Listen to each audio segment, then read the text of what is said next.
Our story begins in the quiet town of Ebelstein, a medieval town somewhere in the mountains. There lived a rather strange old man, whom the locals called the Old Liar. The people of this poor land considered him a failure, capable of using only one-star magic. However, the old man constantly boasted that he was a great magician, and he always lost his temper if the children tried to make fun of him. Meanwhile, a white-haired boy was nearby, watching all this commotion. Soon he became the old man's apprentice. The boy did not have the noble dream of becoming a hero through magic. The old man simply needed someone to look after him and feed his pride. At the same time, the white-haired youth merely took advantage of the chance to gain new knowledge. Time passed so unnoticed. The seasons changed. Spring soon came to the town of Ebelstein. One day, in the middle of a forest clearing, the mentor watched as his student trained, concentrating his internal energy. The boy struggled to control the power emanating from his own body. To the old man's surprise, he had already learned to sense and control the flow of mana. The young mage then focused on the target, his eyes filled with determination. After this, he stretched out his hand with great effort. The next moment, a powerful blue arrow of energy shot towards the forest. The spell flew forward quickly and accurately hit the tree trunk. Completely exhausted, the boy collapsed onto the grass, and the mentor just silently watched all of this. So the boy spent a whole year next to this old man. By carrying out endless difficult tasks, the young man eventually managed to become a one-star mage. Later, a quiet night fell over their camp. Taking a sip from the bottle, the old man noted that young noblemen often achieved 3 stars before reaching adulthood. He warned the student that such a level was almost unattainable for a commoner, so he shouldn't be too proud of his talent. Almost every time, the mentor repeated the same instructions, claiming that magic depended entirely on noble blood. In fact, behind these words, there was only the bitterness of a man who himself was unable to achieve what he wanted. That night seemed especially long and difficult. The next day, as the young man was returning to camp, a heavy downpour began. When he reached the place, he discovered the old man's body lying motionless on the wet ground. It was covered in a lot of bruises, so the guy decided that the mentor had messed with the wrong person. Seeing no other way out, the young man took a shovel and dug a grave to bury his former teacher. Only later did the hero learn that the old man had been beaten to death by city guards. It turned out he was caught trying to steal a 2-star spellbook from a warehouse. No one understood why a man without great ambitions needed to take such a risk. Suddenly, a mysterious system appeared right before the young man's eyes, and the hero silently looked at the screen. The system offered to choose a primary school of magic, and warned that this choice would be final. The guy understood perfectly well that he would never receive the noble blood of this world, because initially he did not belong to it at all. 4 years passed since that day, and sometime later a woman named Katya Flameheart arrived in the city. She came from a fallen noble family, but was a powerful 3-star mage who was the subject of intense competition from various mercenary companies. Katya completed several orders and then decided to teach Derek, who at that time only knew the most basic spells. This is how the young man began to gain valuable knowledge under the guidance of an experienced warrior. One sunset, they met at the local tavern, Belden's Tier. The mentor noted that the desire to become stronger was natural, and Derek had a lot of talent for this. However, she immediately warned that excessive greed would only slow down his development. The hero listened to her silently and promised to remember this important advice. Katya then asked the student to close his eyes and try to feel the energy flowing through his body. Derek concentrated deeply, trying to imagine the magical power and make it come true. Soon, a dense, bluish aura began to rise around the young man. The mentor immediately noticed that he had a surprisingly large reserve of strength and incredibly stable control over mana. With his full focus on his goal, Derek prepared to release all of his pent-up energy at once. At that very moment, Katya, with great shock, saw what was happening with her own eyes. Suddenly, a deafening roar echoed throughout the tavern, causing everyone to flinch. The visitors below instantly panicked and began screaming, not understanding where the explosive sound was coming from. While people were rushing around in despair, thinking that the city was under enemy attack, the protagonist was just trying to catch his breath. At that moment, the teacher grabbed the student's wrist tightly, which greatly surprised him. Without explaining anything, she ordered him to remain silent and follow her as quickly as possible. While the mercenaries outside were investigating the cause of the supposed explosion, They quietly took advantage of the confusion and left the tavern. Then both of them walked quickly and in complete silence through the deserted city alleys. Frightened by the unknown, the young man finally asked what had happened. Then Katya stopped, turned around and asked everyone to listen carefully to everything she was about to tell. Seeing her expression, Derek nodded silently. The mentor explained that the nobles defended their privileges at any cost, and magic was considered the most valuable of them. Natural strength was seen as a blessing for the nobility, and it was incredibly difficult for a commoner to reach the 3-star level. Katya added that even the rare, ordinary people who managed to advance so far dedicated their entire lives to it. That's how, at just 14 years old, the young man officially reached the level of a 2-star mage. After that, they went on a journey together, and along the way, Katya taught the hero new techniques and told stories about high society. A whole year passed unnoticed until the moment of separation came. Derek learned that the mentor had been hired by one of the most influential noble families of the Grand Duchy of Duplain as a personal tutor. It was too valuable an opportunity for the girl to refuse. Just before leaving, Katya gave the young man a valuable book with 2-star spells as a sign of affection. The hero carefully accepted the gift and continued adding new skills to the magical list of his system. Another year passed since then, and all this time Derek sat in his room almost constantly, stubbornly studying on his own. Thanks to such work, he managed to master 2 more complex 2-star spells by the age of 16. Not intending to stop there, the young man went to the tavern. There, he immediately noticed that the head of the mercenary squad was unusually inspired by some news. Leaning against the wooden counter, the man explained that the order had come directly from the powerful family of the Grand Duchy of Duplain. Hearing this, Derek immediately became wary and asked why such an influential family needed ordinary mercenaries. Then the chief merely chuckled and declared that the rich aristocrats spent gold as easily as the rest spent water. He then added that such work would open many doors for them and help them make useful contacts for future contracts. However, the young man did not give in to his enthusiasm and asked what exactly the assignment was. In response, the man explained that the Duke merely wanted to get rid of a few common monsters roaming his lands. Derek found it completely ridiculous that such a powerful family would seek outside help for such a simple task. Suspecting that there was something suspicious behind this story, the hero immediately refused the offer and headed for the exit. As he was leaving, he said that it would have been better to find another warrior, since he did not want to get involved in dubious affairs. Then the head of the mercenaries shouted irritably that he would have called someone else long ago if it had been possible. However, the customer specifically requested that a magician be included in the squad.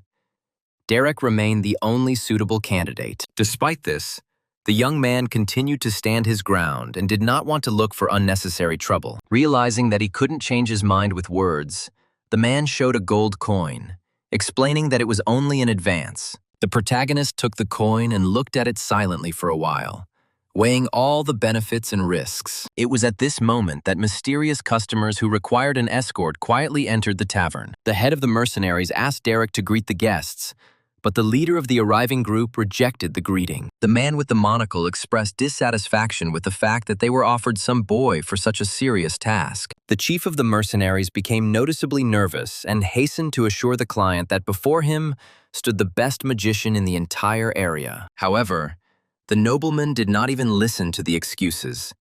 He turned away and declared that he would never have entrusted such an important task to a child. At that moment, the woman accompanying him gently touched his shoulder and began to quietly say something in his ear. Then she and the young girl in the blue hood exchanged barely noticeable glances. After this, the hooded girl stepped forward, addressed Derek by name, and offered to discuss the terms in more detail. Thus, the young magician's path directly crossed with the mysterious and influential Grand Duchy of Duplain. Sometime later, in the middle of the forest, one goblin was thrown back with great force by a powerful charge of blue magic. Derek watched his opponent's every move carefully. Then he rushed forward with lightning speed, and with one precise swing of his sword, cut the monster in half. At the same moment, another monster tried to attack from behind, roared furiously and raised its metal axe. However, the hero easily dodged the blow and immediately delivered an accurate counterattack. The monster fell dead at his feet,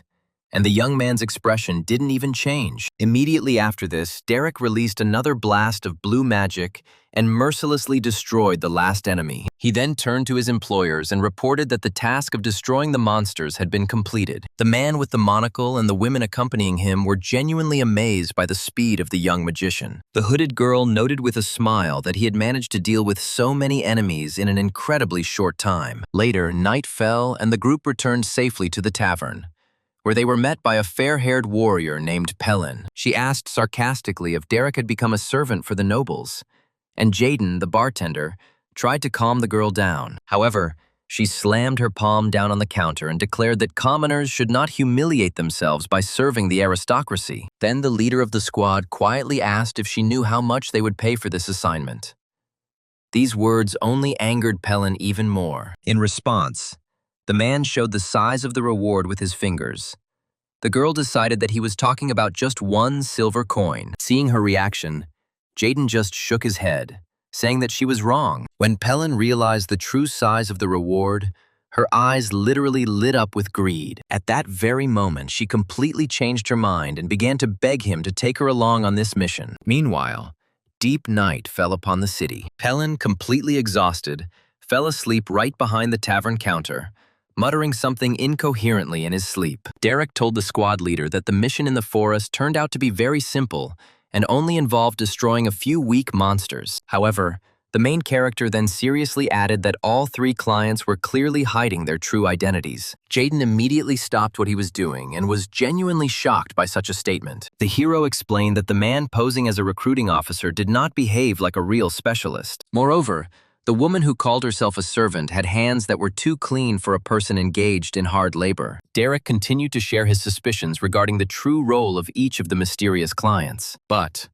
noticing the unusually serious expression on the commander's face, he immediately stopped. Jaden advised him not to interfere in other people's affairs, reminding him that a mercenary's duty was to complete the mission. The protagonist thought about his boss's words for a moment and eventually agreed with his advice. He understood perfectly well that the captain was right, because in that cruel world, the most important thing was survival. The next day, they set off for the Grand Duchy's luxurious main estate, Duplain. Having completed his inspection of the surrounding area, Derek informed his clients that the forest monsters would not cause any problems for a long time. The man was pleased and praised the squad for their excellent work, while Jaden negotiated the payment of the remaining part of the reward. The nobleman then took out 2 heavy gold coins and handed them over as a reward. Having received such a sum, the captain was delighted, and rejoicing at his unexpected luck, began to ruffle the young man's hair. However, the man with the monocle quietly cleared his throat, attracting attention, and politely interrupted the celebration. He then said that he highly appreciated the young man's potential and wanted to offer him a new, special assignment. Surprised by such unexpected interest from the high nobility, Derek asked to hear more about the proposal. The client then announced that the Grand Duke's family was willing to pay 15 gold coins for the completion of a new secret mission. After this, he looked closely at the hero and asked if he would agree to accept such an unusual challenge. Such a generous reward could change his life. So the protagonist gave his consent without much hesitation. Soon they got into the carriage and headed towards the main palace. Upon arrival, both mercenaries were amazed by the gigantic size of the imperial residence. Jaden looked at the luxurious furnishings with undisguised admiration. Just before the entrance, the man with the monocle stopped briefly and announced that it was time to formally introduce himself. He stated that his name was Delon, and that he held the position of chief butler in the service of the Grand Duke Duplain. Realizing the kind of person he was communicating with without any formalities, Jaden broke out in a cold sweat and became nervous. Immediately after this, the woman also introduced herself, stating that her name was Katerina and that she was the head maid. Jaden quickly bowed to them, expressing sincere respect, while Derek maintained his usual calm. He had suspected from the very beginning that such influential people were pretending to be commoners in order to test his abilities. At that moment, an elegant girl in a long blue dress approached them. The protagonist turned around curiously, while Jaden wondered who this mysterious stranger could be. With a smooth movement, the girl threw back the hood of her blue cloak, revealing her long, dark hair. Now they fluttered beautifully in the wind. Seeing the face of an incredibly beautiful girl, Derek froze for a moment. The girl introduced herself as Aislinn Eleanor Duplain. She was the eldest daughter of the Grand Duke and wanted to hire Derek as a magic tutor for her younger sister. Hearing this, the hero was completely shocked that he was offered to become a mentor to a young aristocrat. After this, the carriage headed back to the main gate of the stately Duplain estate. Suddenly, the doors of the Duke's office swung open. A young man named Rieg rushed into the room, loudly demanding the attention of his father and brother. The Duke, sitting at his desk, immediately scolded his son for his inappropriate behavior. However, Rieg indignantly stated that Diella should have been taught the proper rules of decency. He said that the girl had long ago crossed all boundaries and even attacked the servants. Then Valerian intervened, asking his brother to speak more quietly so as not to disturb the important conversation. However, the young man continued to claim that over the course of a month, more than 10 servants had resigned precisely because of Diella's behavior. He then approached his father's desk and demanded to know how long he was going to turn a blind eye to what was happening. After this, Valerian finally lost his patience and loudly called out to his brother, forcing him to stop. He then ordered Reg in a cold tone to immediately shut up and leave the room. The young man cast a look full of hatred at his brother. But despite this, he again tried to convince his father. He stated that even if Diella was beyond repair, the family still had the talented Aislinn. Then he suggested finally getting rid of Diella and letting her go. In response, the Duke slowly removed his glasses and said that he would not be allowed to make such a decision. However, Rieg continued to insist, explaining that he had already found a good monastery where his sister could live in complete isolation. Before Reg could finish speaking, the Duke suddenly rose from his seat and, in a fit of rage, grabbed his son by the head. He then slammed his face into the wooden table with great force. After this, he threateningly repeated that he had already repeatedly warned the young man not to interfere in family affairs. Rang just gritted his teeth in anger and said that sooner or later, his father would still have to make a decision. However, the head of the family only silently looked at his son with contempt. Meanwhile, Aislinn escorted Derek through the palace's opulent corridors to the great audience chamber. On the way, the girl asked the hero if he had ever heard of her younger sister, and he replied that he had only seen her name in the register. Then the girl sadly admitted that her sister was deliberately hidden from the public eye. Soon the servants opened the doors of the Grand Duke's office. As she entered, Aislinn was surprised to see Valerian standing next to Rieg, who was trying to cover up the marks of his recent beating. The older brother greeted his sister warmly and asked how her trip to Ebelstein had gone. The girl gratefully replied that the trip had been very comfortable thanks to his care. Valerian then said that he had to help his wounded brother first, suggesting that they talk later. All this time, Derek silently watched what was happening with his usual attentive gaze. Both brothers walked past him with serious faces, without saying a word. Then the main character noticed the maid. She cried quietly in the corner of the office. He remembered this detail as he prepared for his conversation with the head of the Duplain family. Sitting at his desk, the Duke noted with relief that his daughter's trip to the neighboring city had gone well. Aislinn smiled and took the moment to introduce Derek as her younger sister's new magic teacher. The Duke looked at the young man carefully with an appraising glance. Deciding that her father was busy with state affairs, the girl suggested leaving him alone. However, when they were about to leave, the Duke ordered the young magician to stay. Derek stopped immediately at the door and turned around. After Aislinn left, the office fell silent. The owner of the palace continued to write concentratedly on the parchment, without raising his eyes. He then asked if the guest was really only 16 years old. Having settled down on a luxurious sofa, the young man confirmed his age. Then the Duke asked if he really possessed magic. The hero replied that he could only use the small magic of the first star. Hearing this answer, the Duke chuckled quietly and remarked that there was no point in downplaying his own abilities. He stated that false modesty was not always considered a virtue. Derek, however, remained calm, realizing that it was pointless to pretend to be a harmless person in front of the 5th star mage. Then he apologized if he seemed impolite. In response, the nobleman stated that he understood such caution, given the young man's outstanding talent. The Duke then noted that, in his simple clothes and appearance, he did not at all resemble an ordinary teacher. The protagonist explained that he was actually a mercenary. Upon hearing this, the man said that he trusted his daughter's choice, and therefore allowed him to enter the residence where Diella lived. Then he ordered the maid to show the guest out and was about to finish the conversation. However, Derek asked permission to ask one last question. The hero explained that as a professional, He was obliged to ensure that Diela truly learned to master magic. He emphasized that Aizelin's main goal was to help her sister finally become a worthy representative of high society. However, the Duke remained completely unperturbed and asked why the young man repeated such obvious things.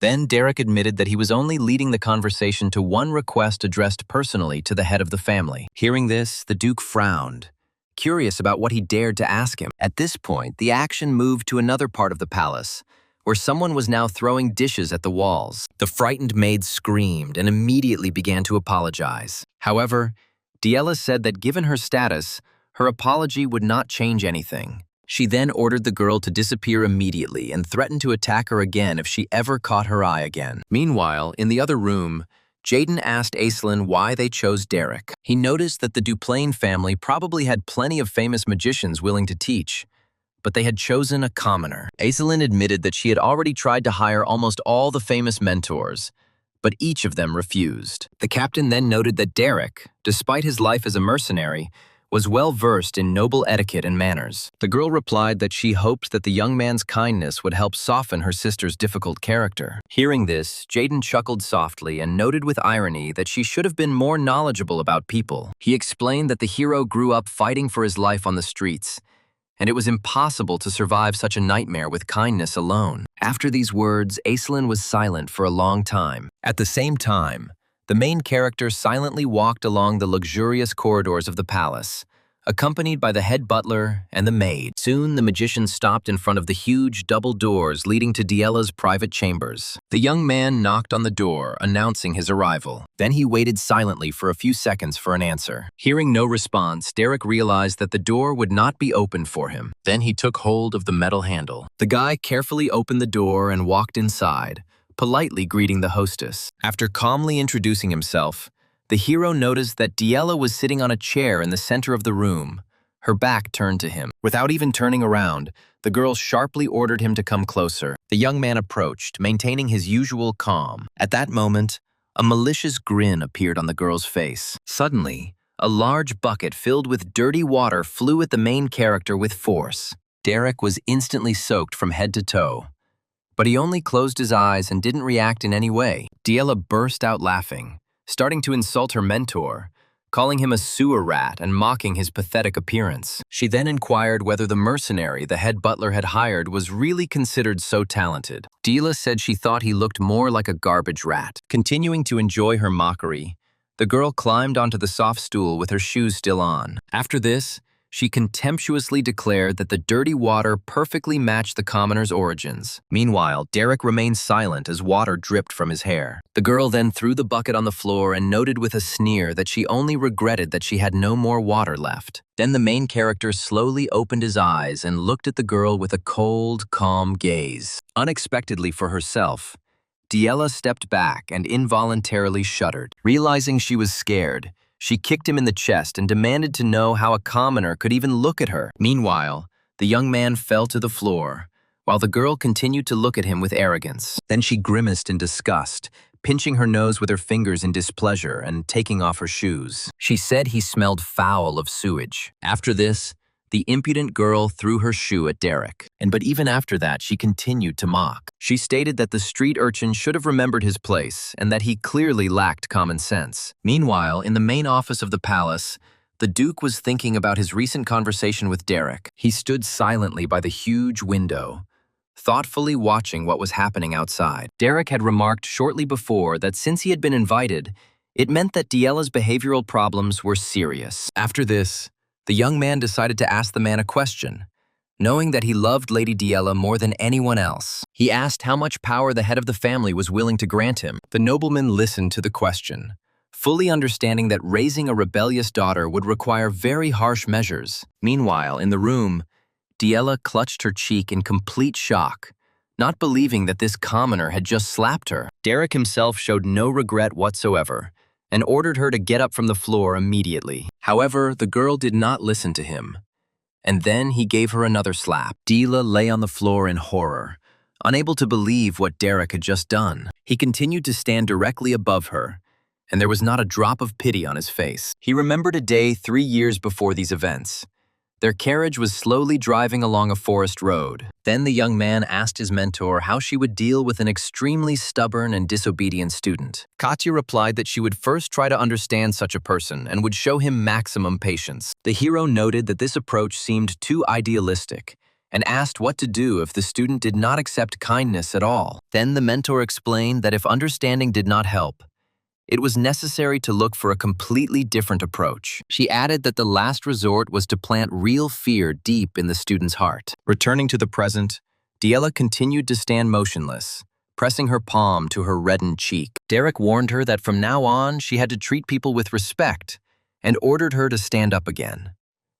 Trembling with both rage and humiliation, the girl placed her hands on the floor and rose to her feet. Then, filled with hatred, she suddenly rushed forward and hit the young man in the face with all her strength. After this, the girl screamed, indignant that some insignificant commoner dared to raise his hand against her. However, she didn't have time to finish her tirade, as she immediately received another strong slap in the face.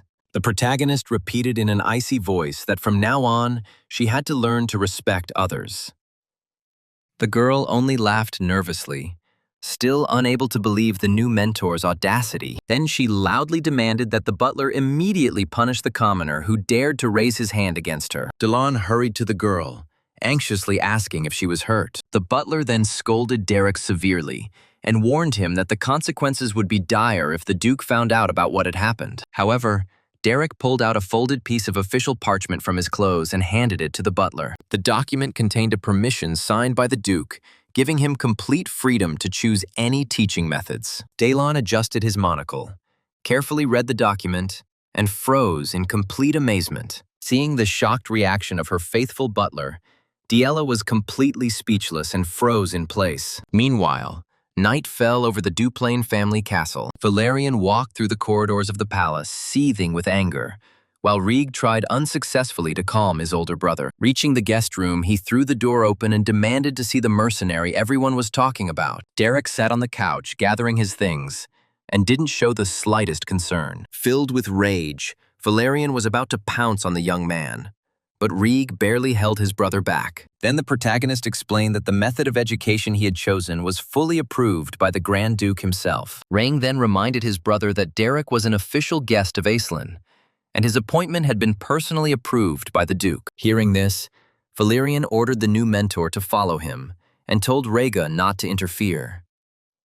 He only smiled understandingly and noted that the rebellious sister should have been taught a good lesson long ago. However, the young man preferred to remain silent and not continue this conversation. Watching them go, Rieg quietly said that he didn't understand why Valerian continued to defend such a troubled girl. Meanwhile, the young people found themselves in a dark corner of the palace, where old porcelain dolls lay. Valerian opened the door and invited Derek into his sister's former room. He explained that Diella had lived here until she was moved out of the main mansion, and that nothing had changed in the premises since then. The main character slowly approached the easel where a beautiful landscape painting stood. Valerian remembered that his younger sister had once loved to draw and was always embarrassed when she asked him to evaluate her work. However, the girl never finished the paintings, leaving many areas blank and drawing only what she liked. The nobleman then apologized for his recent outburst, but Derek replied that he held no grudge against him. Looking at the canvases scattered around the room,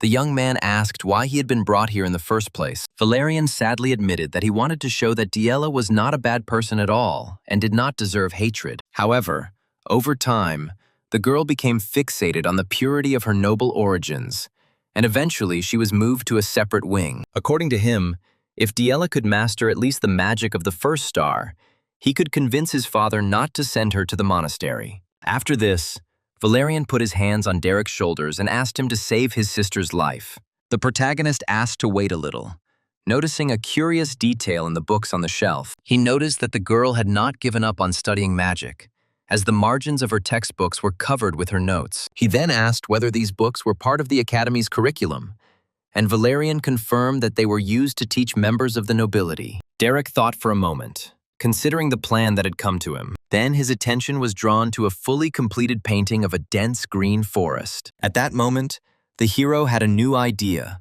and he slammed the book shut.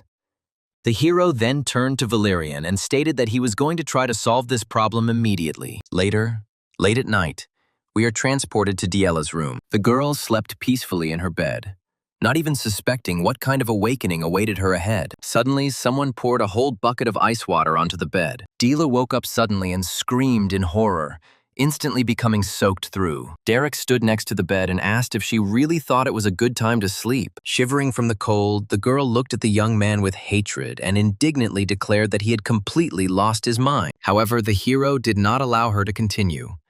He grabbed her hand and ordered her to follow him, completely ignoring her screams. He dragged Diela through the palace corridors while she screamed in pain and begged the maids to stop this commoner. Stepping outside the castle, they found themselves under the bright light of the full moon. Derek walked across the open field, continuing to lead the girl further and further away from the palace. Then he abruptly let go of her, and the girl fell right onto the grass, screaming again in pain and indignation. Looking up at him with a furious gaze, Diela demanded to know what he was trying to achieve with such actions. Then the hero looked at her and offered to listen to one curious thing. Since she refused to accept advice, he stated that he had no intention of actually teaching her magic, but simply enjoyed beating up arrogant nobles. Hearing these words, Diela froze in horror. Then Derek added that he was a man who grew up in the very bottom of society. He had no reason to feel sympathy for the nobility, and his job as a personal tutor was just a convenient cover. Afterwards, he explained that this was the perfect opportunity for him to teach spoiled aristocrats like her a lesson. Derek drew his sword and asked if she had any idea how beautiful the sound of the aristocrats' desperate cries could be. Diela tried to object, asking if he really expected to go unpunished after something like that. In response, the guy mockingly declared that he had absolutely nothing to fear, since she was soon to be sent to a monastery anyway. If necessary, he could simply disappear, and the Duplain family would probably only be glad to be relieved of their headache. At that moment, a terrible thought struck Diela. She really could die right here. Realizing that if she remained where she was, she would inevitably end up in his hands, the girl instantly jumped up and rushed towards the forest. She understood perfectly well that escaping across the open field to the castle would end in immediate capture. Therefore, the girl decided to hide among the dense trees, which she knew well from childhood. The girl hoped to confuse her pursuer, make a circle, and then quietly return to the estate. However, soon a bright reddish glow, accompanied by intense heat, flared up behind the fugitive. Then, in the darkness, a huge fiery sphere began to rapidly form, illuminating the entire forest. Diela turned around to see Derek following behind, holding a giant fireball above his head with one hand. The girl froze in complete horror at this sight. She immediately realized that this was the complex magic of the second star. However, she could not comprehend how an ordinary commoner could master such a high level. Seeing her despair, the main character only smiled contentedly. The next moment, a huge fireball rushed through the trees at incredible speed straight towards her. Feeling the unbearable heat, Diela screamed in panic. The next moment, the girl threw herself on the ground, screaming. Almost immediately behind her, a gigantic explosion thundered, raising a thick curtain of smoke and dust into the air. The girl caught her breath with difficulty, continuing to tremble from the horror she had experienced. Meanwhile, Derek emerged from the clouds of smoke and noted with a slight chuckle that he had missed. As a result, the forest turned into the scene of a fierce chase. Without wasting any time, Diela jumped up again and ran with all her might. Completely exhausted and breathing heavily, she continued to run. However, the girl soon tripped over a thick tree root. In an instant, she lost her balance and fell to the ground. Despite the pain, she tried to get up and continue running. Suddenly, several shining blue arrows made of magical energy whistled past her. Diela's eyes widened as she realized her pursuer had cast a new spell. She tried to crawl back, but arrows one after another pierced the ground, completely blocking her escape route. Finding herself trapped, the girl froze in fear. Meanwhile, Derek noticed that she was quite fast for someone who was permanently locked in a separate wing of the palace. Diela, covered in dirt and breathing heavily, looked at him silently. However, despite her fatigue, she once again gathered her last strength, stood up, and once again rushed into the depths of the forest. The main character didn't even try to catch up with her. Diela ran on, wondering if she would be able to break away from him at all. At this rate, he would definitely catch her. And then she suddenly heard a strange sound behind her. Derek dropped to one knee and touched the ground with his palm. A blue magic circle appeared under his hand. Peering into the dark forest path, the boy suddenly remembered the picture he had seen earlier in Diela's room. Then he realized that this very forest had served as her favorite refuge since childhood. The girl unconsciously felt the natural flow of magical energy of this place and transferred her impressions onto canvases. Realizing this, Derek realized that behind her difficult character, there was a truly outstanding natural talent. Suddenly, Diela jumped out of the bushes with a huge stone in her hands and, screaming loudly, rushed at him. However, the guy instantly drew his sword and prepared to defend himself. With one swift blow, he split the boulder in half, and losing her balance, the girl fell to the ground again. Gritting her teeth in anger and despair, she realized that her last attempt had been useless. Derek admitted that her determination was worthy of respect, as she chose to fight rather than continue her pointless escape. Diela was left lying on the grass, completely exhausted and unable to resist. The protagonist looked at her, noticing that she no longer had the strength to continue the fight. He then pointed the sword straight at the girl and threateningly asked if she had anything else she wanted to say. In response, the girl only stated with contempt that she would not humiliate herself before an insignificant commoner and ask for forgiveness.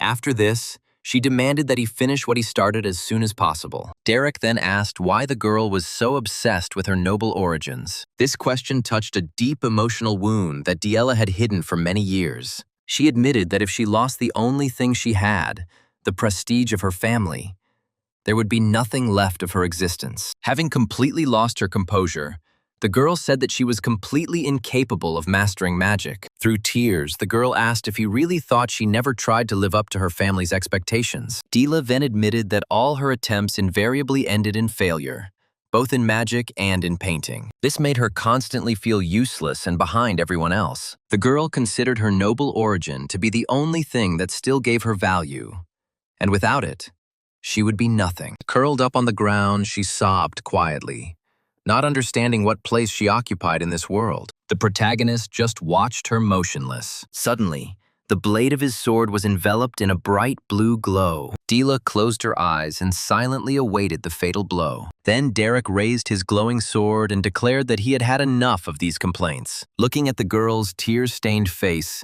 he said that this was where he said goodbye to her. Having said goodbye to the girl, the hero quickly delivered a powerful vertical blow. Diela closed her eyes tightly and winced, expecting pain. However, nothing happened. At the moment of impact, her magic created a huge barrier of sharp ice crystals around the girl. Slowly opening her eyes, she was amazed to see an ice wall sparkling in the moonlight. Derek stood opposite, watching as the girl found herself in the very center of the intact barrier. Looking down at her hands, Diela noticed that they were enveloped in a blue glow and couldn't believe that she had finally awakened her power. Having accomplished his plan, the guy put the sword back into its sheath. Then he bowed respectfully, congratulated her on her success, and sincerely apologized for his previous rudeness. The girl silently tried to comprehend what had happened. Derek explained that she had only managed to create a manifestation of mana, but the main thing was that she had finally been able to do it. Realizing that she was indeed capable of using magic, Diela bit her lip. She burst into loud sobs of relief, pouring out all the pain and despair that had been building up inside her for many years. The hero just stood silently next to her, allowing her to release her pent-up feelings. Soon, the forest was once again plunged into its usual silence. After a while, they sat down on a fallen tree, and Derek explained that the girl was actually a member of the wildlife school. Most nobles studied the magic of the School of Order, but its abilities required a completely different approach. Trying to master traditional methods was as futile for her as trying to put on clothes that didn't fit. Surprised, Diela asked how he had managed to determine her true magical predisposition. Then the protagonist explained that he realized this after studying her paintings. She felt the mana flowing freely in nature, and involuntarily conveyed this connection on her canvases. He also added that magicians with such a natural gift intuitively sense the mana around them from childhood. After finishing the bandage, Derek reported that she could already walk, and the girl noted with relief that the pain in her leg had completely disappeared. As they headed back, the hero warned that awakening the mana was only the first step, and training would begin tomorrow. A few moments later, Diella called out to him quietly, causing the young man to stop. She awkwardly crossed her arms and thanked him for his help. Derek was silent for a few seconds, maintaining a calm expression on his face. After that, he simply suggested that they move on, and the girl happily followed alongside. On the way, the guy complimented her painting of the sunset, and Diella shyly admitted that she considered this work her main masterpiece. The next morning, the sun's rays penetrated through the windows of the luxurious Duplin palace. Waking up in her bed, Diella immediately raised her hand to test her new abilities. A soft blue glow appeared around her fingers, proving that the events of last night were real. The girl watched the mana with a determined and happy look until the glow dissipated into a light gray smoke. After that,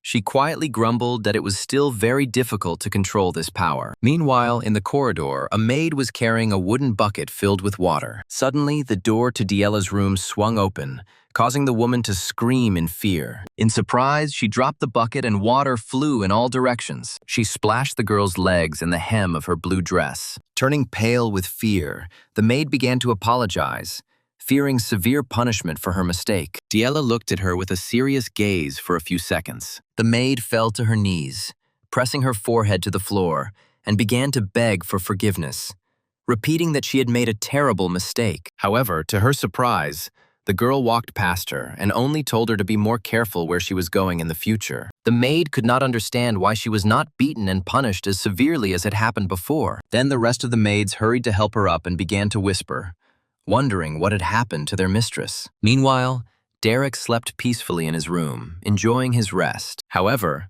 the boy soon woke up abruptly, hearing someone loudly shouting his name and pounding on the door without stopping. Rubbing his eyes with a tired movement, the hero opened the door to find out who had been making such a noise since early morning. Diella and the butler Delon stood at the threshold.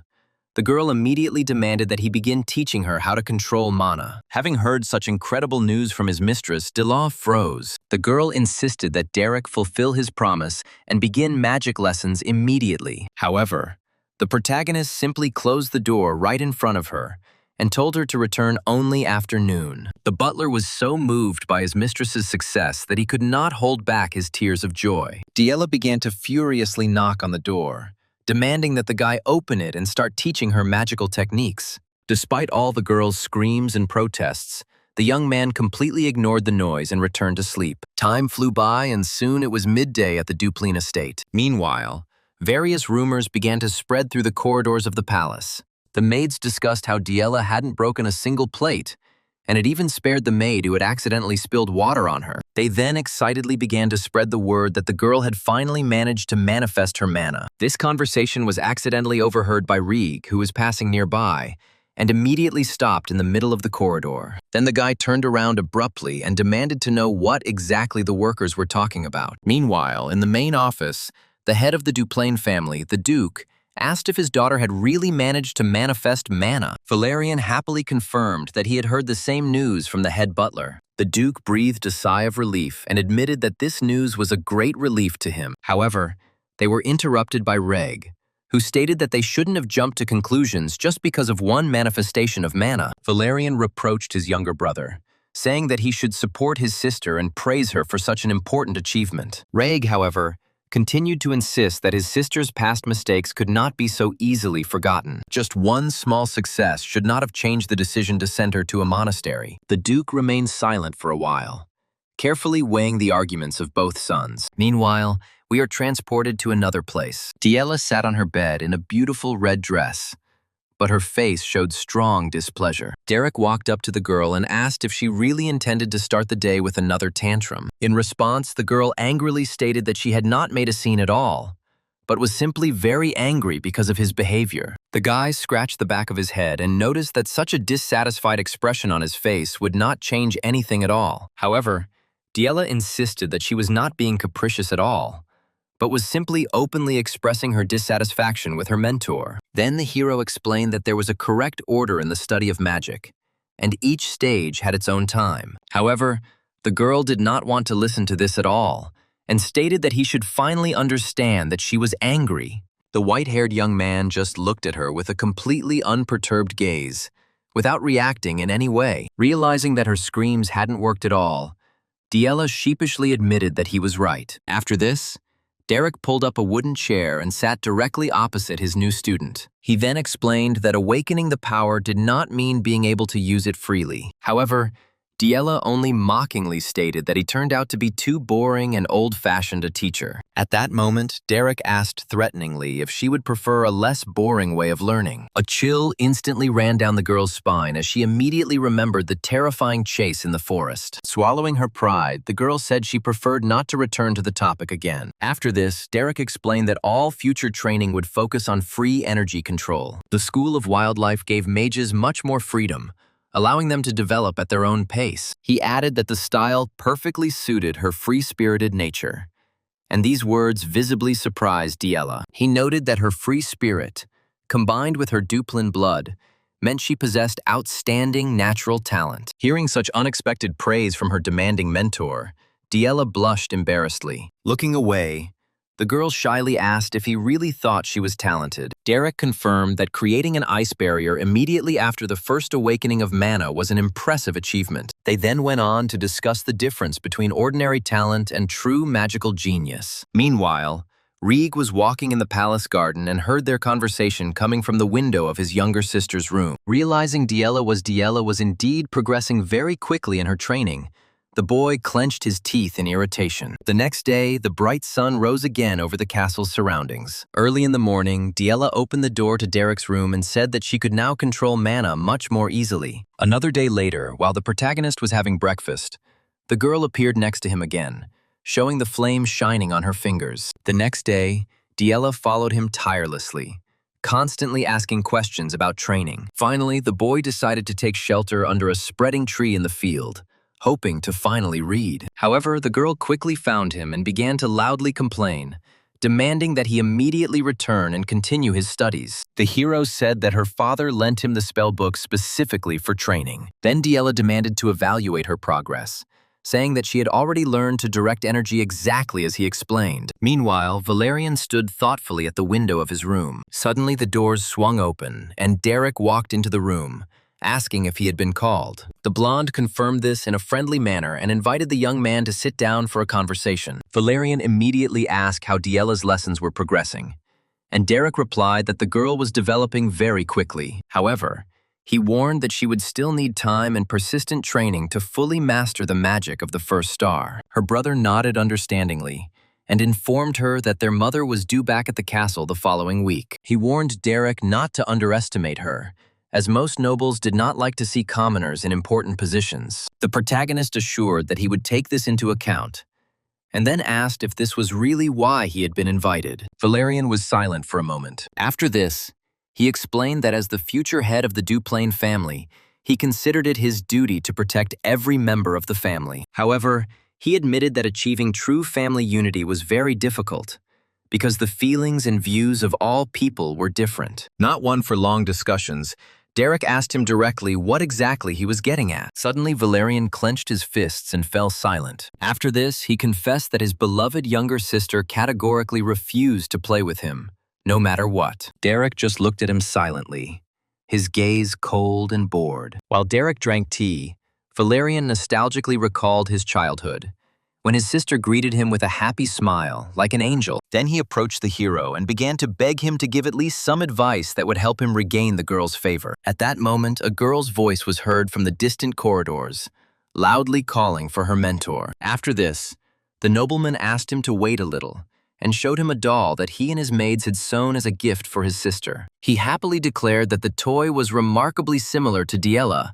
and perfectly conveyed all his brotherly love. Derek looked at this strange creation and asked if he was going to cast a spell with this doll. Valerian immediately burst into tears and complained with resentment that his interlocutor was completely ignorant of spiritual matters. Meanwhile, Duchess Duplain returned to the palace. Derek was formally introduced to the mistress of the Duplain family in the main hall. The Duchess remarked that she had already heard a lot about the new mentor and was glad that they had decided to hire such a capable magic teacher. She then introduced herself as Muriel Dable Duplain and offered to send him a gift to his domain as a token of gratitude. However, Derek replied that he was not associated with noble houses. This answer noticeably surprised and puzzled the Duchess. Then the hero declared that he was just a commoner. This confession came as a real shock to Miriella, her face instantly distorted with shock and indignation. A week before these events, a luxurious carriage stopped in front of the family's residence. Aislinn said a warm goodbye to Derek and thanked him for his help.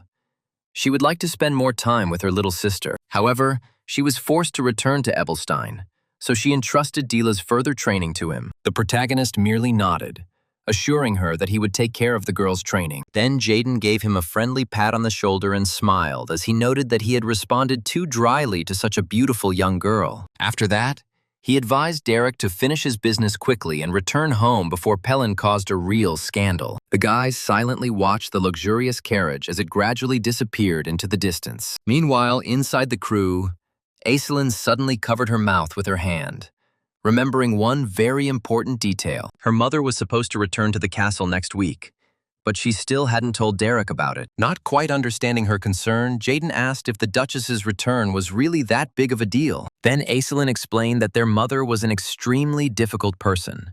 She was practically the embodiment of anger. Meanwhile, in the palace study, Miriella was furiously scolding the Grand Duke Duplain. The woman categorically refused to accept the fact that a simple commoner became the tutor of their youngest daughter. The Duke continued signing the documents and only quietly asked his wife to speak a little more quietly. However, the woman did not calm down, claiming that the main reason for concern remained Diella's future. Then the Duke admitted that he himself did not feel much sympathy for the appointment of commoners to positions of responsibility. However, he reminded his wife that all the noble mentors had long since refused to teach their daughter. Finding a good magic teacher turned out to be a lie, and the young man was personally recommended by Aislinn, whom he trusted completely. The woman wearily clutched her head and again insisted that the family was obliged to maintain at least minimal traditions. Then she remembered her younger brother and suggested inviting him to teach her niece. However, the Duke asked whether it was really worth distracting the man responsible for managing the Ebelstein lands. But Miriella irritably retorted that their family should have been especially careful about protecting its reputation. In the world of nobles, a mentor's reputation meant everything, and Diella's appearance next to a commoner would make the girl an object of ridicule. At that moment, the office doors suddenly swung open, interrupting their argument. Valerian entered the room and immediately tried to calm his parents down, asking his mother to stop arguing with his father. However, the Duchess looked at her eldest son and said that she had no intention of leaving the matter. Soon Rieg entered the office and the guy stated that the dispute could have been resolved very simply. They only had to check whether the commoner really deserved the position of mentor. If Derek could prove his abilities in combat, his origins would no longer be such a serious issue for the family. He then proposed to have a magical duel with the mentor to test his real skills. However, the Duke immediately rejected this idea, stating that Derek had already proven his qualifications and was fit for the position of mentor. Raing remained silent, but it was clear from his look that he had no intention of giving up on his plan. Then the guy quickly changed tactics and suggested checking not the mentor himself, but Diella. Hearing this proposal, Valerian's eyes widened in surprise. Ring explained that if Derek was an outstanding teacher, his student should have demonstrated results in practice. Duke Duplain only sighed heavily upon hearing his son's new initiative. Without waiting for a final answer, Raig turned around and left the office.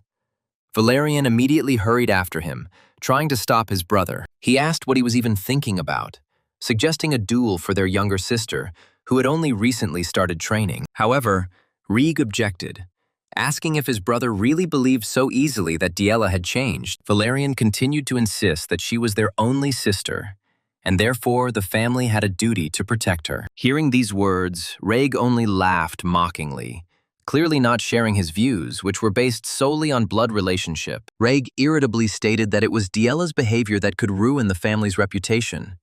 It would be the beginning of the end for the entire clan. Valerian couldn't believe that he could speak so cruelly about his own family. Then Rieg said that it was Diella who crossed the line first, and therefore, for the greater good, she should remain locked up. The older brother just watched him silently. Meanwhile, the guy walked forward, intending to prove his case in the upcoming duel. Meanwhile, we are transported to another place. Dila swung open the door to Derek's room and shouted her mentor's name. The young man looked up from his reading and asked about the reason for such an early noise. Without saying a word, the girl threw the rolled-up official scroll directly onto the open book. She then announced that if he lost the upcoming magical duel with his brother, the young man would be fired immediately. The protagonist studied the document and noticed that since Rieg was already an experienced one-star mage, it would be almost impossible to defeat him. Hearing this, Diela became desperate and indignantly asked if this was really all he could say in response to the threat of dismissal. However, Derek, with his usual calm, explained that he was just a mercenary doing his job. He also added that he had already received enough money and considered it fully deserved payment for his services. The girl's eyes widened in shock,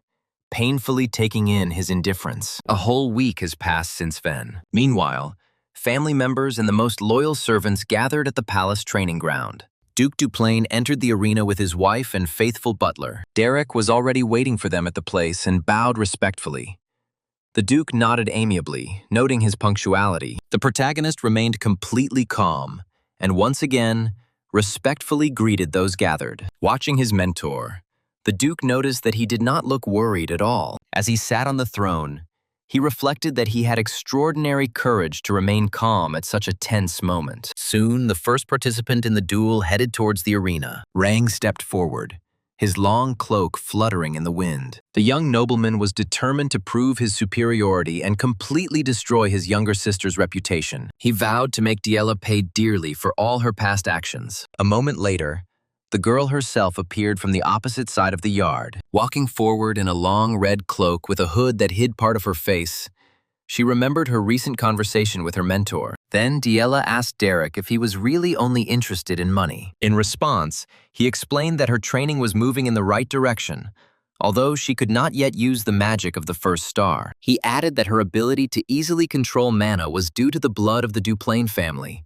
which greatly surprised the girl. The hero recalled that the wildlife school was built on independent learning, not on blind adherence to strict rules. Unable to bear the tension, Diela burst into tears and asked why he was talking about this now. However, Derek didn't answer her at first. With her head down, the girl admitted that she understood perfectly well how far she was from being called a talented student. She also admitted that more than anything in the world, she wanted to continue studying with him and did not want another mentor. The protagonist watched her silently for a while. He then adjusted his gloves and warned in advance that he had never participated in official noble duels before. However, he knew very well how to teach a person to win in a fight.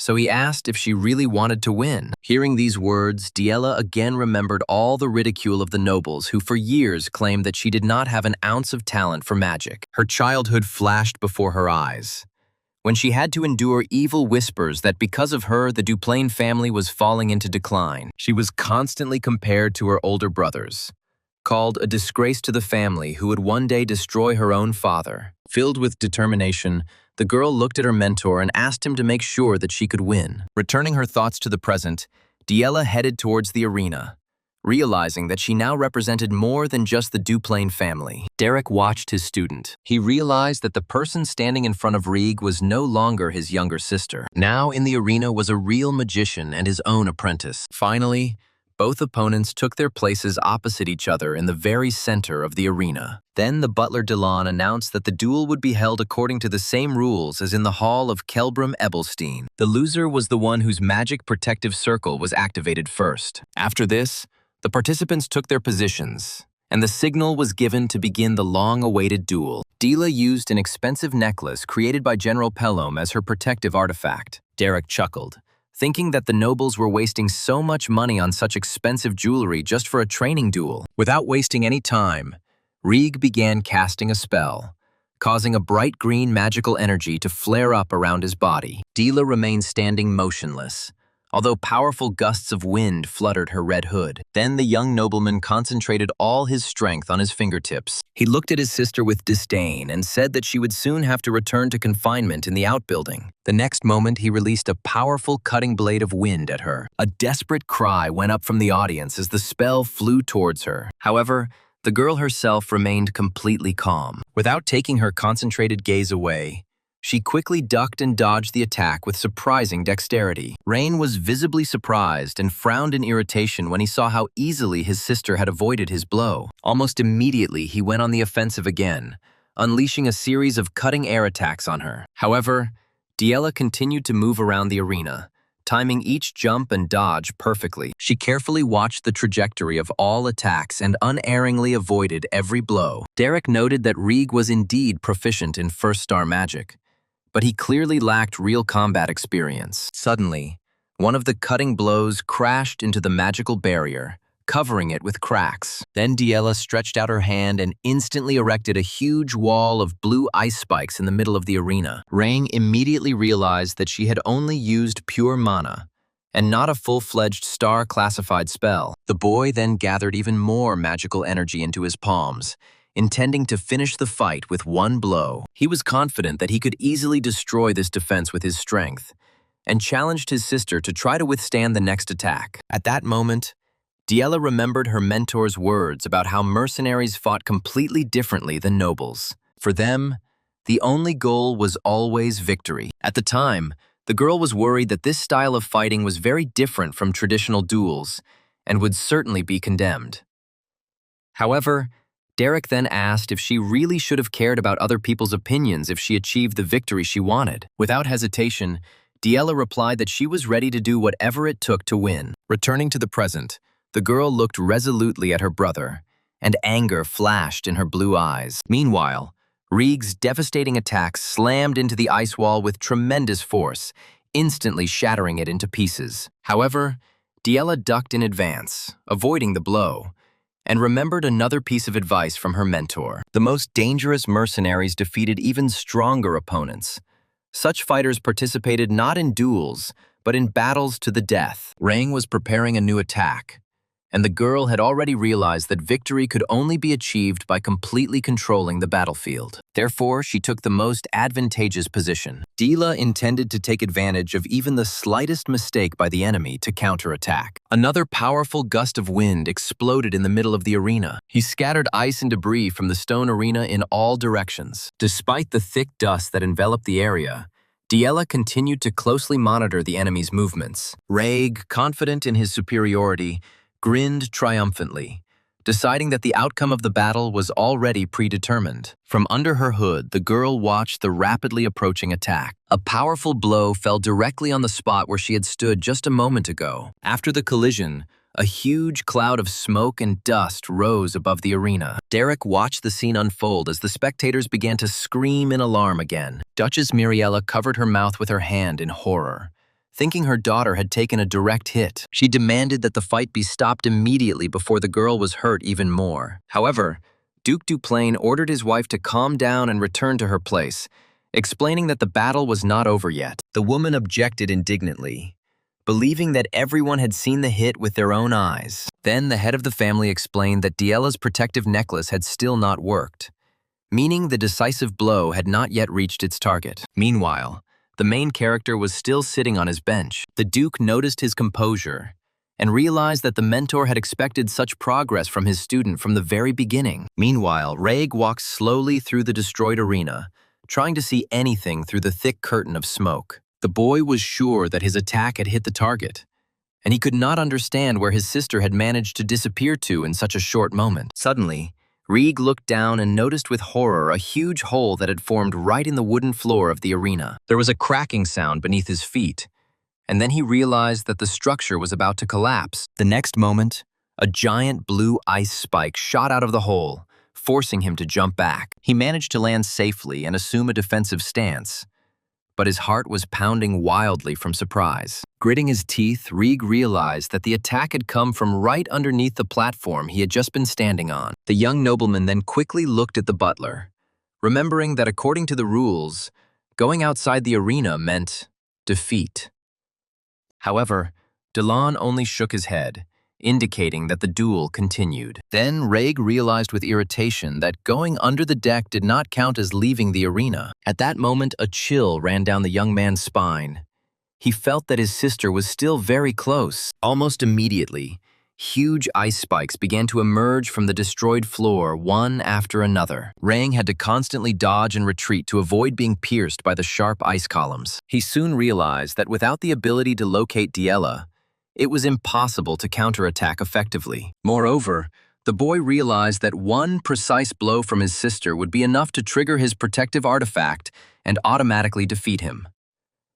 In desperation, Rieg shouted Diela's name out loud, trying to find her in the chaos. It was at that moment that the girl suddenly appeared from the darkness beneath the arena. From under the hood, his sister's fiery eyes looked at Rieg, full of determination. Faced with that gaze, the young nobleman suddenly remembered where he had seen such a calm and frightening expression before. Derek had looked at him with exactly the same look before. Then Rieg turned his eyes to his mentor and immediately realized that such a daring battle plan could only belong to a former mercenary. Feeling the real pressure, he decided to stop holding back. The guy unbuttoned his long battle cloak and with a sharp movement threw it aside, completely freeing his movements. Then he looked at the hole in the arena and prepared to play by the new rules that Derek had imposed on him. Meanwhile, Muriela was horrified to realize that Diela had voluntarily hidden under the destroyed wooden platform. She again began to beg her husband to immediately stop this madness.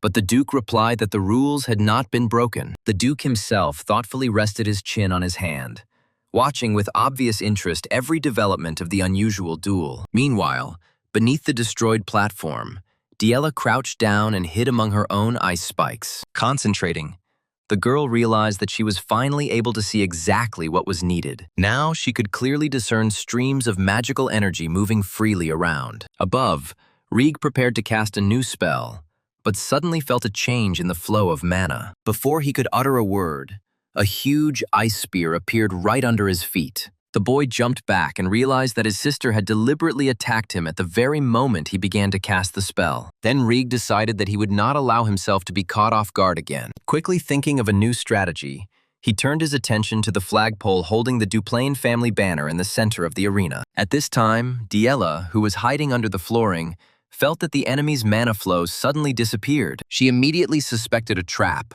but was not afraid and decided to attack the moment she felt the spell begin again. Outside the arena, Dilla watched the proceedings with alarm, worried about the young master. Unexpectedly, Raig, with astonishing agility, climbed to the top of the flagpole to gain a height advantage. Once at the top, he decided that from such a distance, Diela would no longer be able to react in time. Then he gathered all the remaining mana in his palm and decided to use the last option. Without chanting any spells, Rieg released a powerful stream of pure magical energy, intending to destroy the arena. Derek watched this maneuver silently, his expression unchanged. The crushing blow instantly destroyed the platform's supports, and the entire wooden structure began to fall apart. The huge metal flagpole lost its support and fell down with a crash. However, Rieg deftly pushed off the falling debris and, using it, managed to soften his landing. After the arena completely collapsed, a huge cloud of dust covered the training ground. Frightened, Muriela could not bear it and shouted out the name of her youngest son. As the dust began to clear,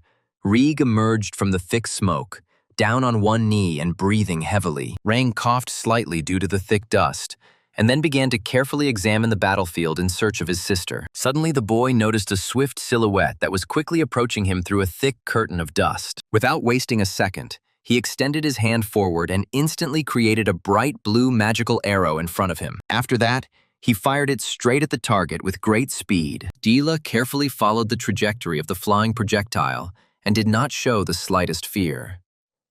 Showing incredible reflexes, the girl dodged the arrow literally at the last moment. While still in mid-leap, she extended her hand, shrouded in a blue glow, forward, simultaneously preparing a counterattack. However, then she noticed something else. A magic arrow flew at her again, which she clearly did not expect. And yet the girl managed to dodge it, and the arrow flew past her head, barely touching her hair. Rang froze in place, amazed at the incredible speed with which his sister had managed to close the distance. However, in close combat, the advantage remained his, and he only needed to fire one more arrow to end the duel. But before he could do anything, Diela suddenly delivered a powerful kick straight to his chest, throwing him back. For a brief moment, their gazes met in the air, and the girl's eyes showed clear determination. At the same time, Rieg's face was frozen in genuine shock. The young nobleman collapsed to the ground, clutching his chest and trying to catch his breath. However,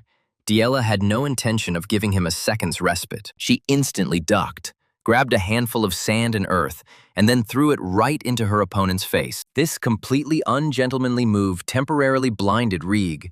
The boy cried out in pain and covered his eyes with his hands. While he was furiously shouting his sister's name, the girl took advantage of the moment and quickly climbed onto the pile of rubble. Then Rieg finally realized that Diela had used all her available means, as she had already completely exhausted her mana reserves. Rang admitted that this duel had become a real test, which was supposed to prove Diela's worth as a mage. His pride was seriously hurt by his sister's dirty but effective methods, so he decided not to hold back any longer. Meanwhile, the bright sun continued to illuminate the arena. Diela stood motionless among the destroyed structures, watching as the enemy gradually came to his senses. Covered in bruises and scratches, the girl straightened her disheveled hair and tried to gather her last strength. At that moment, she remembered one of Derek's lessons. The protagonist then compared magic to painting a picture and explained that mana was like liquid paint and the spell was like the artist's brush. The secret was to gather the scattered mana around,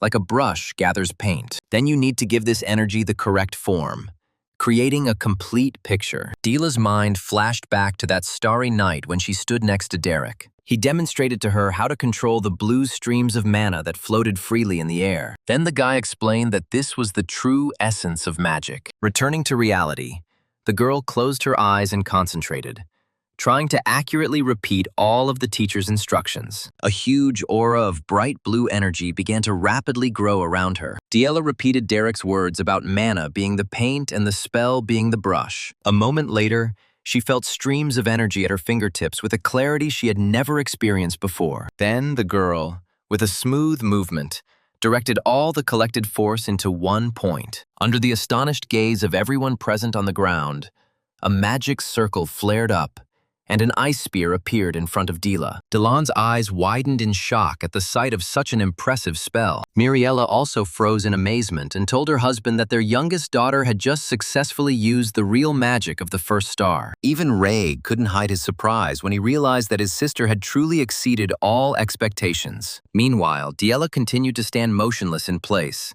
completely focused on controlling the huge ice spear. Rang wasn't going to give in either. The guy gathered the last remnants of wind magic in his palms. After that, he released a powerful stream of cutting arrows. He was confident that he still surpassed his sister in mastery of the magic of the first star, and that it would be his attack that would prove decisive. However, at Diela's command, the heavy ice spear rushed forward. At the same moment, a stream of Rieg's air arrows rushed towards him. Two powerful spells from the first star collided right in the center of the destroyed arena, causing a blinding flash. Then a powerful explosion of magical energy followed, and a shockwave rolled across the entire training yard. Fearing for her daughter's safety, Miriella jumped up from her seat and shouted Diela's name. As the thick smoke completely covered the arena, a large, yellowish protective barrier suddenly appeared around one of the participants. The magical shield flared brightly and completely absorbed the remaining destructive force of the mana explosion. Heavy, intermittent breathing could be heard among the gradually dispersing dust. Diela was barely able to stand on her feet, struggling to catch her breath, her face covered in bruises, and her strength was almost completely drained. Meanwhile, Derek kept his red eyes glued to the ruined arena, watching the outcome of the clash closely. The story then moves briefly back a year. We find ourselves again in the castle of the majestic residence of the Duplain family. Delon informed the owner that an important letter had arrived early in the morning concerning preparations for the upcoming social banquet. The servant then asked what should be done with the invitation for Diela, who at that time was sitting alone in her room without leaving. Then the little girl spent her days curled up on a chair by the window. She looked longingly at one point in front of her, feeling completely alone. The Duke only silently looked at his daughter from afar, feeling guilty because he did not know how to help her. Now, in the present time, in the arena, Diela slowly raised her head, covered in dust and wounds. The girl soon realized that she was right in the center of the spherical protective barrier that had saved her from Rieg's last attack. Realizing this, she realized that it was her protective amulet that had been activated. Meanwhile, on the other side of the destroyed arena, Rieg was still kneeling, his barrier not activated. Derek only looked away slightly and silently acknowledged that his student had lost the decisive duel after all. Unable to contain the disappointment that was overwhelming her, Diella burst into tears right there in the rubble of the arena. From the balcony, Duke Duplain watched silently, but Muriel was furious. She sharply reproached her husband, saying that she considered such a cruel and crude magical duel to be completely unacceptable. While the woman continued to loudly protest, Diella silently wiped away her tears, still unable to cope with the defeat. Muriella indignantly declared that a mere commoner dared to teach their daughter such dirty fighting techniques. These words unexpectedly reminded the Duke of his own youth, and the memories transported him to the war years. Then, the experienced general noted that he had already heard a lot of good things about him thanks to his father. The veteran also noticed that the young heir had the same firm and determined look as his parent. Returning his thoughts to the present, the Duke looked at his daughter, who continued to cry, wiping away her incessant tears. Despite the defeat, the man noted to himself that Diella's determination and gaze had changed. Meanwhile, one of the maids hurried to the girl and tried to make sure that she was okay. Soon, other servants came running, insisting that the girl must be taken immediately to a doctor. However, overcome with the bitterness of defeat, Diella abruptly pushed the maid's hand away. Ignoring their concern, she slowly walked towards Rieg, who was standing nearby. The guy met his sister with a tense look. He was noticeably nervous, not knowing what to say. Scratching the back of his head awkwardly, Rieg still said that she fought well during the duel. Meanwhile, the maids again cautiously approached and offered to escort the mistress back to her chambers. However, the girls silently walked past them, without even looking in their direction. Instead, she headed towards Derek, who was still sitting on the wooden bench at the edge of the arena. The protagonist looked up and met the student with his usual calm expression. Diella lowered her head and tried her best to hide her tears. However, she could no longer contain her emotions. She covered her face with her hands and then clutched the fabric of her red dress tightly. Through her tears, the girl confessed to her mentor that she had lost the fight after all, and asked him to forgive her for it. Derek looked at his student in silence for a few seconds. Then the guy slowly rose from the bench and said that there was nothing terrible about what happened. Afterwards, he put his hand on her shoulder and explained that sometimes it was perfectly okay to lose. The hero advised using all the accumulated pain and frustration as a source of strength in order to become even stronger in the future. These words touched Diella deeply. Unable to bear it any longer, the girl finally burst into tears, now not only from despair, but also from relief.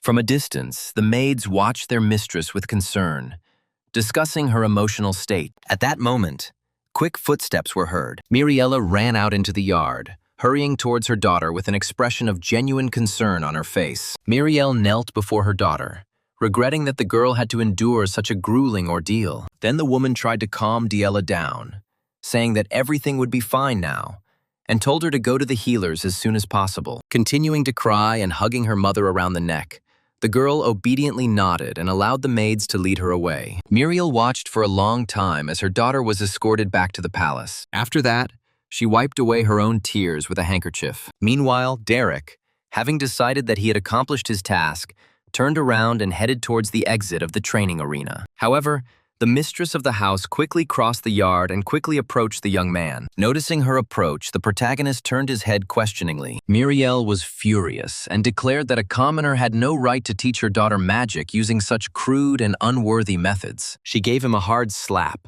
and a bright red mark immediately appeared on the young man's cheek. The woman continued to reproach him, claiming that he had taught Diella only cheap tricks and thus tarnished her honor. Blinded by anger, she slapped her mentor again. Muriella then declared that such an insignificant commoner could never understand that the nobles had sacred values. After this, she pointed to her husband, who had approached her, and demanded that he immediately take action against what was happening. However, the woman didn't have time to finish. Her eyes widened in shock. Her husband Raymond suddenly slapped her in the face. Holding her burning cheek, Muriel asked why he had done such a thing, reminding him that Derek was just a commoner. The Duke replied that this was indeed the case, but the boy was also their daughter's official tutor. He then asked what father or mother would allow themselves to treat their own child's teacher in such a humiliating manner. Raymond turned to Derek and apologized for his wife's behavior, explaining that everyone has their own way of showing love to their children. The protagonist looked at the Duke, but he showed neither offense nor irritation. The guy then bowed respectfully and said that he held no grudge, after which Raymond invited him to come into the office for a talk. The Duke and Derek left the training yard together and headed for the palace, leaving Muriel completely alone. The Duchess stood motionless on the lawn, pressing her palm to her cheek. Once in the office, Raymond praised his mentor, admitting that he had done an excellent job of training Diela. The Duke stated that as ruler of these lands, he was obliged to reward the teacher, reminding him of the limits usually available to commoners. The man then asked if Derek wanted the opportunity to learn the magic of the third star in exchange for continuing his daughter's education. Upon hearing this proposal, the boy immediately realized that the Duke had touched his deepest desire. He pondered for a while, amazed at the insight of the ruler, who seemed to understand his aspirations even better than he did. Realizing that such a chance would only come once, Derek looked at the Grand Duke and agreed. Raymond noted that he had trained Diela well, but that this level was not enough for her to survive among the nobility of Ebelstein. Derek said that now that the girl had learned to sense mana, there would be many teachers in the palace who could teach her. However, the Duke explained that from now on, his daughter needed not just a spell teacher, but a real mentor. He noticed that, being a commoner, he cherished such grandiose ambitions that the law did not allow him to even dream of such a thing. Raymond added that he was well aware how much such insolence would offend most of the nobles. However, he was ready to turn a blind eye to this in Derek's case, and the hero was surprised to realize that the Duke had figured out his true goal. Raymond was well aware that his dreams were not limited to studying the magic of the third star.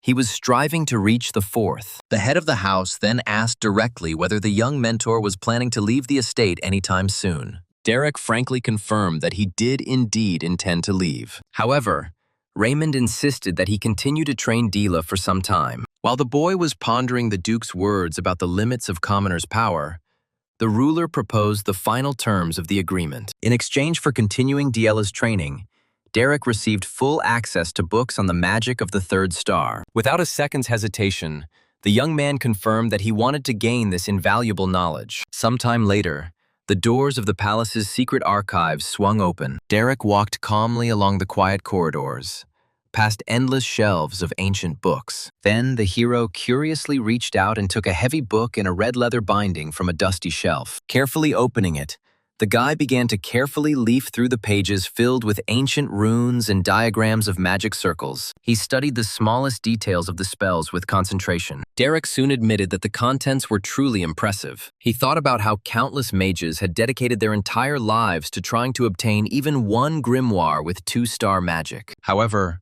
looking around, he noticed that this entire section consisted of valuable manuals on 3-star magic. Then the guy realized that he now had more than enough reasons to stay in this estate. However, he noted that Pelin would probably cause chaos if she found out about this. Several calm days have passed since then. Diela put her hands on her hips and smugly declared that she was now officially a 1-star mage. Derek noted that since the girl had managed to use the magic of 1-star at least once, then formally she could be called back. Hearing such a restrained reaction, she stated that the mentor should have been more pleased with his student's success. Then she snorted in irritation and scratched the back of her head. And the hero noticed that she had recovered very well over the last 3 days. After this, the guy, with a slight mockery, reminded her that after the last fight, the girl looked like a real crybaby. Diela instantly blushed, crossed her arms angrily, and began loudly denying it, insisting that she had simply gotten dust in her eyes. Then the girl puffed out her cheeks in displeasure and complained that her father should have warned her about the family's plans in advance. However, he suggested that she continue her studies, explaining that very soon she would master the remaining spells of 1-star. Hearing this, Diela instantly perked up and, with shining eyes, asked what exactly she would study next. The hero explained that her development was rapid.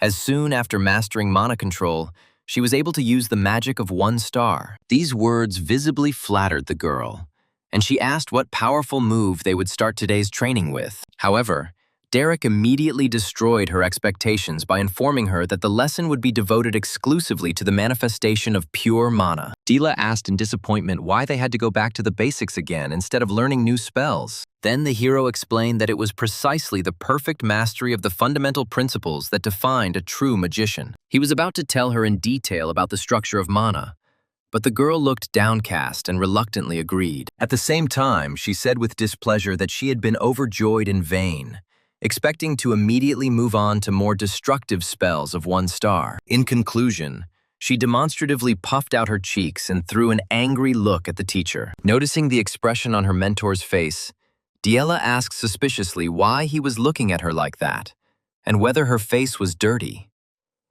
The guy thoughtfully propped his chin on his hand and replied that he was only surprised at how obediently she followed his instructions. The girl turned away in irritation and grumbled that she had always obeyed him from the very beginning. But these words made Derek remember completely different events. Then he reminded the student that she had poured dirty water on his head twice in a row, Dila said sheepishly, surprised that he still remembered it.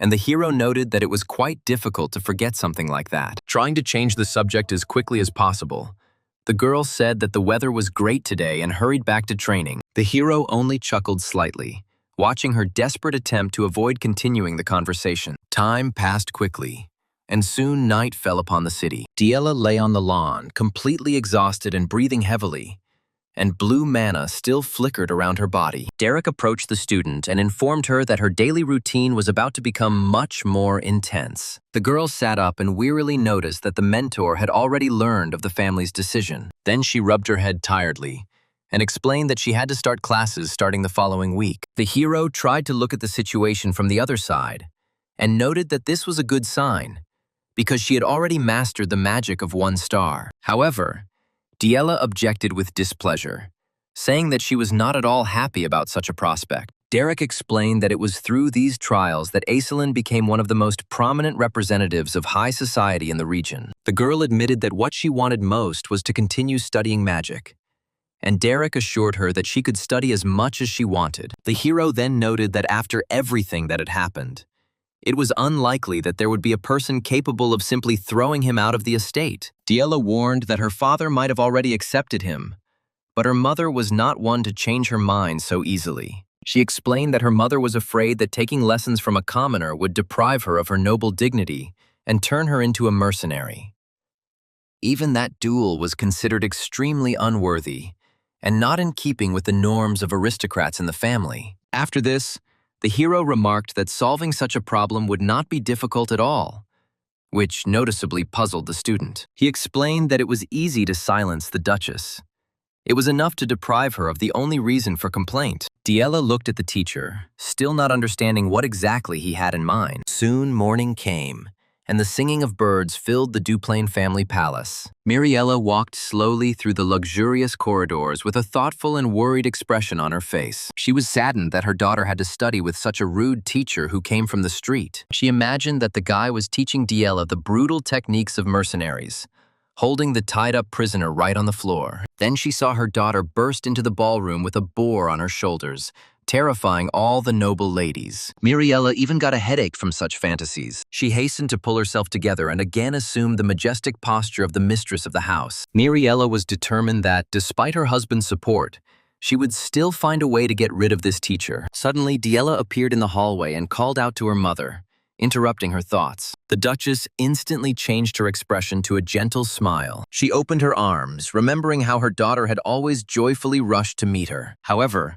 this time nothing like that happened. Instead, the girl bowed gracefully and very formally, politely inquiring whether her mother had had a good night. Miriella's eyes widened and she literally froze in surprise. The girl then apologized for not being able to come earlier due to her injuries, and said that she was already rushing to her morning piano lesson. The woman was still trying to comprehend such a drastic change, and was barely able to answer anything. Meanwhile, Diela walked past with a slight smile, warning that she was in a hurry due to a busy class schedule. Miriella asked if the etiquette lessons had already started, since they were supposed to start only next week. The girl confirmed that classes began in a week and thanked her mother for her concern. The Duchess could only agree and advise her daughter to hurry so as not to be late. As Diela walked through the courtyard, one of the maids accidentally dropped some wooden planks. However, instead of her usual anger, Diella approached the maid with a kind smile and gently asked if she was hurt. The maid froze in astonishment and could only respond with a noticeable stutter. Miriella, who was watching what was happening from afar, was truly shocked. Meanwhile, we find ourselves in the noble quarter of Ebelstein. One of the noblewomen remarked that she had been very worried about Lady Aislinn at the last meeting,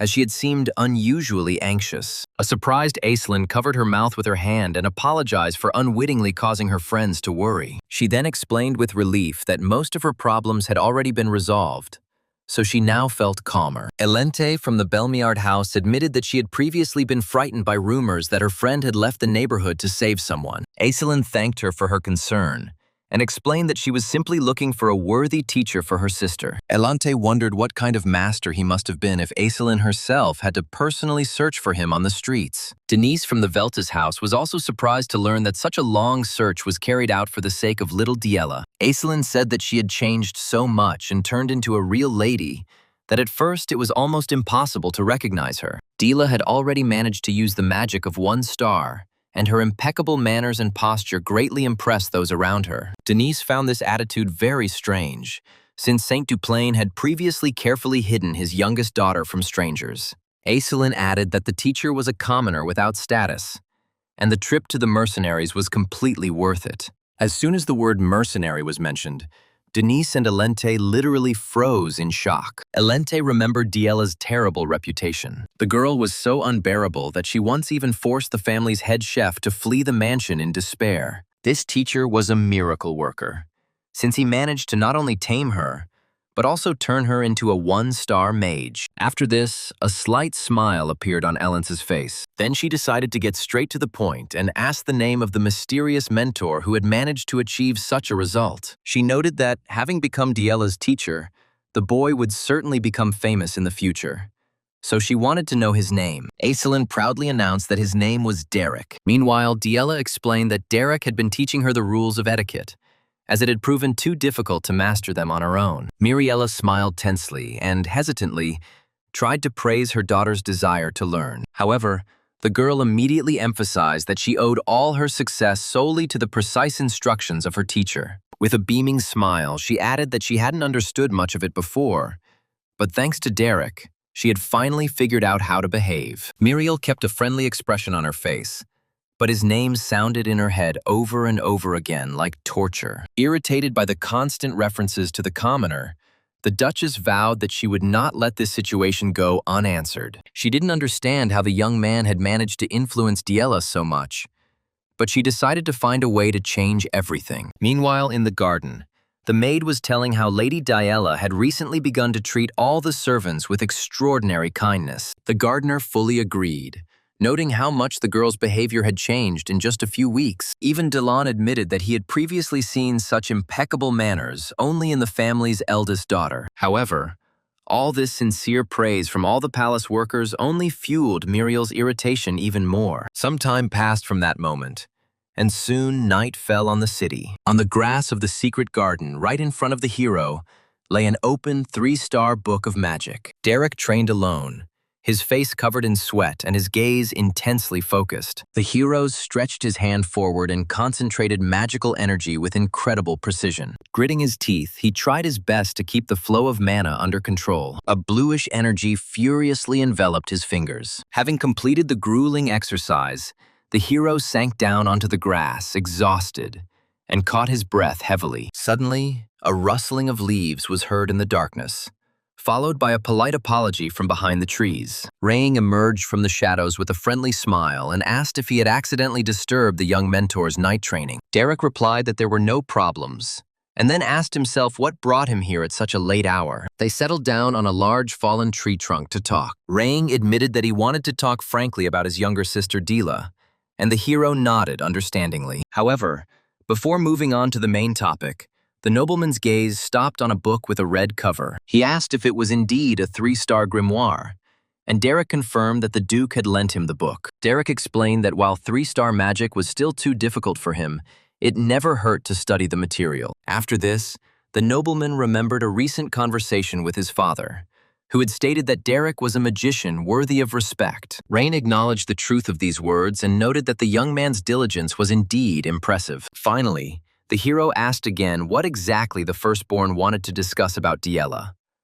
Only then did Rieg remember his real goal. His cheeks instantly flushed with embarrassment, and he stammered as he asked what kind of gifts teenage girls usually liked. Derek looked at the young man in surprise after such an unexpected question. Rain became even more embarrassed and hesitantly asked if his sister would like a rag doll if he sewed it with his own hands. The mentor immediately presented a creepy, very strange-looking doll that Valerian had made earlier. Then he replied that Dila would certainly not appreciate such a gift. The disappointed guy tried to hide his embarrassment. He admitted that he himself understood how unsuccessful this idea was. Then, wanting to quickly change the subject, Rieg scratched the back of his head and suggested returning to the palace, since the training was already over. Together they walked across the lawn to the main doors of the mansion. On the way, the nobleman sincerely thanked Derek for everything he had done for his family. The young man said that in recent days, the atmosphere in the entire estate had noticeably changed for the better, and the Duke was pleased with the family's new life. The hero remarked that his feelings were very difficult to understand, and Raig replied that absolutely everyone would surely agree with that. Suddenly, the young man stopped right in the middle of the lawn. Looking up at the starry sky, he noticed that people had indeed changed a lot, especially children around his younger sister's age. Rang admitted that he still didn't understand whether he noticed what was happening too late, or whether he simply didn't want to see the truth. After this, he turned to the hero and thanked him, emphasizing that everything that had happened was only possible thanks to his efforts. Derek merely nodded curtly in respect. As they continued on their way, Rieg noticed that his sister's magic looked unusual and resembled freehand painting. The hero was amazed by the guy's observation, because most people would never notice such a subtle difference. He then confirmed his guess and explained that Diella had used the Wild School's method to control the flow of mana. Once a girl has fully mastered the basics, she will be able to develop independently, no longer needing a mentor. Moreover, at this level, the intervention of any teacher is more likely to hinder than help. Rang listened carefully to the explanation and silently thought, imagining the day when his sister would finally reach her full potential. 2 more months passed since that day. Diella asked why the maid brought so many flowers. The girl explained that she had collected them in the garden to decorate her mistress's hair. Smelling the pleasant scent of the petals, Diella remarked that it felt as if spring reigned here all year round. Then she thought about how she could now easily wield one-star magic, and her relationship with the servants had become much warmer. The girl happily realized how many wonderful moments she had missed out on before, and thanked her mentor Derek for all of this. The maid jokingly remarked that now she understood why her mistress was so happy today. While she was weaving flowers into the girl's hair, Diella asked her to leave one extra petal to give to her teacher. Suddenly, the flower branch slipped from her hands and fell onto the luxurious floor of the palace corridor. She wanted to give it to Derek, but the unexpected news completely stunned her. Diella froze in place, her eyes full of tears as she looked into one of the rooms. With a trembling voice, the girl asked if it really meant what she had just heard. Derek and Valerian stood silently in the room. Then her mentor confirmed that, unfortunately, he could no longer teach her anything. Just as the seasons inevitably changed, happy periods of life also eventually came to an end. During his previous conversation with the Duke, the hero explained that Diella had an exceptional talent in the direction of wild nature. He noted that further interference in her education would only limit his students' development. Raymond accepted his mentor's explanation and admitted that he really no longer had any reasons to remain in the estate. For some time, the head of the family silently considered the decision he had made. Then the Duke rose from his desk and admitted that much had changed for the better. Thanks to Derek's efforts, his daughter was finally able to truly grow up. Raymond admitted that he had previously been too busy managing his estates, and therefore had not been able to become a good father. Without turning to his interlocutor, the nobleman asked when the guy was going to leave the palace. Derek replied that he planned to use Aiselin's carriage and return to the outskirts of Ebelstein after her visit was over. The Duke accepted this decision and asked for the return of the key to the family's secret archive, and the hero nodded in agreement. However, the Duke suddenly stopped him and demanded that he hand over the special key immediately. The hero silently looked at the man with surprise and suspicion, not understanding such a strange haste. However, he only turned to the window and stated that if there was nothing more to discuss, the guy could leave the office. Without saying another word in farewell, Derek maintained his usual calm expression. He bowed respectfully and then slowly walked towards the exit. Soon, the hero was leisurely walking along the long corridor of the palace. Suddenly, Diella blocked his way and complained that he had unexpectedly appeared in her life and was now just as suddenly going to disappear. Derek looked at the student seriously and addressed her by name. He then explained that there was no other way out, although the hero understood that she most likely did not want to hear it. With tears in her eyes, Diella asked pleadingly if he really couldn't stay at the estate. Hearing such a sincere request, the guy fell silent for a moment and looked away. Then he took several confident steps towards the girl. He said that he was going to return to his former life as a mercenary to continue studying magic. Besides, as soon as she had honed her abilities sufficiently, she was to come to Ebelstein for her debut ball. Derek promised that they would meet again, and if her level increased, he would be able to teach her completely new techniques. The girl tried to hide her tears, turned away angrily, and grumbled that the teacher was a terribly annoying person. She admitted with annoyance that he always found exactly the right words to say in the most difficult moments. Later that night, Diella lay in her bed, breathing heavily in her sleep and her face covered in cold sweat. The girl was again tormented by a terrible nightmare, filled with ominous voices that called her untalented. The voices kept repeating that she was the greatest disgrace of the Duplain family and should never have been born. Suddenly, the girl opened her eyes wide. The next moment, Diella woke up screaming in her bed. The frightened girl was breathing heavily, huddled under the blanket and trying to come to her senses. Touching her head, she realized with relief that it was just another nightmare. Hearing the scream, the maid quickly opened the bedroom door and anxiously asked if everything was all right with her mistress. Diella looked at her silently as the girl explained that she heard a loud scream and was very scared. At that moment, a thought arose in Diella's head. She began to think about how to stop her teacher from leaving. The girl even thought about returning to her previous behavior and causing trouble for everyone again. She felt that she became uncontrollable again.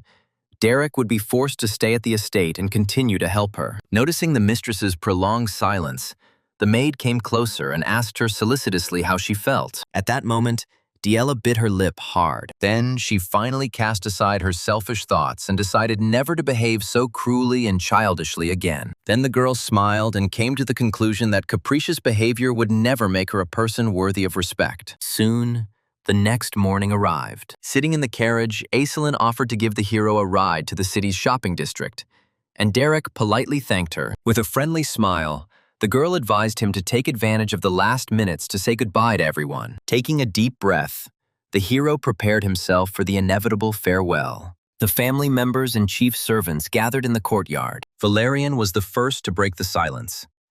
He asked if the mentor really needed to leave now. Rang admitted that life on the estate had been quite difficult for his mentor, but then he thanked him for his enormous efforts. Derek bowed respectfully and sincerely thanked him for his support and generosity. Then he turned his gaze to the man who had been most distressed by his departure. Diella stood with her arms crossed over her chest and a displeased expression on her face. Noticing the teacher's intense gaze, the girl irritably asked why he was looking at her like that. She then told him not to even count on asking him to stay, because now she was no longer a helpless little girl. Derek admitted that it was a great honor for him to become her mentor. In response, Diella smiled and joked that she would definitely tell everyone who her teacher was. According to her, the mentor's peaceful life ended the moment he agreed to teach the heiress of the Duplain family. Diella stammered sheepishly as she asked Derek to be careful on the streets and not to get injured during dangerous missions. In response, the hero asked her not to overwork herself during her studies. Diella, however,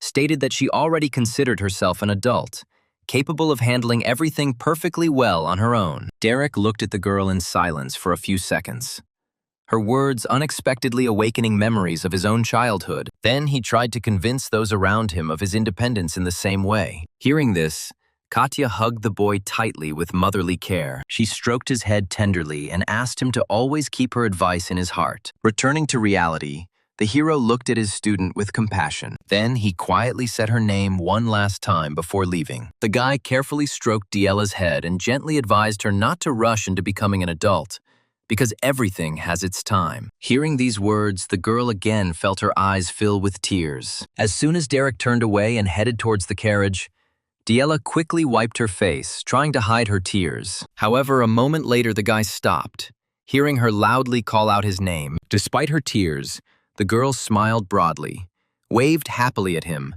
and promised that they would definitely meet again. The hero responded with only a slight bow and farewell, and expressed the hope of seeing her again one day on the outskirts of Ebelstein. Deeply moved, Diella agreed to this promise. This is where their learning history came to an end. Meanwhile, the action moved to the shopping district of Ebelstein. Suddenly, the door of one of the local taverns swung open with a bang. Inside, Pelin delivered a powerful punch to the overconfident man's face, quickly putting him in his place. The crowd around cheered on the participants in the brawl, and Derek watched from the sidelines, hiding under a black cloak. The blonde was already about to finish off her defeated enemy. However, she suddenly looked up and noticed her friend in front of her.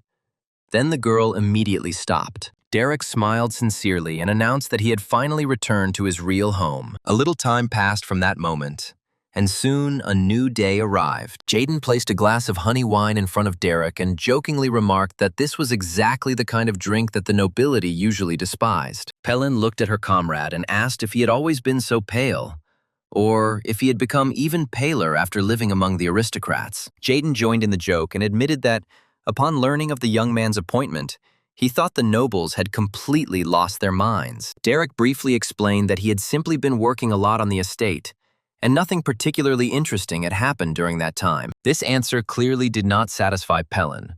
The girl grumbled with displeasure that her friend was now speaking almost like a real aristocrat. Jaden tried to calm her down by handing her a mug of drink, but the blonde continued to grumble. Then the captain smiled slyly and suggested that service with the nobility must have brought Derek a huge amount of money. The hero replied that he had received something much more valuable than any money. After that, he took out from his bag an ancient grimoire in a red leather binding with gold decorations. Jaden and Pelin stared at the book in shock and assumed that it was a 2-star magic textbook. However, Derek corrected his friends and said that it was a legendary 3-star grimoire. Hearing this, both mercenaries instantly panicked. They started shouting and demanding to know if he had stolen such a valuable book. But the guy's expression didn't even change. He explained that the Duke had personally given him this grimoire as a reward. Pelin immediately grabbed her friend by the collar, wondering if the palace needed an archery instructor. The boys spent the whole day talking, and soon night came. Derek asked Jaden if there were any new quests, and the captain, who was sweeping the tavern floor, looked at him in surprise. The hero admitted that he wanted to take on a simple mission. After a quiet life in the palace, he felt that he had lost some of his fighting skills. Jaden assured him that such masters never lost their form, and besides, there was a constant shortage of good mercenary mages. Then Derek asked to be sent on a new mission the very next day. The next morning, 2 mercenaries set off in a cart to the next hunting ground. Soon, Pelin was running away from the huge 2-legged monster at full speed. Thanks to her well-aimed arrows and Derek's sword, the giant monster soon fell to the ground. The partners then continued to explore the dangerous forest, destroying giant spiders along the way. By evening, Pelin was completely exhausted and lay powerless in the cart. Later, they set up camp in the forest near a crackling fire. When the blonde fell fast asleep, Derek quietly walked away from the parking lot, went out into a small clearing and began training again. Derek controlled the bluish energy that enveloped his hands with incredible precision. Bright sparks began to flash between the fingers of his gloves as the hero attempted to form a powerful magical sphere. However, suddenly there was a powerful explosion, which threw the young man back with great force. A huge beam of magical light cut through the treetops and with a deafening roar alarmed the entire dark forest. Derek fell to the grass, trying to catch his breath, noticing that his left arm had received a small wound. The guy admitted that the gap between 2- and 3-star magic was truly enormous, and it was incredibly difficult to overcome. Meanwhile, the months continued to pass. Autumn soon arrived, covering the roofs of the houses with leaves. Soon, a harsh winter arrived, covering the entire region with a thick layer of snow. One winter day, the tavern door slowly opened, letting snowflakes in. Pelin walked inside, shivering and complaining about the biting cold, while Derek walked silently beside her. Seeing that they had just returned from a mission in the snowy mountains, Jaden smiled and remarked that it was good to be young. He added that only they could have been so reckless as to go after the harpy's head during such a snowstorm. Taking the towel, the boy politely thanked the owner and wiped his face, while Pelin enjoyed the warmth. Jaden warned that while they deserved a break, he had just received an order that was perfect for Derek. The captain explained that the task was simple and well paid, although the client might require a lot of patience. After this, he asked the hero if he had heard about the influential family of Count Belmiard. Jaden explained that the family was looking for a partner for magical training for one of their heirs. The purpose of the recruitment was to provide the girl with the opportunity to practice combat techniques without restrictions. Derek immediately agreed and set off for the majestic estate of House Belmiard. There, Elente was already waiting for him, currently strolling through the park with an elderly man. She asked who she would be fighting today, and the man said they had agreed on a commoner. Elente was surprised and asked him again if she really had to beat up some commoner. The man explained that this was also part of her training, and they promised him decent compensation so she could have fun. However, the girl said that the nobles were simply incredible if they considered beating a commoner to death a practice. And although the commoner possessed first-star magic, Elente was sure that the difference between them would be colossal. Meanwhile, the hero was already waiting for his new student on the training bench. Suddenly, he heard someone's footsteps and raised his head. Elente looked the mercenary over carefully, assessing the man who had been hired as her sparring partner. Derek himself showed no sign of excitement and calmly greeted her and introduced himself by name. The girl gave her name, Elente, but it seemed to her that she had heard this name many times before, although she could not remember exactly. Elente wondered if it was really a magician standing in front of her, because he looked too young. Once in the arena, Elente straightened up and looked closely at her opponent. She asked if the young man knew the basic rules of magical sparring. The hero replied that he was familiar with the basic rules. Hearing this, the girl told him to resist with all his might, and she tried to end the fight as quickly as possible. However, Elente mentally decided that she would simply knock him out of the arena with a shockwave and end the fight immediately. Meanwhile, Derek clarified what exactly she meant by resisting with all her might. This question visibly puzzled Elente, and she asked with displeasure what this even meant. The hero then explained that it was important for him to understand how much resistance he had to put up in order for the sparring to be useful. An elderly teacher standing nearby silently watched their conversation. Elente only smiled slightly at this unusual manner of communication. Then she shook her head and repeated that Derek should fight with all his strength. Hearing these words, the young man chuckled, and at that very moment, magical energy began to slowly build up around him. Having accepted her conditions, he briefly replied that he would fulfill her request, and blue mana gradually gathered in his palm. Elente was the first to begin casting the spell.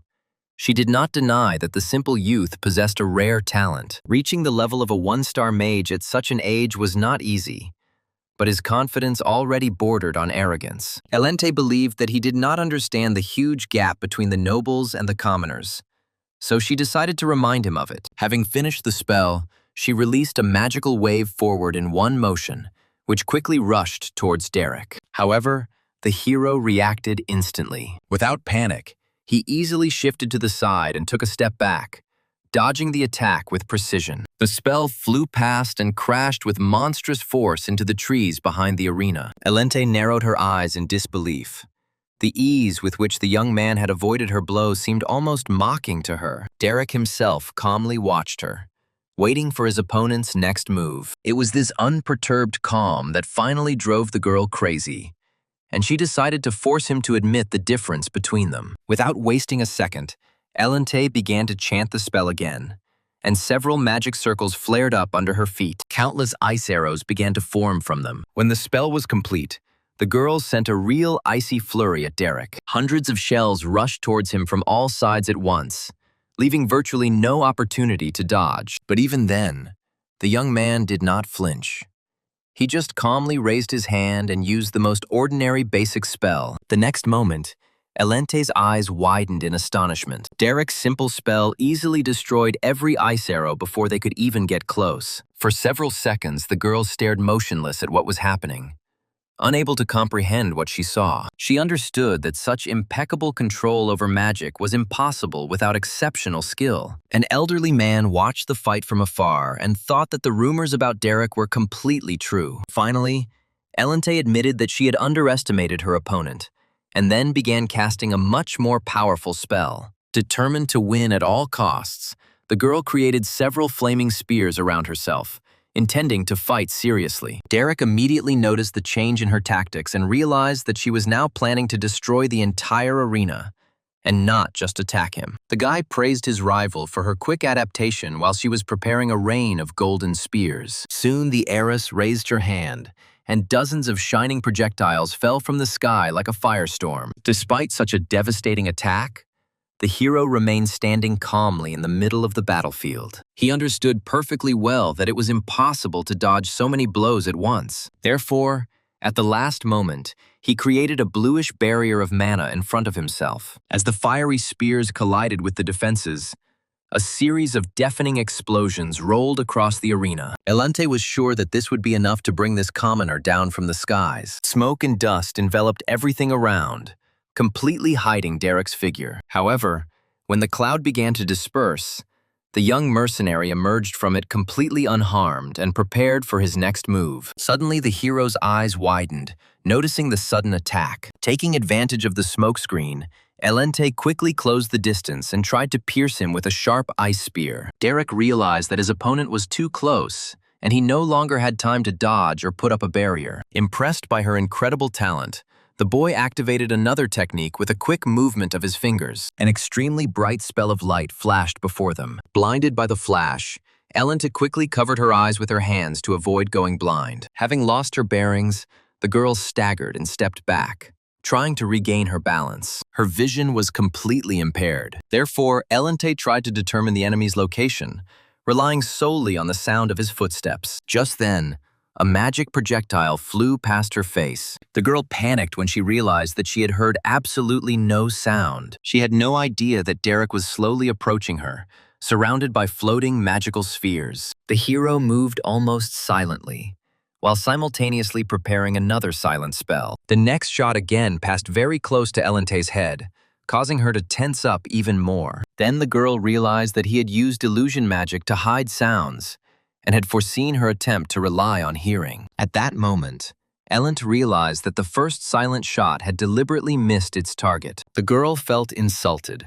realizing that Derek had not fought at full strength from the very beginning. Meanwhile, the guy released another magical charge. Elente managed to dodge in time, but continued to remain extremely cautious. Suddenly, the girl's eyes widened, noticing the enemy's incredible speed of movement. Derek quickly began to close the distance between them. Elente smiled, deciding that he had made a mistake, since quickly casting spells was her greatest strength. She concentrated, hoping to attack before the guy finished his spell. However, something unexpected happened.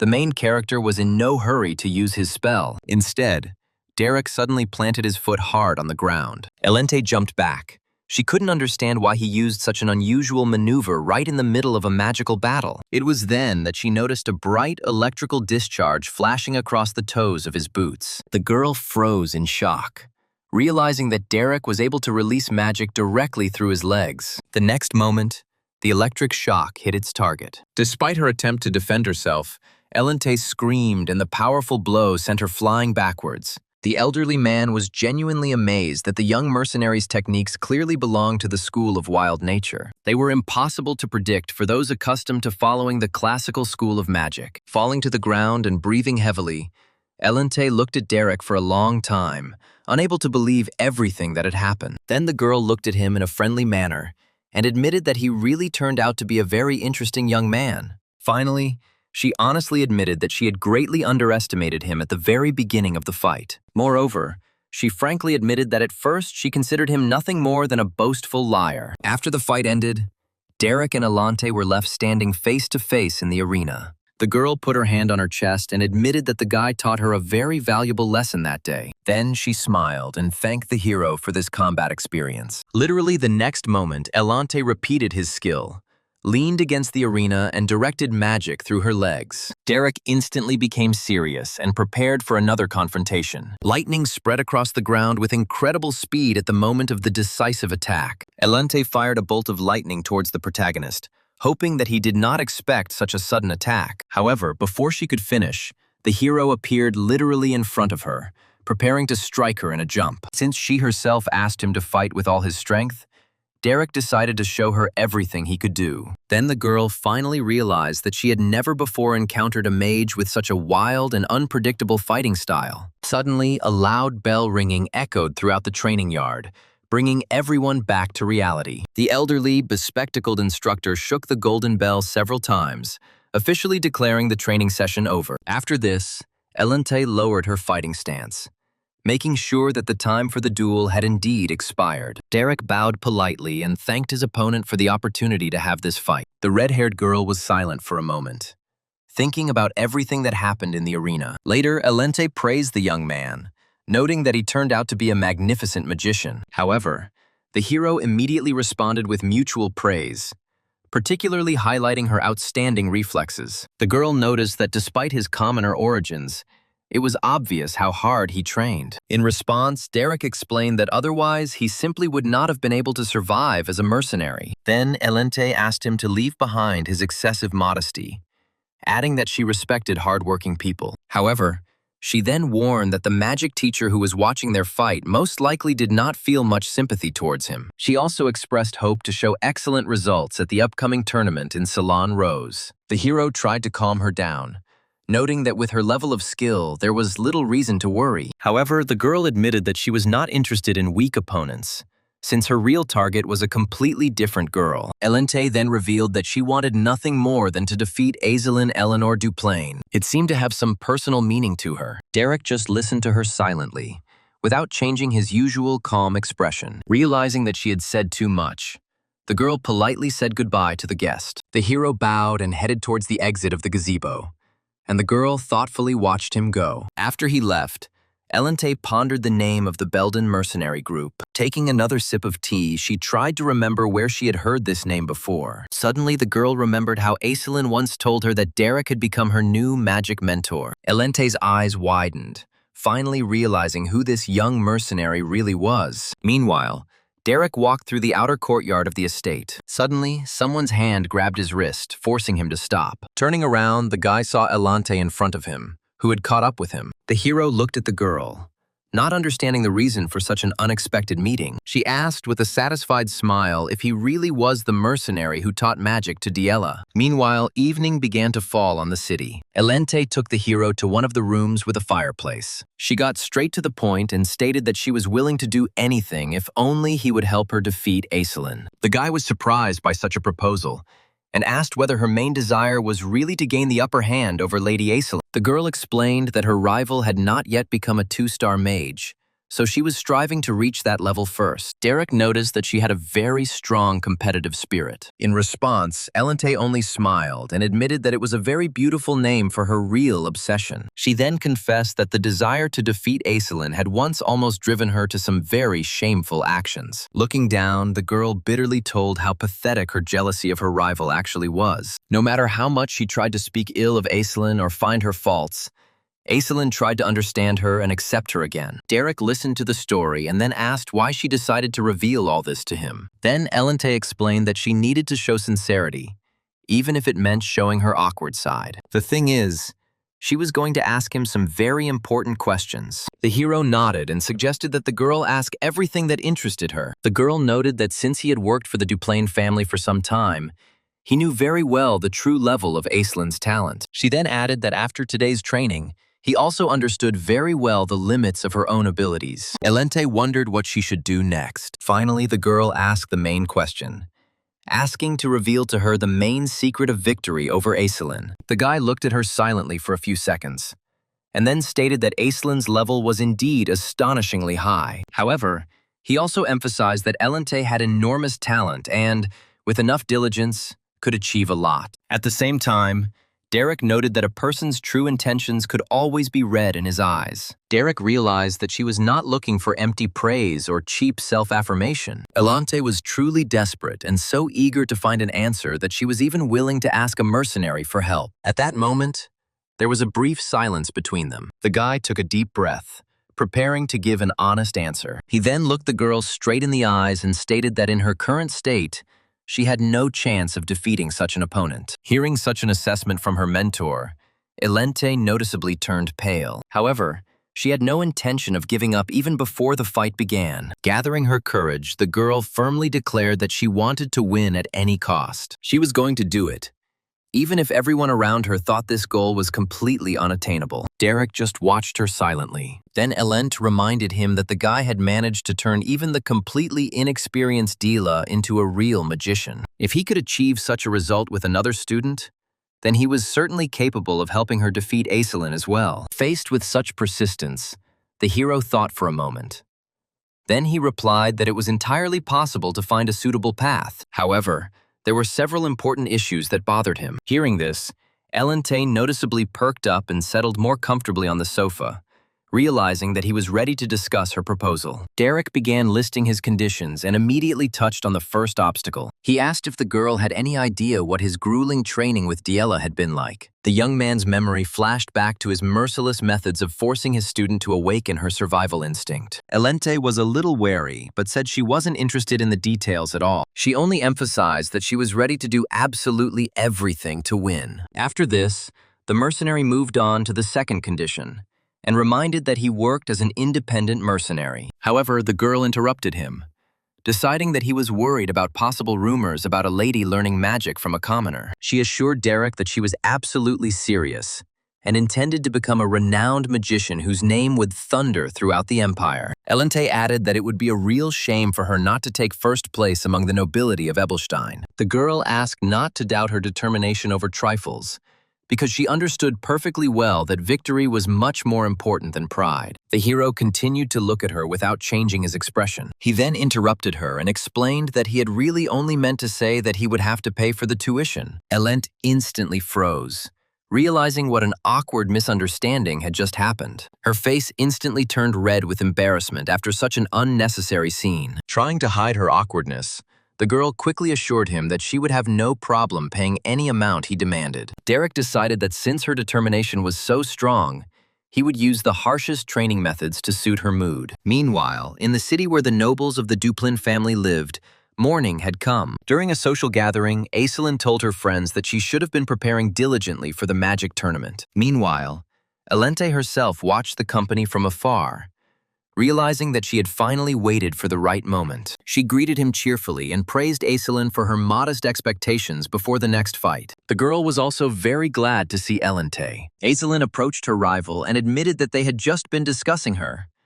Elente noticed that she had heard her voice from afar. The other girls immediately stepped aside, not wanting to find themselves between two long-standing rivals. Elente asked if Aislinn really needed training, since she had never lost a fight. Aislinn thanked her, but noted that she could not allow herself to relax, since her next opponent would be Elente. Then the red-haired girl, with obvious superiority, announced that she had hired a new high-class magic tutor. Elent paused, then corrected Aislinn, stating that she was the one who truly trusted the man. After this, the girl smiled triumphantly and revealed the name of her new mentor, Derek. At that moment, genuine surprise appeared on Aislinn's face. She could already imagine how upset her rival would be to learn that she had lost such a teacher. However, instead of the expected envy, Aislinn was only surprised.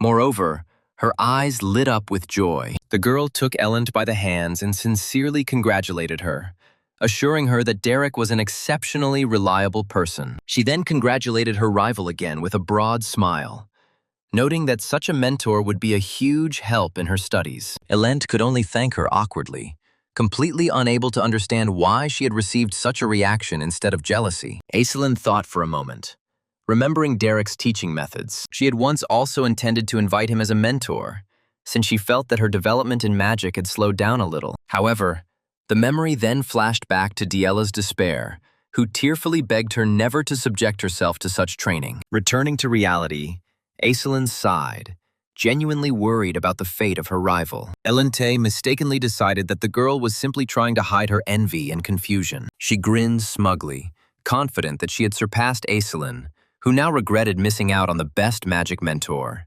Aislinn tried to warn her rival in a friendly manner about Derek's harsh nature, but Elente immediately interrupted her. The girl then said goodbye cheerfully and explained that the first day of classes required good preparation, so it was time for her to go. The red-haired girl ran away happily, and Aislinn looked after her for a long time with an expression of sincere pity. She understood perfectly well that Derek was not a bad person at all, but in the role of a mentor, he turned into a merciless tormentor. Nearby, Denise was drinking tea and watching the girls talking in the courtyard. She noted that her friends really gave it their all for the upcoming tournament. Meanwhile, in the tavern, everything went on as usual. Jaden noticed that Derek's partnership with the Belmiard family was gaining more and more high-profile clients. The hero agreed and noted that teaching students directly in Ebelstein was much more convenient than constantly traveling to their estates. The tavern owner asked if it was really possible to train someone well enough to defeat Aislinn in a duel. Derek took a sip of his drink and replied that such a task was not at all impossible. If Elente reaches the level of a 2-star mage first,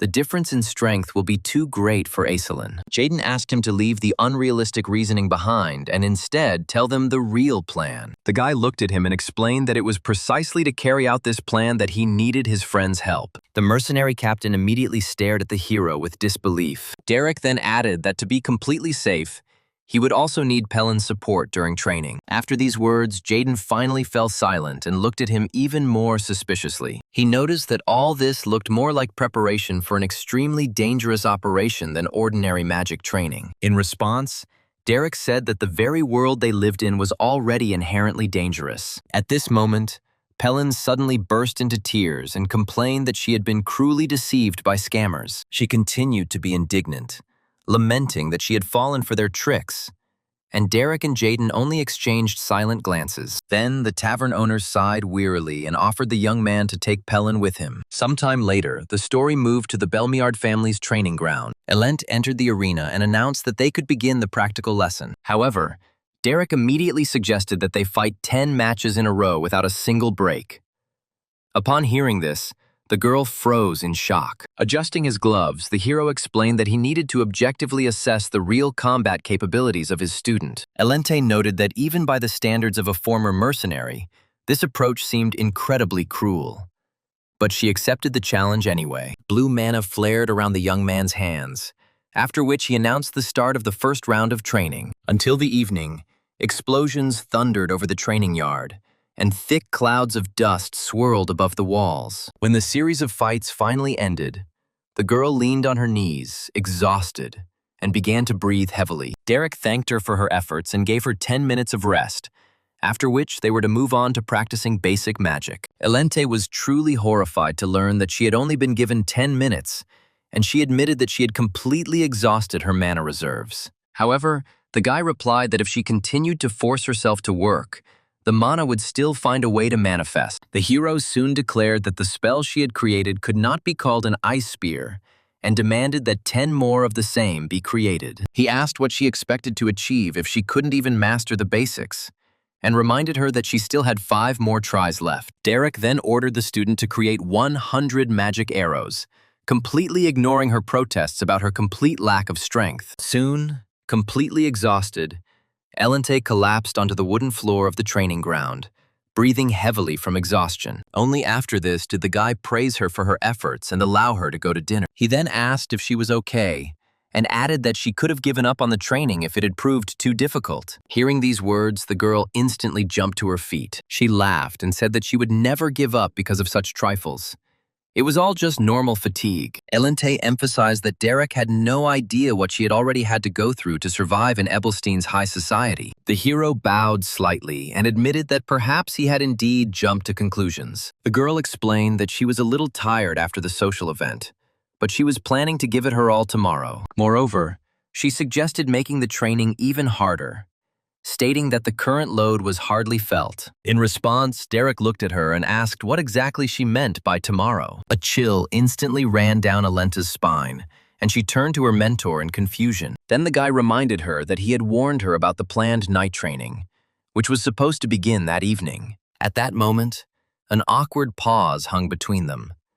The girl tried to laugh it off, noting that he was very good at telling jokes. However, Derek replied that he had never done anything like that. The next day, the grueling training continued, with the hero forcing his student to work even harder. He demanded that 5 more magic arrows be created while Elente trembled with fatigue as she tried to perform the spell. The girl screamed in despair, not understanding why he kept increasing the number of repetitions. Derek warned that if she couldn't run anymore, they would immediately move on to mana manifestation exercises. Later, Elent was sitting limply in her chair, breathing heavily, completely exhausted. Derek asked her if everything was okay, and she tried to maintain her dignity and said she had had an incredible time. The guy reiterated that it was okay to give up on training if she felt she could no longer continue. However, Elance stubbornly stated that giving up was not an option for her, and that such a difficult training was just a warm-up. Derek just looked at her silently.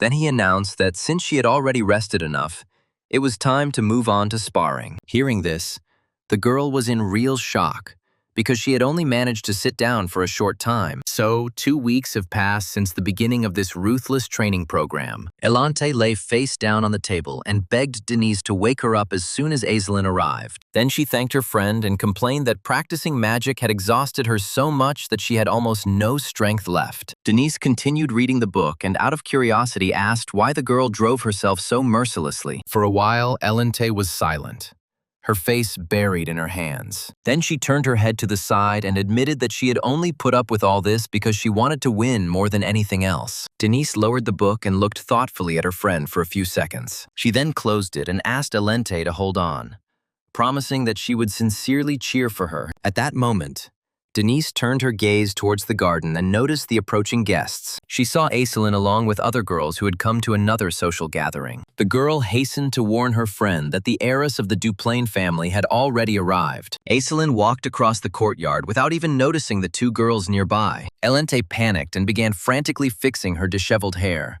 afraid to appear before her rival in such a pitiful state. Meanwhile, the other girls were discussing the new fashion boutique that had opened in the city and making plans to visit it. The red-haired girl slumped even more in her chair, burning with shame at her exhausted and unkempt appearance. Almost in a whisper, she asked if Aislinn had passed by.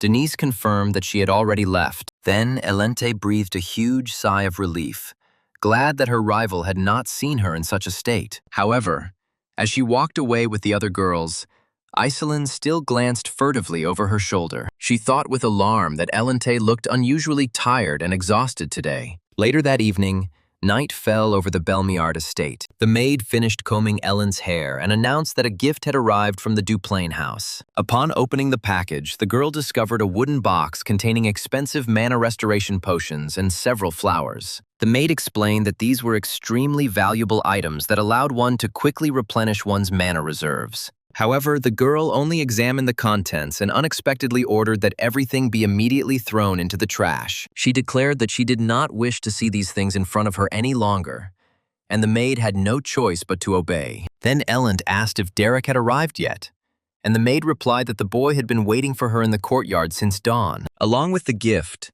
Aislinn sent a letter with warm wishes, in which she wrote about the arrival of winter and pure white snow. While the maid combed her scarlet hair, Elente involuntarily recalled her rival's friendly lines. She asked her friend how they were getting on during this cold season. Aislinn also reported that this year the Duplain family's lands had produced a particularly rich harvest of high-quality goods. However, Elente, reading the wishes for a good day, only bit her lip harder from irritation and bitterness. Meanwhile, Derek was waiting in the courtyard of the estate, reading a book under the cloudy sky. Noticing the girl approaching, he closed the book. The hero immediately stood up to greet her and praised her for her punctuality. However, Elente replied that she had not come for empty talk. She then demanded an honest assessment of her abilities after several weeks of hard training. The hero thought for a moment. After this, he stated that the most sensible decision for her would be to refuse to participate in the upcoming fight altogether. Hearing this answer, the girl instantly froze. Then she gave him a pained look over her shoulder and asked why he continued to humiliate her like that. Derek apologized if his words came across as a personal insult. However,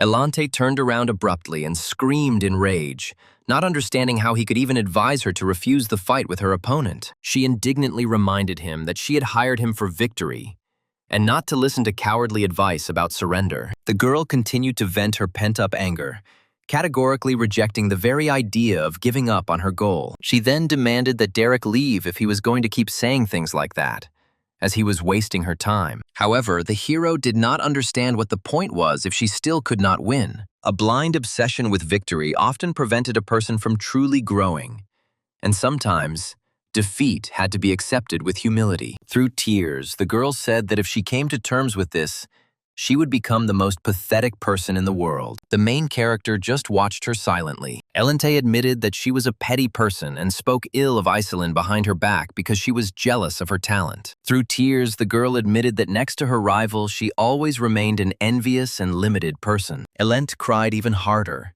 finally admitting how weak, insignificant, and pathetic she felt compared to Iselin. Through her tears, the girl admitted that she understood perfectly well that she had no real reason to hate Iselin. In utter despair, she asked herself why this terrible inferiority complex never went away. In fact, the young girl was tormented not by hatred for her rival, but by deep disgust for herself. Elente always felt a hidden and painful contempt for herself. This was the true reason for her incredible tenacity and obsessive desire to defeat Iselin. From the outside, it all looked like ordinary envy or rivalry between noble families. However, Derek realized that the real object of her hatred was not Iselin at all.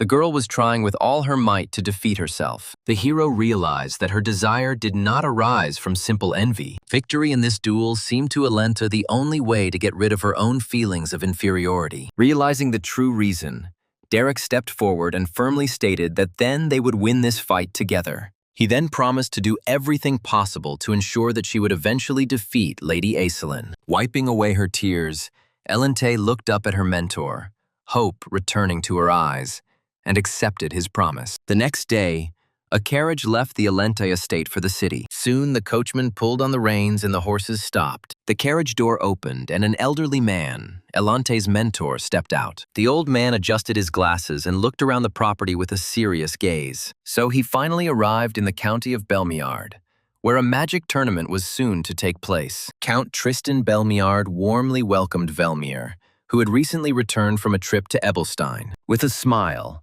the host invited the guest to sit down and rest after a long journey.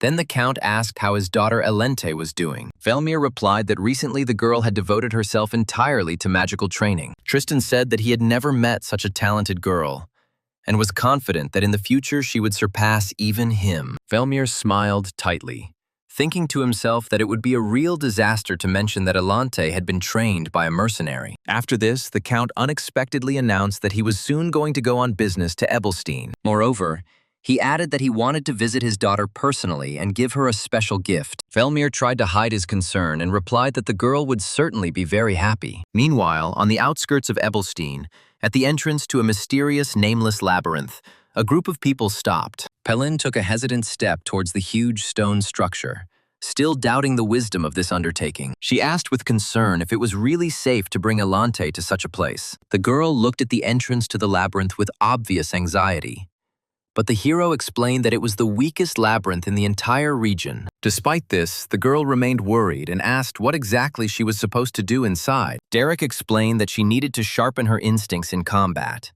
and that the entire group would be there to protect her in case of danger. Having created a glowing ball of light in his palm, the guy reminded that there were only a few days left until the duel with Iselin. Pelin supported him, noting that with such a shortage of time, the best way to become stronger was through real combat. Realizing that she had no choice, Elente only looked anxiously at her mentor. Then the whole group entered the stone labyrinth. Moving carefully along the corridors, the girl broke out in a cold sweat, feeling the ominous atmosphere of this place. Derek warned everyone to remain vigilant, and reminded them that there was danger even in the low-level labyrinth. Elente walked right behind him, flinching at every sound. Suddenly, Pelin narrowed her eyes, noticing a suspicious movement ahead. The archer immediately informed Derek that there were several goblins right in front of them, and upon hearing this, Elente panicked. However, the situation became even worse when Jaden warned that a huge creature, very similar to an ogre, was rapidly approaching from behind. The warrior pulled out his sword and noted that whether he would deal with the ogre would depend on how much extra money he would be paid for it. Derek focused his mana and replied that they would discuss payment after the task was completed. In the darkness, numerous red eyes flashed one after another, and a terrifying roar echoed through the corridor. Elente was completely horrified when she realized that for the first time she was face to face with real monsters. Two enraged goblins rushed at the group with loud cries, spears thrust forward. Without wasting a second, The hero quickly rushed forward to intercept their attack. The girl froze in place, watching what was happening in shock. Derek ordered Pelin to cover him and rushed forward. His sword was enveloped in a bright blue glow as he fearlessly rushed towards the monsters. The archer pulled the bowstring and released a perfectly accurate arrow. The projectile hit the goblin square in the head, killing him instantly. Meanwhile, the guy prepared a powerful blow,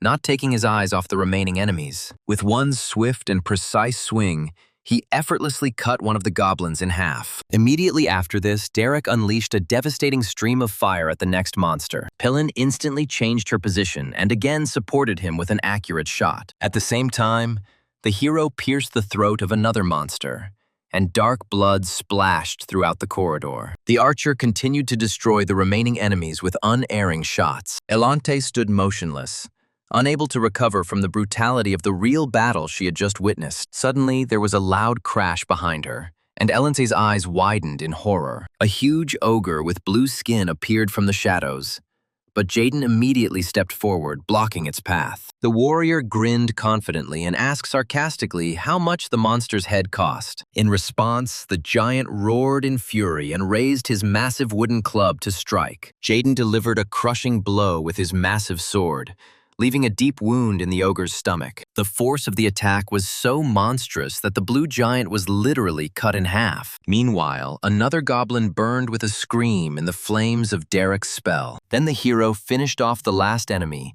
piercing his neck with one precise blow of his sword. Elante finally realized that these creatures were actually trying to kill her. The girl was overcome with genuine horror at the thought that she could die in this dark labyrinth. In the midst of her panic, she suddenly heard her mentor call her name loudly. Derek warned that one of the monsters was already running straight towards her and ordered her to focus immediately. Looking up, the girl saw a goblin rushing towards her, clutching a rough wooden club in his hands. Fear completely paralyzed her thoughts, and it seemed to her that right now her life would end. Seeing the danger, the hero shouted that she needed to fight and destroy the monster if she wanted to survive. Looking into the face of her own death, Elante suddenly thought about what she had been like her whole life. She finally admitted to herself how stupid, arrogant, and ignorant she had been all this time. Elante still lay on the stone floor as the enemy rapidly closed the distance. She remembered her old bitterness and wondered again why the feeling of inferiority never left her heart. Elante realized that it was her own pride that prevented her from building anything truly valuable. She realized that she had always been her own worst enemy. She admitted that all her life she had only envied others and tried to humiliate them. However, the next moment,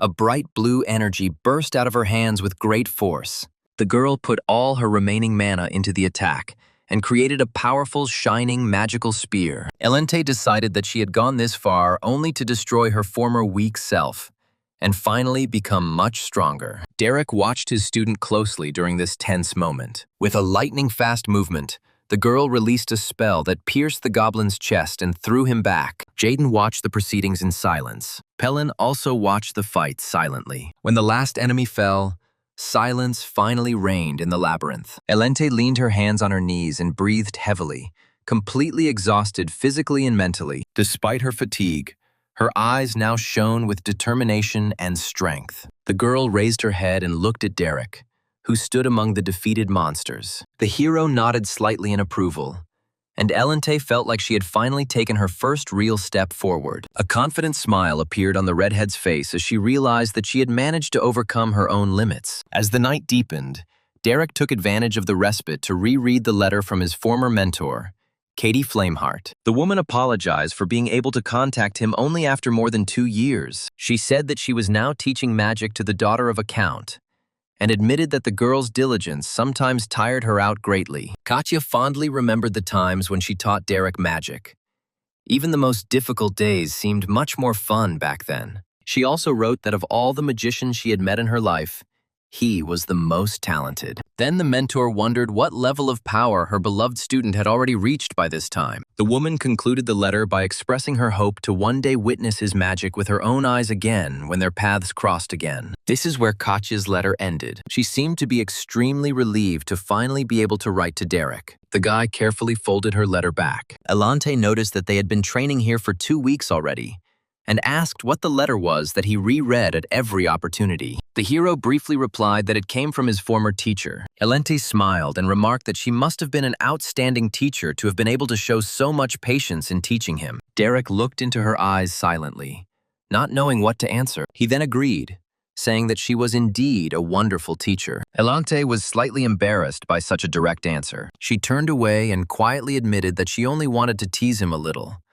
but almost immediately waved her hand and asked him to forget this conversation. After this, the hero reminded her that there were only 2 days left before the fight, and asked how she felt before the upcoming battle. The girl thought for a moment and admitted that she could not yet fully understand her feelings. However, she was absolutely sure of one thing. After a short pause, Elente smiled and declared with complete confidence that she would definitely win this fight. 2 days later, a huge crowd of nobles gathered in the arena for magical duels in the noble quarter. In the center of the hall, Aislinn was chatting cheerfully with several friends as she waited for the tournament to begin. Suddenly, the girl felt a familiar presence, quickly looked up and froze. Aislinn glanced around the arena and spotted Derek.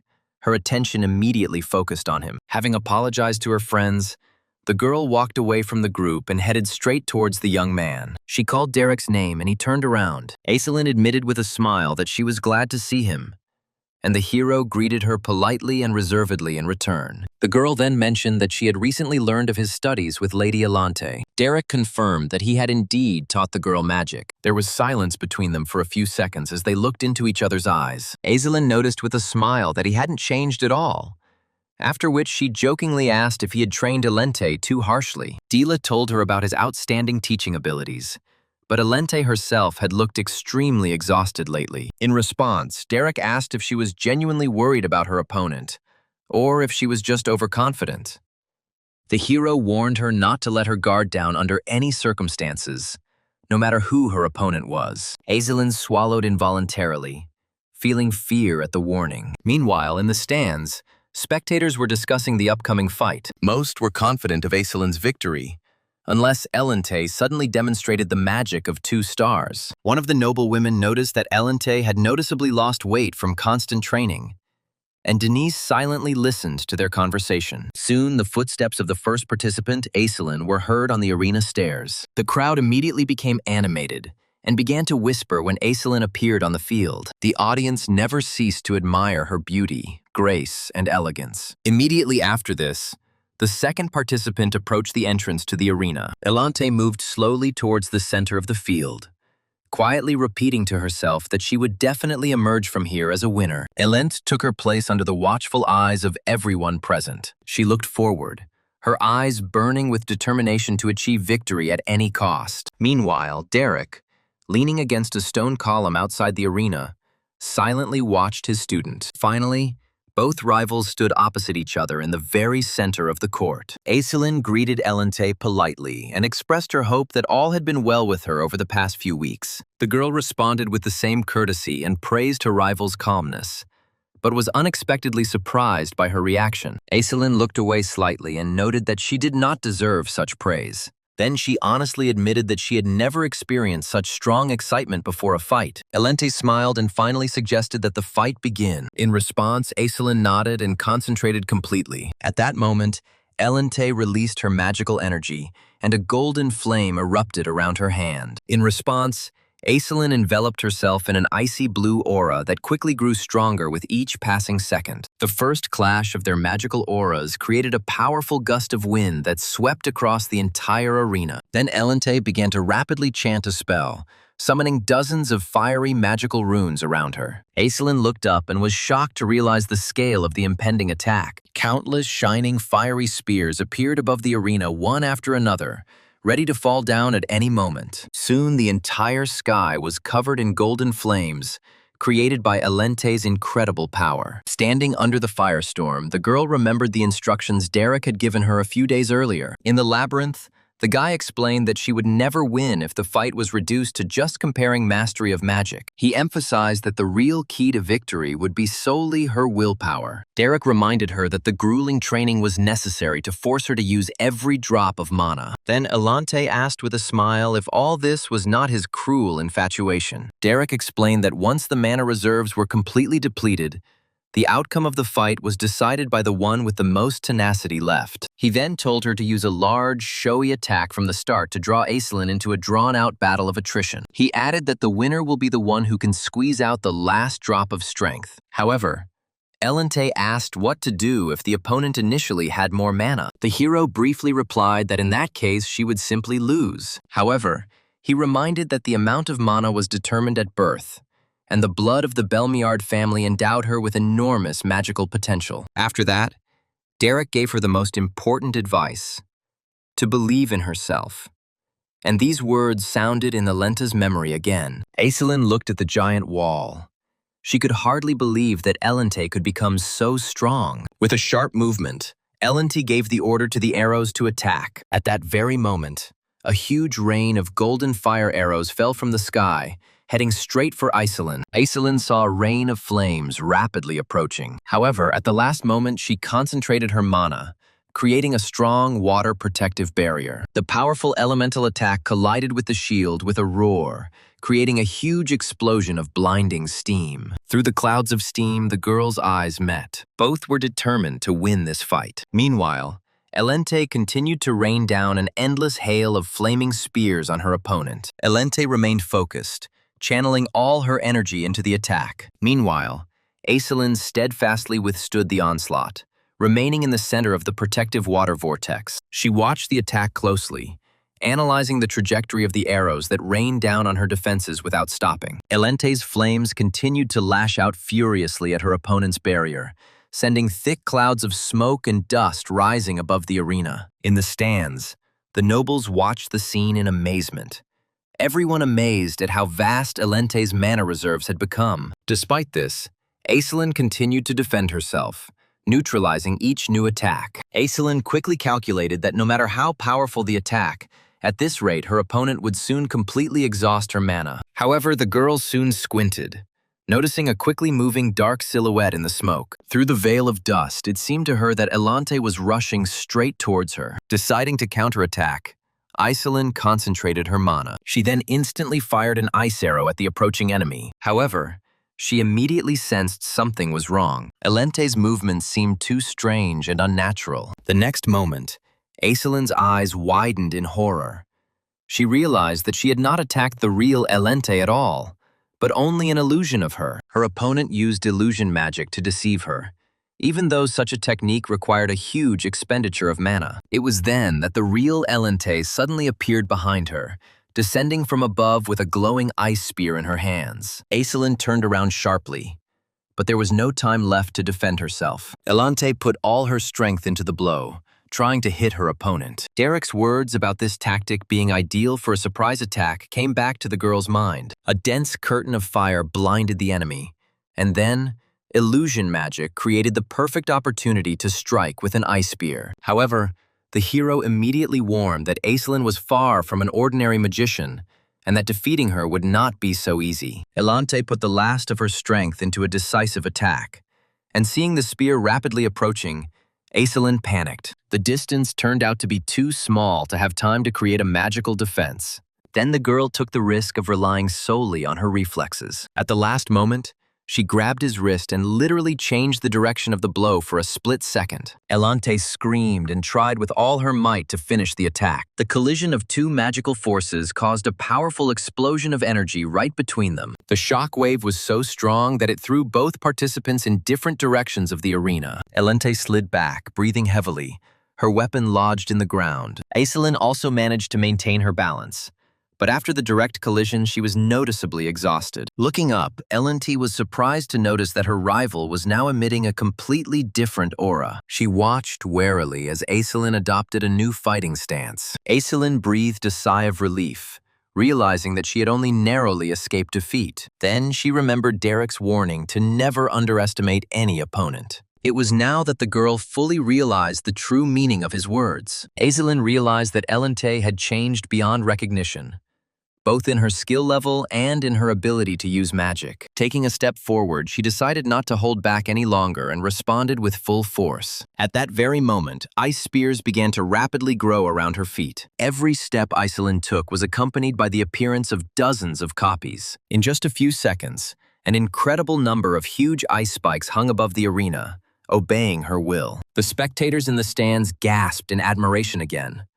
No one could believe that she had managed to create so many copies without casting a spell. While the crowd roared with excitement, Derek watched the fight, leaning against one of the columns. The hero remained focused, realizing that Aislinn had just fallen into the trap they had prepared in advance. Meanwhile, Elente kept a close eye on the battlefield, observing her opponent's every move. Aislinn, however, acknowledged that her opponent had made amazing progress in recent weeks. However, Elente discreetly held one hand behind her back, where a faint trace of magical energy flickered. The fiery arrow, fired at the very beginning of the battle, rose unnoticed high into the sky and disappeared into the bright sunlight. Aislinn aimed giant ice spears at her opponent and challenged her, confident that she would not be able to stop such an attack. Elente watched the approaching projectiles carefully. Then she concentrated a small amount of mana into her fingertips. With a sharp movement, the girl forced the fiery arrow hiding in the sky to change its trajectory and rush downwards. Aislinn noticed movement above and looked up. Realizing what was happening, her eyes widened, realizing that she had been caught off guard again. The next second, a fire arrow exploded right above her, destroying the ice spears and scattering ice shards across the arena. Aislinn was left perplexed, unable to sense the moment the spell was cast, or even the slightest flow of mana. Aislinn concluded that Elente had hidden the fire arrow in the sky at the very beginning of the firestorm. The realization that her rival had prepared such a well-thought-out trap in advance visibly shocked the girl. Meanwhile, the shell hit the ground next to the blue-haired girl. Elente chuckled slightly, pleased that her tactics had worked completely. Aislinn broke out in a cold sweat, realizing that she could no longer predict her opponent's next move. Meanwhile, the spectators were amazed to hear that both girls were fighting on equal terms, although no one expected such an outcome. For a moment, Elente felt like she was finally beginning to surpass Aislinn. However, Aislinn took a deep breath and realized that she couldn't win if she continued to play by her opponent's rules. She admitted that Elente was her superior in courage and fighting ingenuity. Then Aislinn closed her eyes for a moment. After this, she decided to completely change the course of the fight and impose her own conditions. Derek immediately noticed the change in her demeanor. The hero watched the arena closely and noted that the real battle was just beginning. Aislinn exhaled slowly and concentrated the remaining mana into the very center of her body. A huge amount of blue magical energy swirled around her, causing her hair and clothes to flutter. Elente involuntarily stepped back, watching what was happening with bewilderment. Then, a powerful gust swept across the entire arena, forcing the girl to cover herself with her hands. Soon, Elente realized with horror that it was not the wind at all, but pure, concentrated mana that was raging around her. Her eyes widened as she felt the surrounding atmosphere change dramatically. The girl realized in a panic that she no longer felt or could control the mana around her. Derek witnessed a rare phenomenon where all the surrounding magical energy disappeared in an instant. It was mana alignment, a phenomenon where a colossal surge of power would subjugate all nearby mana. This only happened when the magician managed to go far beyond his own physical capabilities. Meanwhile, a giant sphere of fire began to form above Aislinn's head. Seeing this, Elente froze in shock. It became obvious that her opponent had just now managed to overcome her own limits and break through to a new level.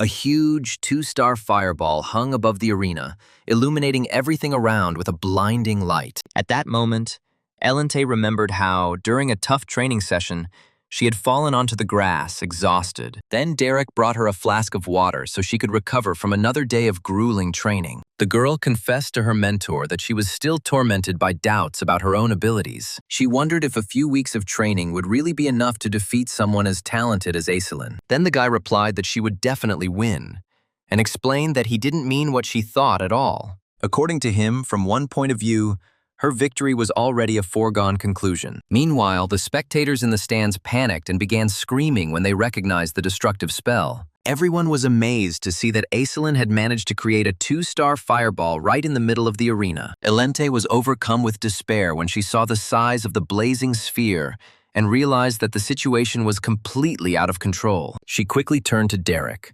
pleading with his eyes for a hint as to what she should do next. However, the hero only looked at her with his usual cold expression. Left without a hint, the girl cursed at her mentor, begging him to stop being silent and give her at least some useful advice. Then she turned back to the rapidly approaching threat. A giant 2-star fireball fell onto the arena like a real meteorite. Elente screamed in despair as she saw that the devastating attack was already very close. She realized that a normal magical barrier or ice spears would be useless against such a spell. For a moment, the girl gave in to despair, deciding that such a weak person like her would never be able to surpass Aislinn. Meanwhile, Denise watched the decisive moment of the fight closely. In the stands, the other girls covered their mouths in horror. However, at the last moment, Elente jumped to the side and released her attack as a giant fireball crashed into her. Aislinn's eyes widened in shock, realizing that her opponent had decided on such a risky maneuver. The spell exploded with monstrous force, sending up huge clouds of dust, smoke, and rock debris into the air. Elente covered her face with her hands, protecting herself from the hot shock wave. The blast wave threw her back with force, and the girl lost her balance, sliding across the stone floor. Meanwhile, Aislinn began to breathe heavily, feeling her strength rapidly fading. Meanwhile, Elente leaned her hand on the ground.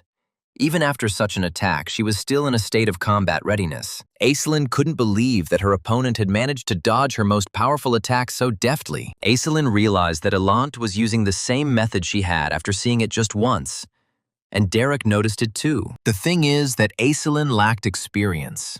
She used the magic of the second star, being an inexperienced mage. In that case, such magic simply became a magic-devouring monster. Aislinn clenched her fist tightly, refusing to admit defeat. Derek, watching the scene, realized that she had finally recognized her rival's talent and tenacity. That's why she decided to fight with all her might. Such a fierce attitude was a sign of respect for the person who had put in so much effort to get close to her level. Elente also sensed her opponent's intentions and smiled. If she could withstand this onslaught, the path to victory would open itself. Deciding to end the duel, Aislinn gathered the last of her strength for one more powerful spell. She told herself that she would definitely win this fight, after which she launched a new fireball at her opponent. The girl winced painfully and groaned from exhaustion, forcing her body to work beyond its limits. The flaming spell rushed towards Elente. The crowd in the stands screamed in amazement as Aislinn managed to create another fireball in a row. They were amazed to note that the new attack was flying even faster than the previous one. Elente ran to the side as fast as she could. At the same time, her opponent tried to control the trajectory of the flame. A huge, fiery projectile relentlessly pursued the girl throughout the arena. She then performed an impressive acrobatic somersault, again avoiding a direct hit. Using the momentum of the jump, the girl rose as high as possible, simultaneously preparing for a counterattack. She took up a position right in the air against the backdrop of the sun, completely blocking the enemy's view from below. Aislinn tried to look up, but the blinding sunlight prevented her from seeing her target. Taking advantage of this, Elente rushed downwards. She understood that an attack from above left her opponent no opportunity to predict the direction of the blow. The girl created an ice spear and decided that another protective barrier would completely exhaust Aislinn's strength. Then Elente, like lightning, rushed down with a weapon in her hands, forcing her opponent to defend herself. Completely exhausted, Aislinn sank to her knees and was no longer able to dodge. She only managed to create a weak ice barrier to soften the blow a little. Elente immediately noticed that this was only a tiny fraction of her former power.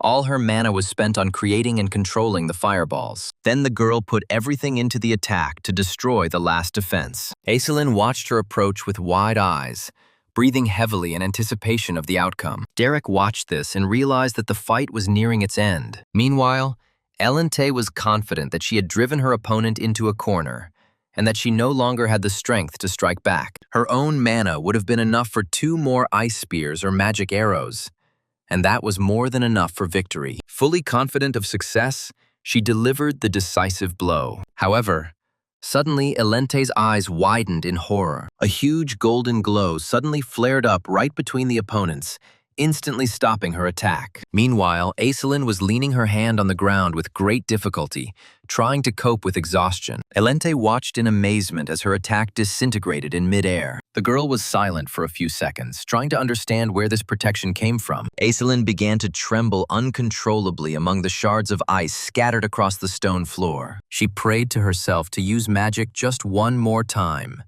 knowing that she only needed to make one last effort. And then a tiny blue light flared up in her trembling palm. Elente just watched this in silence. Aiselin's gaze once again shone with a bright blue light. She wanted to prove to everyone that she had no intention of giving up at all. At that moment, Elente finally realized something. She realized that in all of Ebelstein there was no more noble girl than Aiselin Eleonora Dupline. She thought that where the light shone especially brightly, a deep shadow inevitably appeared. And this shadow, hidden in the darkness, was always herself. The girl remembered how those around her called her just another spoiled girl. People were constantly asking what made her different from everyone else and whispering behind her back. Back then, Elente dreamed of seeing her rival break down one day and show her despair. However, the reality turned out to be completely different. Aiselin turned around with a soft smile, showing no sign of weakness. Elente realized that her opponent was like a precious stone that shone brighter the more they tried to break it. In front of this blinding light, the girl again felt herself thrown into darkness. Shadows of uncertainty enveloped her completely, pulling her deeper and deeper. It seemed as if she was sinking into a bottomless abyss created by her own feelings of inferiority. But even finding herself in this darkness, Elente was not going to give up. She continued to move forward stubbornly. She secretly improved her abilities just so that one day she could reach that distant radiance. More than anything, the girl wanted to prove her own worth and finally escape from the endless abyss. Then, in the arena, Elente slowly approached her defeated opponent. She noticed that despite her disheveled hair and the fall in front of the entire public, Aiselin still retained her elegance. Her rival did not lose any of her dignity. The girl wondered how her rival managed to remain so calm and determined in such a situation. Then she realized that Aiselin had never cared about making a perfect impression on others. The only thing that mattered to her was to give it her all in everything she undertook. Meanwhile, the spectators in the stands began to loudly cheer for Aiselin, begging her to get up and continue the fight. Then Elente lit a small flame in her palm, knowing full well what decision she had to make. Then she remembered Derek's words before the fight. At that time, she doubted whether she would be able to win, but her mentor assured her that victory would be hers. Now, looking at the light in her hand, the girl finally realized the true meaning of these words. She realized that even if she achieved victory at any cost, it would not bring her the long-awaited peace of mind. She will only remain forever a prisoner of her own dissatisfaction and bitterness. Meanwhile, Aiselin tried to gather the rest of her mana. However, Elente suddenly sighed heavily. She announced in a feigned, surprised voice that her mana had completely run out, so she could no longer continue the fight. Aiselin looked at her rival in confusion, completely not understanding what was happening. Then Elente turned away, noticing that she was still no match for her. After this, she officially admitted defeat and thanked Aiselin for a great fight. The arena immediately erupted in applause, with the spectators admiring Aiselin's performance throughout the entire battle. Elente only smiled sincerely, feeling for the first time that the weight that had been pressing on her heart for many years had finally disappeared. Aiselin continued to silently watch her rival leave, still unable to understand the reason for such an unexpected decision. Thus, their duel was over, and evening slowly began to descend upon the city. Soon the guests surrounded Aiselin, congratulating her on her victory, and asking when she managed to master such powerful two-star magic. The girl herself stood motionless for some time, comprehending everything that had happened. She watched as Elente's silhouette gradually disappeared into the distance. Meanwhile, Derek watched what was happening near the stone column. Approaching the mentor, Elente asked if he had seen the entire fight, and the hero confirmed that he had watched it closely. The girl joked that she too knew how to accept defeat gracefully, and the look of surprise on her opponent's face was priceless. The hero looked at her and asked how she felt after everything that happened. Elente tried to hide her emotions, continuing to laugh at Aiselin's confused reaction. She then thanked her mentor for everything he had done for her, and admitted that she finally felt a sense of victory over herself. After this, the girl casually asked if she had done well, and if she had turned out to be a capable student. However, despite the smile and cheerful tone, a tear unexpectedly rolled down her cheek. She could no longer hold back her tears, although she continued to smile. Derek just looked at her and said nothing. Seeing the sympathy in her mentor's eyes, Elente finally couldn't take it anymore and burst into tears. Then she sank to the floor, covered her face with her hands, and quietly said that she was ashamed to cry like a little child. The guy then said that she had performed brilliantly and had done a truly great job. Derek stayed next to Elente, allowing the student to release her pent-up feelings. Finally, the girl sincerely admitted that she dreamed with all her heart of winning this fight. However, at the decisive moment, she realized that victory achieved in this way would not change the emptiness inside her. She understood that if she won in this way, she would forever remain a prisoner of her own complexes. So it became clear to her that without an honest admission of her feelings, she would inevitably return to her former bitterness. At that moment, silence reigned in the hall.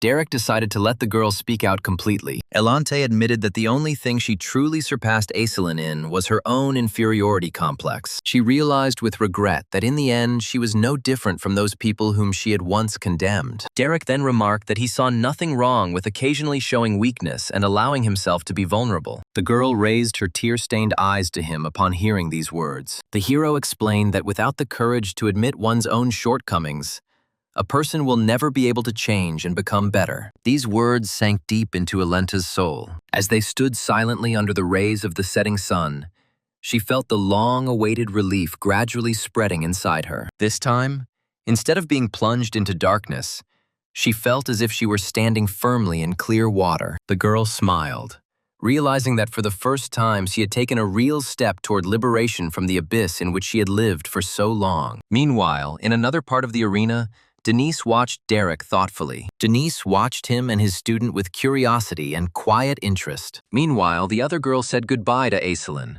praising the spectacular fight they had witnessed. Denise congratulated her friend on her victory and admitted that her strength gave her goosebumps from the very beginning to the end. When they were alone, Aislinn immediately asked if Denise had noticed the true nature of this fight. Then she frankly admitted that she understood perfectly well that the victory did not actually belong to her. In response, Denise only smiled mysteriously. Aislinn continued to look at her friend, waiting for her answer. Then Denise noticed that Aislinn still had significantly more magical power than the others. However, Aislinn disagreed, explaining that mana reserves alone were not enough to surpass Elente. She could not understand how her rival had managed to develop so rapidly in such a short time. At that moment, the image of Derek appeared in her memory, the only logical explanation for such incredible changes. Then the girl finally decided to reveal this secret. She called the maid Daisy, who immediately appeared before her mistress. Aislinn ordered everything necessary to be prepared.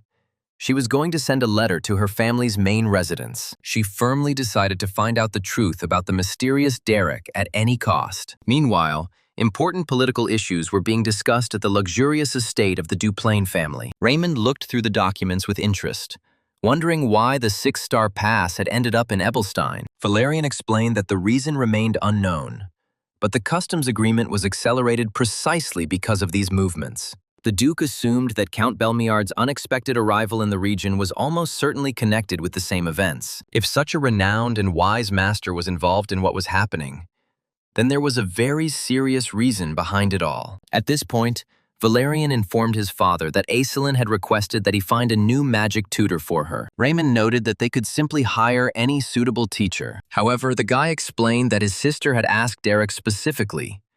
The problem was that he was currently teaching magic to Elenta Belmiard. After some thought, the Duke wanted to instruct the family butler to personally conduct negotiations with the future mentor. However, Valerian stated that a mediator would not be needed. He volunteered to handle it himself, explaining that he was planning to go to Ebelstein anyway on unfinished business. Meanwhile, the sun was slowly setting. On the terrace of her estate, Elente informed Derek that she had decided to take a break from her magical studies. The hero listened attentively to the student, maintaining his usual calm. The girl admitted that after all the trials, she needed time to sort out her own thoughts. She then asked if the boy would continue to serve in Belden's mercenary squad, and the hero confirmed this. After this, Elente playfully touched the toe of his boot to attract his attention. Leaning towards the table and smiling amiably, the girl looked at him with interest. She then asked if he would come back immediately if she asked him to be her mentor again one day. Derek thought for a moment, realizing that a connection had formed between them during this time. Then he replied with a slight smile that he would definitely return, although, in his opinion, he could hardly teach her anything new. Elente laughed and jokingly remarked that such unexpected modesty was not at all in keeping with his character. Afterwards, she noted with relief that the long, harsh winter had finally come to an end, giving way to spring. Later that evening, the hero returned to the Belden's Tier Tavern. The wooden door swung open, causing all the visitors to turn their attention to the person who entered. At this time, Pelin was just winning another game at the casino, collecting the winning coins from the table. Seeing her friend, the archer happily waved at him, and Jaden looked in his direction. Derek greeted his friends and announced with a smile that he was finally back home. Already in the morning, a luxurious carriage was racing quickly along a distant road. She was heading straight to the city. Inside, Count Tristan Belmiard gazed thoughtfully at the scenery through the window as the carriage approached his estate. Meanwhile, Elante was sleeping peacefully in her room until an insistent knock on the door woke her up. The girl buried her face in her pillow and shouted that she had warned everyone in advance about her break from classes. However, the maid explained that the mistress needed to go down to the living room, as something very important had happened. Sleepy Elente reluctantly got out of bed and grumbled that the guests could have simply been notified of her absence. Then she opened the door slightly, intending to repeat that from that day on she was officially on vacation. However, the girl didn't have time to finish. Her father's voice interrupted her. Tristan opened his arms wide and came out to meet her with a smile. However, before the Count could get any closer, the door slammed shut right in front of his nose. Elente pressed her back against the door in complete shock, frantically trying to understand what her father was doing here so early. Then she opened the door slightly and apologized, asking him to wait a little in the living room while she tidied herself up. Tristan began to theatrically lament such a cold reception from his beloved daughter. Later, Elente finally went out to sit with her father in the garden. The Count noted that the young heiress of the Duplain family would certainly prove to be a very strong opponent in the duel. Elente agreed and admitted that she had learned a lot from the fight, and her father praised her mentor's abilities. Tristan happily stated that the best solution now would be to hire Derek exclusively to serve the Belmiard family. Elente was surprised and thought that the advisors and vassals would certainly oppose such a decision. However, the Count only laughed and assured his daughter that he was ready to do anything for her happiness. He then gently asked her to trust his decisions,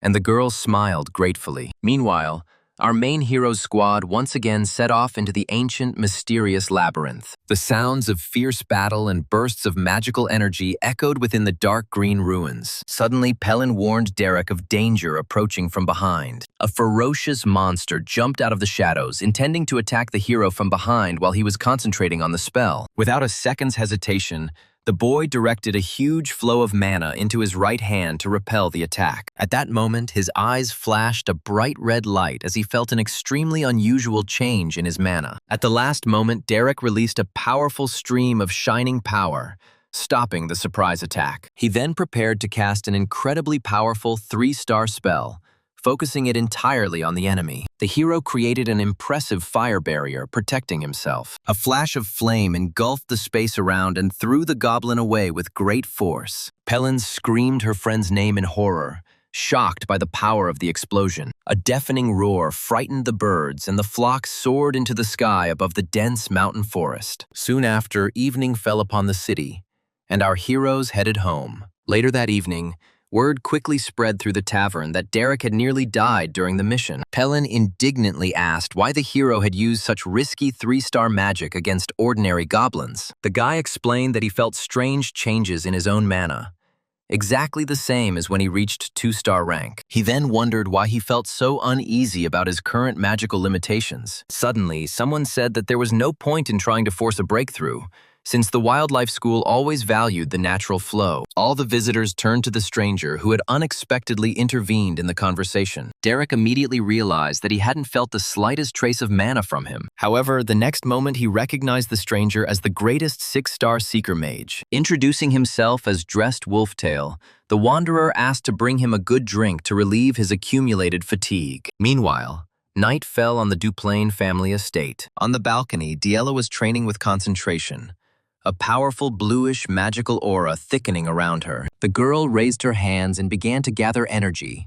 intending to create a complex spell. Her eyes were blazing with determination, and her entire attention was focused on technique. Soon, several blue magical spears began to form in the air. Gritting her teeth and clenching her fists tightly, The girl tried with all her might to maintain control over the magic. She kept summoning more and more spears, despite being severely exhausted. However, she suddenly gasped in fear, realizing that she had completely lost control of the accumulated energy. All the magical spears instantly disintegrated into hundreds of flickering sparks. Frustrated by her failure, Diela sank to her knees and complained in annoyance that it had all been terribly tiring. At that moment, her brother Rieg emerged from the shadows and noted with slight irony that her hot temper had not changed at all. He praised her, noting that she had already learned to create 5 copies, and asked if this was due to her former mentor. Diela turned away angrily and declared that she had achieved everything thanks to her own talent,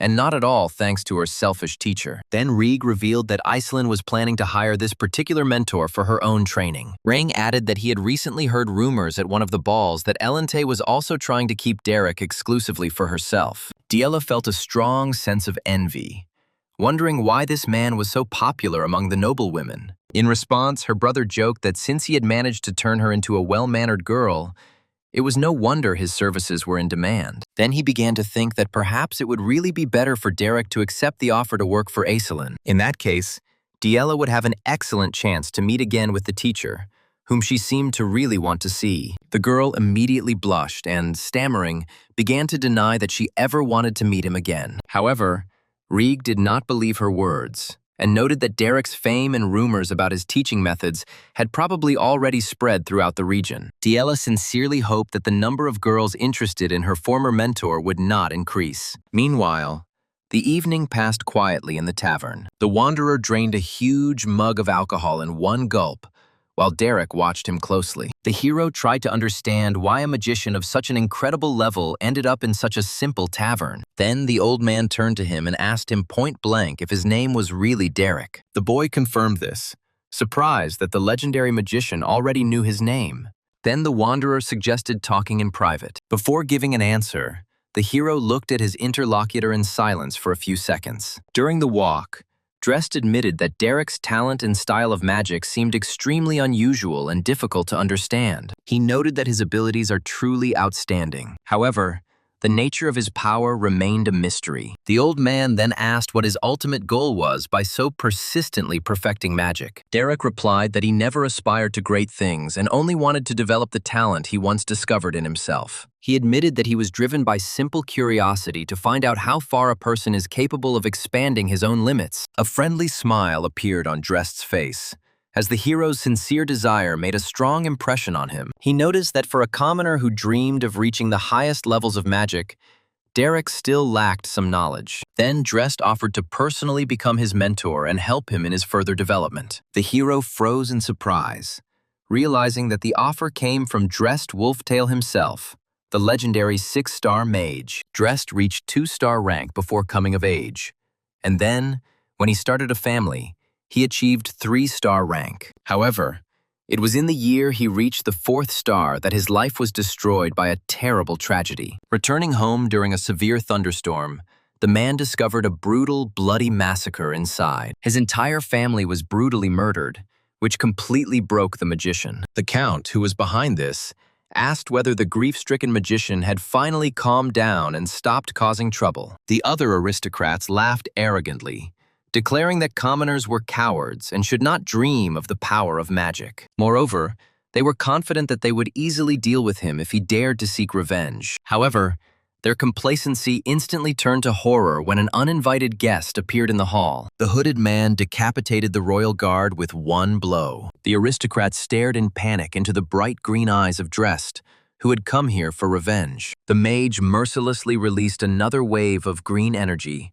cutting off the nobleman's leg. Soon, the scoundrel lost his second leg, without ever having time to reach the exit. He collapsed onto the stone floor, realizing that he had no way out. The nobleman crawled across the bloody floor, begging through tears for mercy. However, the magician completely ignored these requests, and instead cut out his tongue to stop him from talking. Soon, the aristocrat's final cry of agony was heard outside the walls of the luxurious mansion. After the revenge was accomplished, Drest hid from the imperial family and all the nobility for 30 years. However, when he reached the 5th and then the 6th star, The crown realized what a danger such a powerful enemy posed. Realizing that continuing the feud was too risky, the rulers pardoned him and granted him a title of nobility. Thus, he became the only commoner who managed to achieve noble status solely through magical power. Remembering this incredible story, Derek couldn't help but wonder if he was worthy of studying with such an outstanding man. However,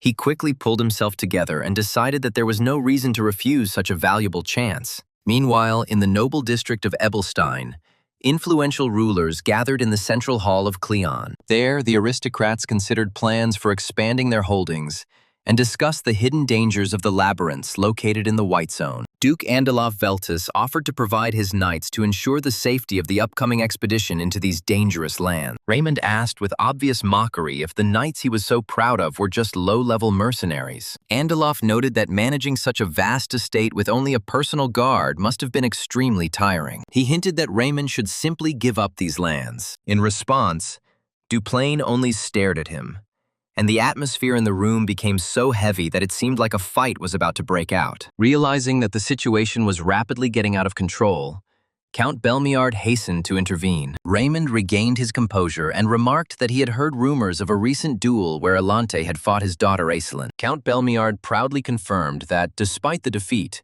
his daughter's talent had finally begun to blossom. Raymond then admitted that with the support of an outstanding mentor, the girl could very well one day surpass Aislinn. Then he adjusted his glasses and directly named the name of this mysterious teacher, Derek, which noticeably surprised the Count with his knowledge. Duplain stated that if Derek were to train Aislinn, then Elente would never be able to catch up with his daughter. Hearing this, Tristan immediately flared up, since his rival's words hurt his paternal pride. He retorted sharply that Derek and Elente had developed a very strong relationship. Observing this, Duke Veltus became interested in the personality of the mentor, for whom two of the most influential families were competing. Therefore, he decided to immediately instruct Denise to thoroughly investigate the past and origins of the mysterious teacher. The next morning, we head to the tavern again. Jaden greeted Count Tristan warmly as he entered, accompanied by his elite guards. However, the smile quickly disappeared from the mercenary's face when he realized what the purpose of the unexpected visit was. Count Belmiard immediately asked if it was really the real leader of the mercenary detachment standing before him. Tristan explained that he had come personally to discuss the terms of Derek's exclusive employment. He explained that he had not received any response to the official letter sent by his head butler. Jaden sheepishly admitted that Derek had been missing for several days,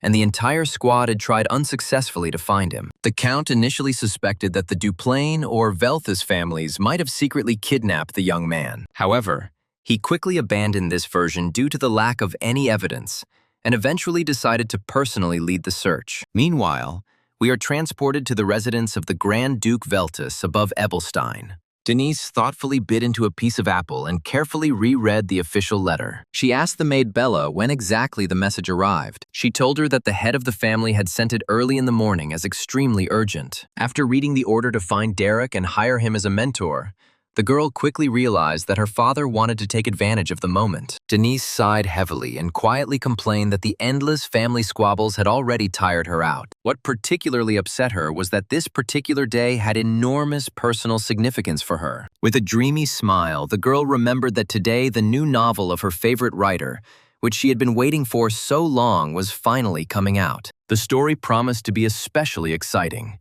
and Denise began to ponder the romantic meaning of the book's title, The Ice Sword. However, she understood that she had to carry out her father's order if she did not want to listen to long moralizing later. So the girl called Bella and ordered her to immediately prepare traveling clothes. Denise decided to go looking for Derek. Meanwhile, we are transported somewhere deep into the forest, far from the city, among the mountains.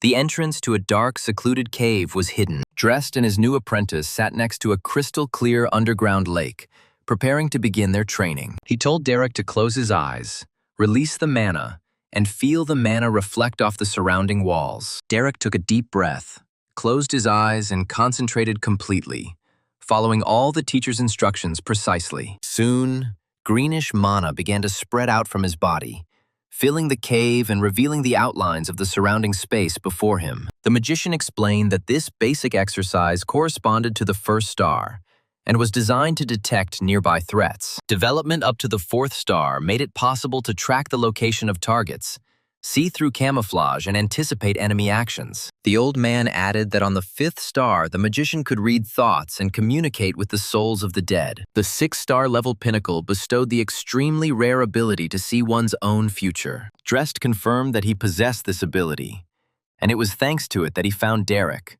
as he needed his help. The interested hero asked directly why he needed such a search. The magician then asked if Derek knew a man named Valerian. He then reminded him that he was the eldest son and heir of the powerful Duplain family. Drest reported that in the near future, Valerian would find himself closely involved with the forbidden art of necromancy. Derek froze, shocked by such a terrible discovery. The mentor then stated that Derek would have to kill Valerian to prevent the coming disaster. Having come to his senses a little, the hero asked why the heir had to take such a heretical path. However, Drest regretfully warned that he could not reveal more details. He explained that the future was fragile, and if all the details were known in advance, the course of fate could change in the most unpredictable ways. However, the old man decided to reveal another important detail he saw in his visions. He revealed that in the current timeline, Derek was destined to die. The wanderer noticed with curiosity that the boy took the news of his own death surprisingly calmly. Then Derek reasoned that since the mentor had used the word destined,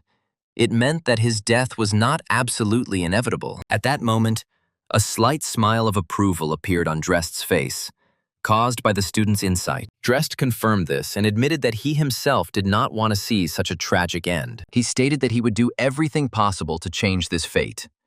But to do this, Derek had to become incredibly strong. The old man raised his hand and began to cast a powerful spell that illuminated the entire cave. Streams of glittering mana quickly gathered around his fingers. The magician said with a smile that he would make his student so strong that he would be able to crush any obstacle. The next moment, a giant beam of blue energy pierced the top of the mountain, brightly illuminating the night sky. From the gorge, the mentor and student silently watched the passage that had formed. Derek decided at that moment to rewrite his own future. Soon morning came to the city. An elegant carriage drove slowly along the streets, attracting the attention of passers-by. Soon the horses stopped near one of the buildings. Denise, with the help of the maid Bella, got out of the carriage. Her elegant white and blue dress immediately attracted the attention of residents and workers. The girl told the coachman that she would continue on foot, allowing him to rest a little. As she and Bella walked down the street,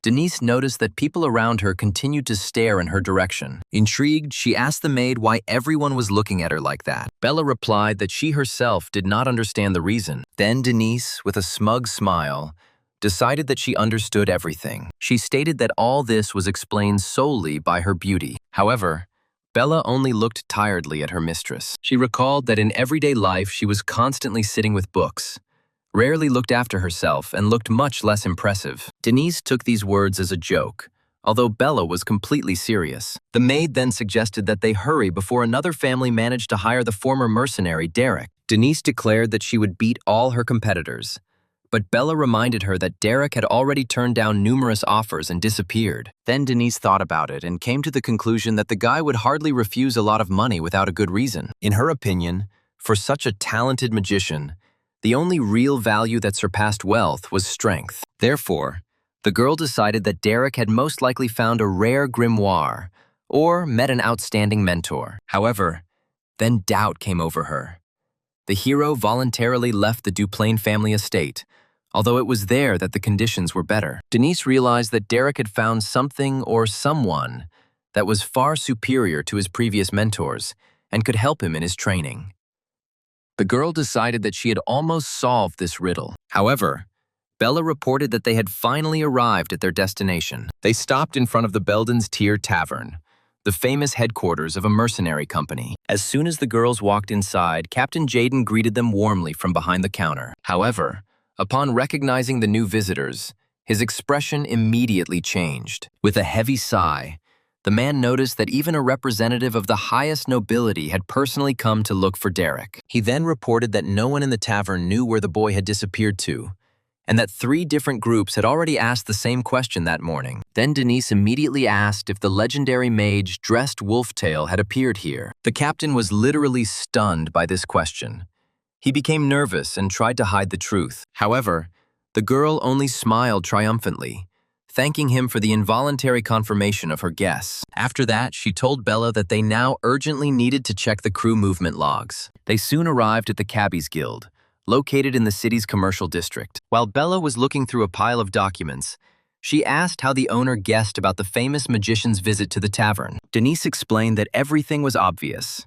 Derek voluntarily left the estate, where he could have the support of a 5-star mage. This meant that a person so obsessed with developing magic could only be interested in a 6-star level mentor. Comparing this with the secret information about the arrival of such a magician in the city, she risked making a conclusion. The girl noted with a satisfied smile that the tavern owner had completely fallen for her trick. Throwing her hair back proudly, Denise asked if the maid had finally realized how smart she was. However, she only responded with her usual indifferent look, and ironically noted that the hostess too rarely used her mind. The girl just laughed, and then theatrically complained that being so smart was incredibly tiring. She said that sometimes she even wished she were less capable. Bella noted sarcastically that her mistress never listened to other people's advice anyway. The maid then asked worriedly whether they would be able to get Derek at all, since other influential houses were also hunting for him. Denise said she had prepared a foolproof strategy and was going to win the young man over with her feminine charm.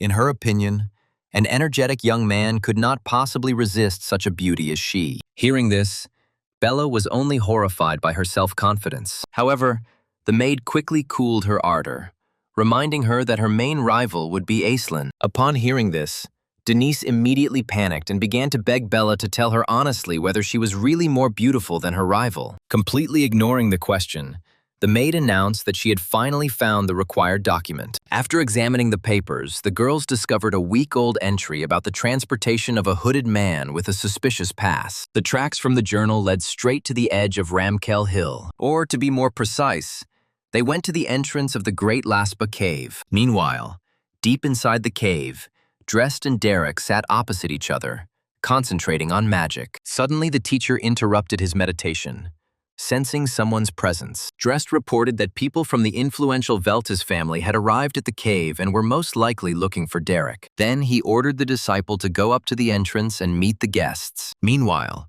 2 curious girls were already walking straight towards them. Bella, walking through water almost ankle-deep, fearfully suggested going back and bringing the family soldiers. However, Denise insisted on continuing on her way, as she wanted to personally receive all the credit for finding the young man. She explained that bringing in troops would inevitably attract unnecessary attention, which could be exploited by rival families. Suddenly, Bella pointed in horror somewhere into the darkness. 2 bright red eyes appeared from the depths of the cave. The maid screamed, deciding that there was a monster in front of them.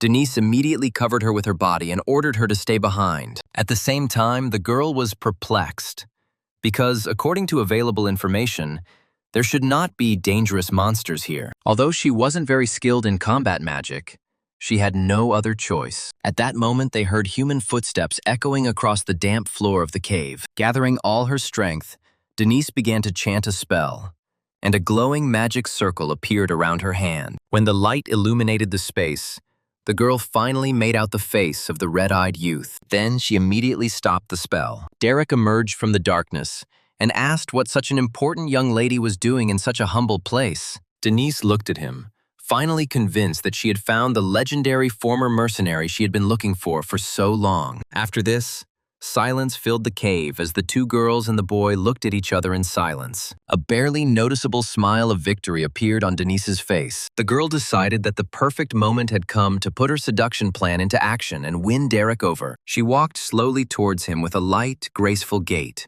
the hem of her dress swaying slightly. With a shy look, the noble girl asked if it was really the famous Derek standing before her. The guy just looked at her and confirmed that it was him. Denise feigned great relief upon hearing the answer. Then she bowed politely and admitted with a smile that she had come all this long way just to meet him in person. In addition, the girl added that she had long dreamed of talking to him at least once. However, Derek maintained a completely indifferent expression on his face, and did not react to her words in any way. With a touch of irony, the hero noted that the conversation was indeed going quite pleasantly. Bella barely held back her laughter to keep from dying of shame right in the middle of the cave. A streak of irritation even appeared on Denise's forehead, but she tried her best to hold back a forced smile. Not wanting to give up, the girl took a deep breath and decided to change tactics. With a sad look, she admitted that she had seen him in her dreams many times before, after which she praised his reputation as an outstanding magician and mentor. The girl said that she would be infinitely happy to become his student,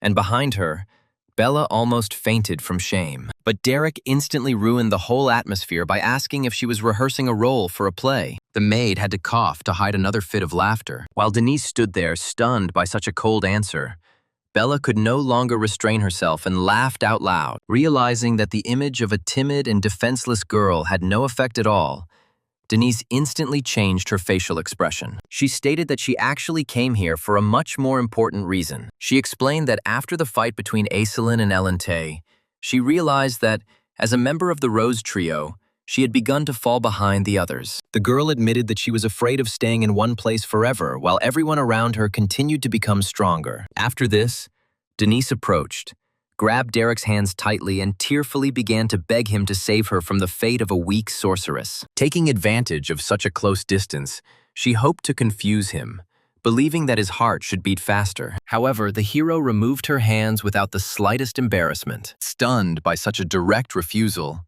the girl took a step back and opened her eyes wide. Derek noted indifferently that from what he saw, it didn't seem at all like she was really interested in learning real magic. Mistaking him for a monster, she tried to use the ice spear extremely clumsily and didn't even prepare a stream of her own mana. The hero decided that, despite his large mana reserves, his lack of control and discipline only proved his laziness and unwillingness to train. Bella completely agreed with his words and even discreetly showed a thumbs up behind her mistress's back. Then Derek took a few more steps forward and decided to give her some advice. He warned that for a man who is truly dedicated to magic, lying was a grave insult. At that moment, Denise was left completely speechless, not knowing what to say to that. Derek didn't know the real reason for her visit, but he wasn't going to accept requests from people who were hiding their intention. Denise tried to stop him, but Derek only advised him to turn to someone more worthy than a common mercenary. Without turning around, he disappeared into the darkness of the tunnel, leaving the girl standing motionless in complete silence. For several minutes, Denise couldn't come to her senses, trying to digest such a categorical refusal. After some time, the sun began to set. On the way back, the girl finally broke the silence and declared that she now fully understood the young man's character. At first, she wanted to call him hopeless, but Bella said that he was only an extremely principled person. Denise indignantly complained that she had used expensive cosmetics and the most exquisite perfumes, but still suffered defeat. Bella advised her to calm down and send a letter to the family estate. Taking a few deep breaths and pressing her palm to her chest, Denise gradually calmed down. Afterwards, she admitted that this refusal only fueled her desire to win the fight for Derek. Later that evening, the girls built a fire in the forest to warm their small camp. Bella asked worriedly if her mistress really intended to spend the night in such a situation. Denise replied that she couldn't back out, because as soon as she left, some other noble family would find Derek and lure him away. The maid asked Denise not to overexert herself and said that she was going to go and rest.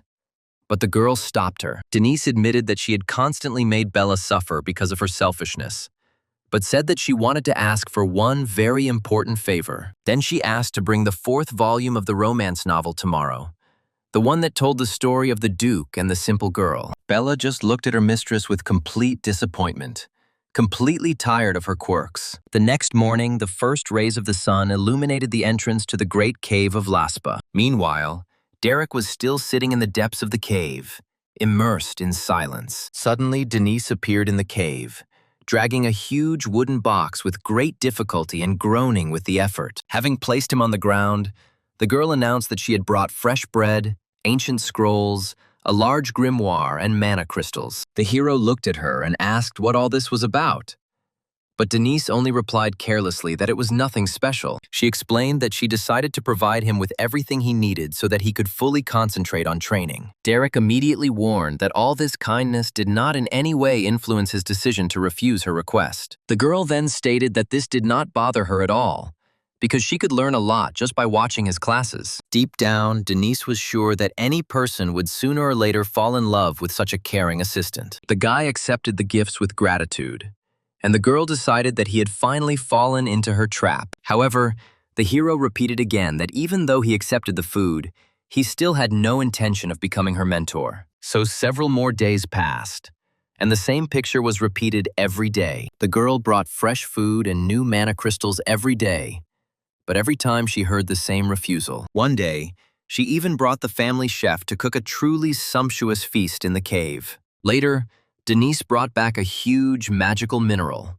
The guy accepted the gift, but immediately repeated that he would not agree to teach her. The pent-up irritation finally burst out, and the girl hit the wooden support with all her might, splitting it in half. Derek turned out to be a selfish parasite, and she couldn't understand how, after so many gifts, he remained indifferent. At that moment, Bella ran up to the camp with a huge backpack on her back and reported that a serious problem had arisen. She said that the chief butler of the Duplain family was heading straight to the cave with a large retinue. Panicked, Denise ordered them to hide in the bushes and leave the tent in place so that everyone would mistake it for the mercenaries' camp. Soon, footsteps were heard along the forest path. The butler of the Duplain family approached the cave, accompanied by maids and armed soldiers. Watching them from her hiding place, Denise was surprised to think that such a procession looked more like a march to war. Soon, the butler and the head maid presented Derek with an official proposal. After reading the letter inviting him to become Aiselin's mentor, the boy remarked that he considered such an honor to be quite significant. Denise, however, watched tensely from behind the rocks. She almost growled in fear of losing her target, and Bella tried her best to make her mistress be quieter. Pleased with the young man's reaction, the butler suggested that he immediately pack his things and leave with his retinue. However, to his surprise, Derek refused. Denise was at a loss when she heard this answer. Then the hero explained that he would only agree after completing his own training. But he himself did not know when this would happen. But the butler did not give up and asked if he would change his decision if the family increased the reward. Derek apologized and explained that at his current level of power, he couldn't teach Aiselin much. However, he categorically refused to teach anyone magic in a half-hearted manner. At that moment, Denise was finally convinced that the guy turned out to be an even more worthy person than she had assumed. Meanwhile, the story moved to the luxurious estate of the Duplain family. Aiselin smiled broadly when she learned that Derek's location had finally been found. One of the maids reported that the head butler had personally gone to see him the previous evening. Then, Aiselin ordered the fastest soldiers to be prepared for departure immediately, ignoring the maid's words about the danger. The girl stated that since it was a matter of meeting her future mentor, she was obliged to go and get him personally. Meanwhile, night fell on the forest. Near the entrance to the cave, Bella and Denise sat by a crackling fire wrapped in a warm blanket. Denise looked completely depressed, pouting her lips resentfully and closing her eyes tightly, trying to drive away the heavy thoughts. Finally, the girl quietly said that in the morning, they would pack their things and return home. Bella noticed that for such a smart lady, she gave in too quickly. However, the girl only looked at the maid with a displeased look. After this, she asked if she really thought she was stupid, but the maid began to nervously deny it. Denise then admitted that she had always gotten what she wanted in the past if she was stubborn enough. However, this time she did not feel the slightest desire to continue the fight. She was exhausted and no longer had the strength to move forward. Bella noticed that the young mercenary was not the kind of person who could be bribed with wealth, gifts, or influence. In her opinion, he was guided by far more important and noble principles than material gain. Denise listened to these words in silence and thought. She remembered Derek saying he didn't want to teach magic until he was prepared enough. Then the girl remembered how Elente had given it her all during the fight, unleashing all her strength. She also remembered the determined face of Aiselin as she confronted her. Reflecting on all this dedication, Denise looked down and asked herself why things had turned out the way they had. She wondered why everyone around her acted with such sincerity and passion. Meanwhile, deep inside the dark cave, the training never stopped. Suddenly, several stones rose into the air on their own. Derek was completely focused on meditation, enveloped in a thick, blue, magical aura. Suddenly, he opened his eyes, noticing a strange noise at the entrance. Due to the loss of concentration, the spell immediately dissipated, and the stones crashed to the ground with a roar. Soon, a familiar silhouette slowly approached him. It was Denise, and she apologized sincerely for interrupting the training. Coming closer, the girl politely asked if she could sit down next to him. The guy noticed that she looked very different today, and she asked if it was because she spoke more casually. Derek replied that the changes were most noticeable in her eyes. Denise then apologized for causing him inconvenience all these days, and announced that she had decided to stop trying to get his consent. The hero thanked her for all the supplies she brought and wished her to find a good magic teacher. The girl chuckled quietly and sadly admitted that she actually hated studying magic with all her heart. These words surprised Derek, and he looked at her carefully. And Denise admitted that her whole life consisted of nothing but politics and pretense. Moreover, she tried to hire him only because he had become famous. But he turned out to be too principled. Therefore, believing that sooner or later he would still accept Aiselin's proposal, she decided to give up her attempts. After a short silence, the guy asked why she hated magic so much. Denise began to explain that at first she even liked to do magic. But then she decided to tell the real reason. She recalled her childhood and admitted that magic was just a way for her to get what she wanted: the admiration of others. The girl studied diligently day and night, while everyone called her a genius. However, one day she wondered why she had put in so much effort and what was the point of devoting her entire life to books on magic. Denise sighed heavily and said that she had simply decided to give up then. And that was the truth. Derek noted that every person eventually got tired of empty praise. Then the girl asked if he had listened carefully to her story, because she was sure that she had just been talking to herself. The hero just closed his eyes and wished her a happy return home. Standing up, Denise sighed quietly and admitted that she had been a little jealous of him. She explained that she felt envious of people who, like him, never doubted the value of daily effort. She was sure that one day he would become a great magician. Derek just silently watched the girl go, thinking over everything he had heard. As she was leaving, Denise asked him to at least say hello to her if their paths ever crossed again. The next morning, the bright sun illuminated the lands of the duchy. Meanwhile, Aiselin hurried through the forest at the head of her squad. From the top of the hill, Denise and Bella saw their rivals heading towards the cave, after which they continued on their way home. Denise looked back sadly for the last time. A moment later, she and the maid set off further. A little later, they finally reached their home, the estate of the Grand Duchy of Veltus. While Bella was brushing her hair in the bedroom, Denise was surprised to learn that Aiselin had also been rejected by the young mercenary. The girl immediately wondered if Derek had declined the invitation simply because his training had not yet ended. Realizing that this kind of refusal was very different from the usual, Bella advised her hostess to stop worrying about it. Denise wondered if the hero thought he was the only person in the world who could actually use magic. At that moment, the butler announced that a special guest had arrived for dinner and wished to meet her. Intrigued, Denise headed straight to the main dining room. The girl carefully peered inside through a small crack and respectfully greeted her father. However, the very next moment, her eyes widened in amazement when she saw who exactly was sitting at the table. It was none other than Derek, enjoying a fine piece of roast meat. Duke Veltus sat at the head of the table, and the hero dined next to him. Denise and Bella stared forward, completely shocked and unable to understand how this could have happened. The story then returned to the events of the previous evening at the dark cave. Deep inside the cave, Derek sat enveloped in a powerful flow of blue mana. He kept his eyes closed and maintained a deadly serious expression, completely ignoring his fatigue. The boy thought about the correct alignment of magical energy and forced himself to hold out just a little longer. He then concentrated, gradually gathering all the surrounding mana flow into one dense point of pure energy. Beads of sweat ran down his face from the colossal effort this complex technique required. Finally,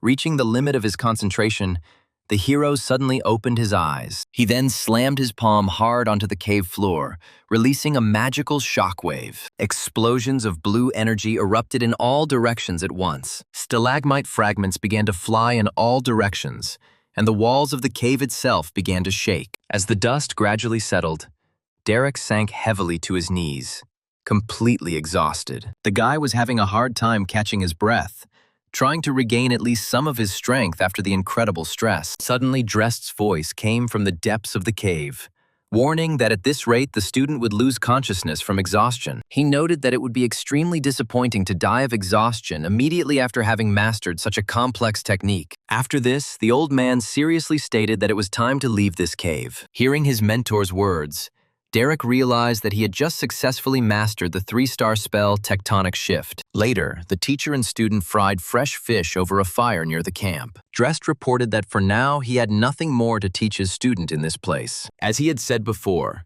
mediocre talent would not be enough to survive all the trials that awaited him in the future. The old man advised him to think for himself how far he really wanted to go on his path. Derek then curiously asked where the mentor was going to go. Seeing that he suddenly stood up, Drest replied that he wanted to take a short walk in the forest and get some fresh air. After that, he slowly disappeared among the dark trees. A moment later, the old magician's voice came again from the forest thicket. Looking over his shoulder, he warned the student to be extremely careful around Kohela. Immediately after this, the mentor completely disappeared into the darkness of the night forest. Left alone near the fire, Derek sat thoughtfully with fried fish in his hands. He replayed his teacher's cryptic warning over and over in his mind. The next day, events moved to the luxurious estate of the Grand Duke Veltus. During dinner, the head of the family proudly praised his daughter for having managed to bring Derek. Denise accepted the praise politely and modestly replied that she had only done what she thought was necessary. The Duke then turned to Derek and asked why he had refused the Duplain family, assuring him that he was ready to provide him with any support. The hero replied that he didn't need anything, and he decided to accept the offer solely because of the girl's attitude. The Duke proudly agreed and joyfully declared that no one in the world could refuse to teach such an exemplary young lady. Then he began to enthusiastically recall an old incident when Denise forgave one of the maids. Unable to bear this sycophancy, the girl hastened to interrupt her father's story. She offered, with a gentle smile, to first discuss with Derek alone all the details of their future magical studies. The Grand Duke's butler took the hint and left the dining room, leaving only Denise and Derek at the table. As soon as her father left, Denise asked if the guy had decided to play a joke on her by showing up there. She then irritably demanded an explanation, reminding him that he had already refused her offer and they had closed the matter. Derek explained that he agreed because he felt grateful for the tremendous help she had given him previously. Denise haughtily retorted that all of this was just a political calculation and that she herself had no interest in magic at all. Then the hero openly admitted that it was unpleasant for him to hear such words. He then reproached Denise for condemning and hating magic without even trying to understand what it really was. The girl fell silent for a moment after such a straightforward remark. Closing her eyes, she acknowledged that such words could indeed hurt a man like him. However, the girl stubbornly repeated that she still couldn't stand magic. Derek felt a deep sense of indignation at the hatred with which she spoke of art that he considered beautiful. A frightening aura began to spread around him, and he warned that he was not going to tolerate such treatment. Feeling the monstrous magical pressure, Denise turned suddenly pale. The girl regretted that she had decided to irritate a man who possessed such terrifying power. Meanwhile, events moved to the noble district of Ebelstein. In the living room by the window, Iselin sat, lost in thought about recent events. She was very sad that Derek refused to become her teacher. She remembered again her meeting with Derek in the cave. Then the hero directly stated that she had nothing left to learn under his guidance. Her magical foundation was already so strong that she would have been better served by a mentor who adhered to the classical principles of teaching. After this, the guy bowed politely and officially rejected her offer. Iselin remembered how she froze in surprise, unable to utter a word. That refusal greatly shocked the girl and threw her off balance for a long time. Returning her thoughts to the present, she realized that Derek's decision had already been final. With a heavy sigh, the girl pressed her palm against the cold window glass. She reflected on the fact that all her life she had considered traditional rules to be the only correct path. Now she realized that she had actually just lived, never having had real freedom of choice. Her thoughts were interrupted by a cautious knock on the door. Having received permission to enter, the maid reported that a very important letter had just arrived from the family's main residence. She then added that the departure ceremony for young Master Valerian was to take place the following week. This news noticeably surprised Iselin, and the girl immediately decided to prepare a special gift for him in honor of his first trip. She was planning to head to the shopping district and pick up something useful, knowing that the White Zone required preparation. However, as soon as the girl took the first step, one of the legs of the wooden chair suddenly cracked. The chair fell to the floor with a crash. And at that moment, a sense of foreboding hung in the room. Meanwhile, night fell on Denise's mansion in the noble district of Ebelstein. The girl thought that her mentor had lost his mind if he looked at her so aggressively just because of a conversation about magic. She grumbled with displeasure, not understanding why he tried to force his passion on others just because he himself loved magic. Bella noted that if her mistress really thought so, then she herself should stop forcing her to read her favorite romance novels. Denise immediately jumped up and began to object in almost the same words that Derek had spoken just recently. Then the maid noticed with a smile that the girl was now behaving exactly like him. Denise then wondered how difficult it would be to study with a mentor who possessed such outstanding talent. Not paying much attention to her complaints, Bella just smiled warmly and advised her mistress to finally go to bed. Denise realized that if she couldn't become stronger with the best mentor, she would look like the most hopeless person in the world. The girl then covered herself completely with a blanket and said that her only dream was to lie at home and read romance novels. As she left the room, Bella warned with a smile that if Derek were suddenly fired, there would be no money left to buy new books. After she left, the bedroom fell silent. Suddenly, Denise began to toss and turn irritably, finally realizing that now she would no longer be able to escape her new, exhausting life. A few seconds later, she poked only the top of her head out from under the blanket and stared tiredly into space. The girl sighed heavily at the thought of the inevitable start of a new training routine. The story now flashes back briefly to Derek's conversation with Drest around a forest fire. The mentor then advised the hero to maintain good relations with all three great noble families of Ebelstein. However, the old man emphasized that the hero should under no circumstances swear allegiance to any one side. Drest advised him to use the rivalry between the three great houses to his advantage and maintain competition between them. This was the only way Derek could keep them interested and truly protect himself in the future. Meanwhile, the story returned to the present, to the Veltas family estate. Unaware of anything, Denise slept soundly in her bed, snoring loudly. Suddenly, someone started banging a wooden spoon on a metal frying pan with all their might. A deafening roar made the girl jump up and scream in fear. Derek stood in front of her, and an indignant Denise asked if he had completely lost his mind. The guy replied that it was already morning, and he had to make a fuss because she didn't want to wake up on her own. The girl quickly covered herself with a pillow and declared that he should not have burst into the girl's bedroom while she was in her pajamas. However, Derek replied that he had clearly seen her pajamas, after which he told her to get dressed and come out in 5 minutes. Then the hero immediately turned around, left the room, and slammed the door behind him. Denise remained sitting on the bed, flushed with rage at his incredible impudence. A few minutes later, the girl ran out into the garden. She declared that even rudeness should have a limit, especially since it was a day off. Without looking up from his book, Derek agreed that Saturdays and Sundays really weren't the time to overload himself with studies. However, the hero explained that rest and a complete disregard for basic discipline were completely different things. He then added that trio member Rose should have maintained at least a modicum of civility even on weekends. Denise stated that she was the one who set the rules, and therefore, as an employee, he was obliged to obey her orders. In response, Derek silently took out a piece of paper and showed it right in front of her face. He reported that it was an official contract, personally signed by the Grand Duke. The boy then emphasized that his real employer was the head of the family, who gave him complete authority over her education. The girl leaned closer and read with horror the terms of the contract drawn up by her own father. While Denise was in despair, realizing that she knew nothing about this agreement, Derek began to list the schedule for the day. It included hidden tests, elemental magic training, and heavy physical exercise. An indignant Denise reminded him that just a minute ago he himself had said that no one should study too hard on weekends. Then the guy paused briefly and confirmed that he had not taken back his words. However, Derek added that all of the above was just basic training.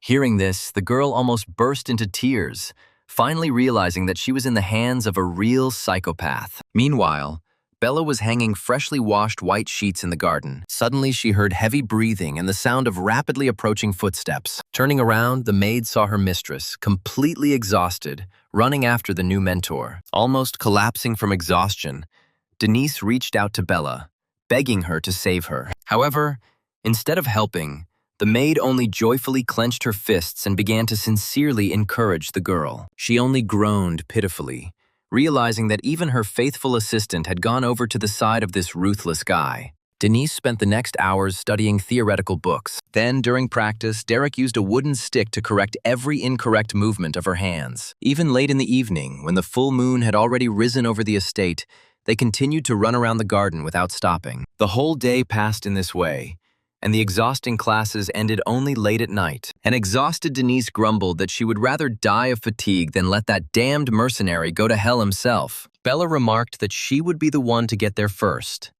and Denise complained that the maid had changed since meeting Derek. Denise burst into tears in the bathtub and accused Bella of becoming as heartless as her new teacher. In response, the maid said that without sweat and tears, a person will never become stronger. And Denise was even frightened by these words. She admitted that Derek had been too prudent in contracting directly with her father. Denise immediately had an idea. She suggested lying that the guy was useless and asked the maid to confirm her words. However, Bella only smiled and refused to participate in such a deception. The girl immediately gave her a look full of disappointment.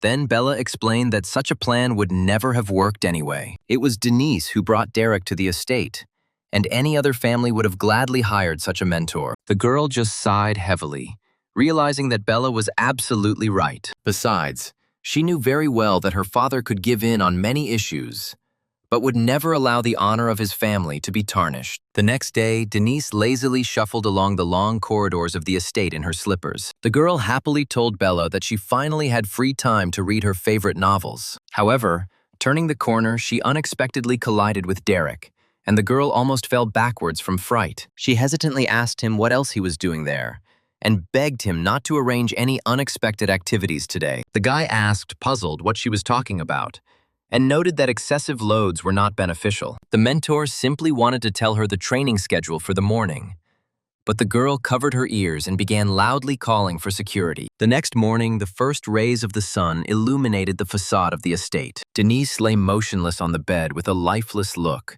feeling pain throughout her entire body after yesterday's training. She said that it seemed to her as if 3 years had already passed, but Bella corrected her hostess, reminding her that only 3 days had passed. Then the maid reassured the girl, informing her that today she had to attend a meeting at Rose's salon, so training was canceled. Hearing this, Denise jumped out of bed and rushed to change her clothes, fearing that the mentor would appear here again. However, having completely pulled herself together, the girl ran out into the corridor and immediately ran into Derek again. The guy began to calmly list the plan of theoretical and physical classes for the day. Not even wanting to listen to him, Denise rushed past him, loudly declaring that she had no interest in any training. To her surprise, the hero agreed.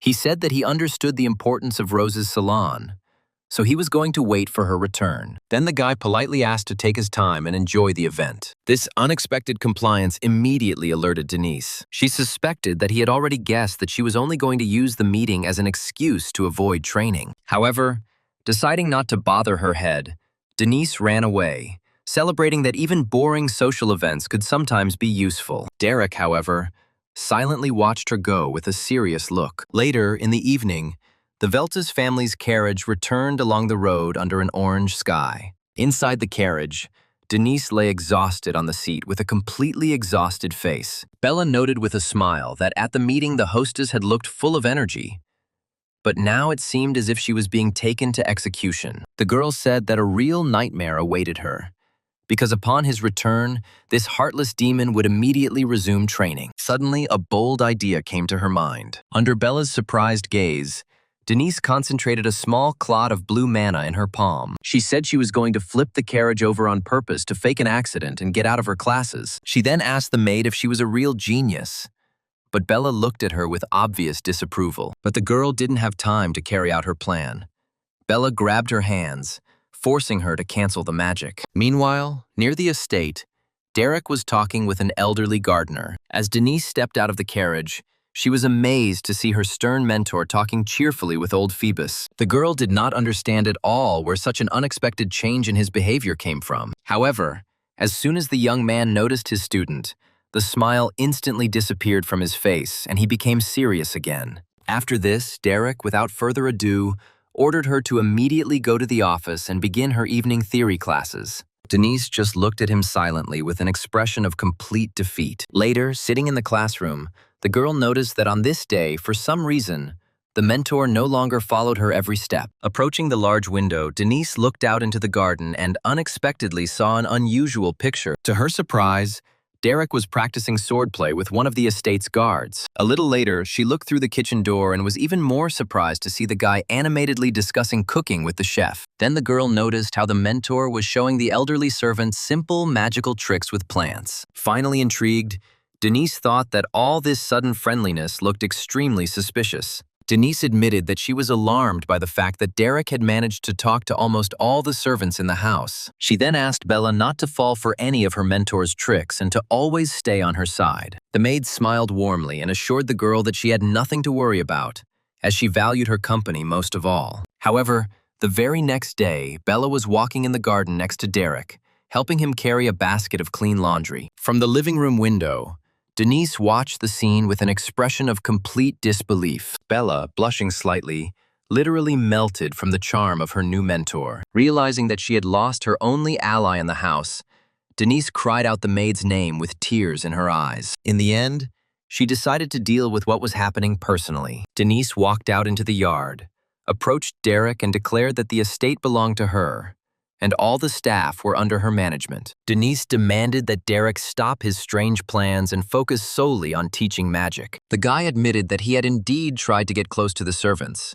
but assured that he had no bad intentions. When asked about the reason for this behavior, the girl admitted that the whole situation made her anxious. Derek then explained that he wanted to know the real Denise, not just the noble lady rumored to be her. According to the hero, the training was not limited to the transfer of theoretical knowledge. The better the mentor understood the student's character, habits, and lifestyle, the more effectively he could tailor the lessons to him. Blushing slightly, Denise awkwardly adjusted her hair and asked shyly if the servants had ever said she was more beautiful than Iselin or Elente. Derek replied that everyone was saying that she got bored easily and lacked real motivation in her life. But when things got serious, she took control of the situation and hid her concern for the staff behind her outward coldness. The hero remembered that the elderly gardener had said with a smile that Denise reminded him very much of his own stubborn daughter. The chef said that the hostess often complained about the seasonings, but the very next day she bought the best spices for the kitchen herself. One of the guards recalled with gratitude how Denise noticed his illness and ordered expensive medications to be delivered. Bella also spoke warmly of her mistress,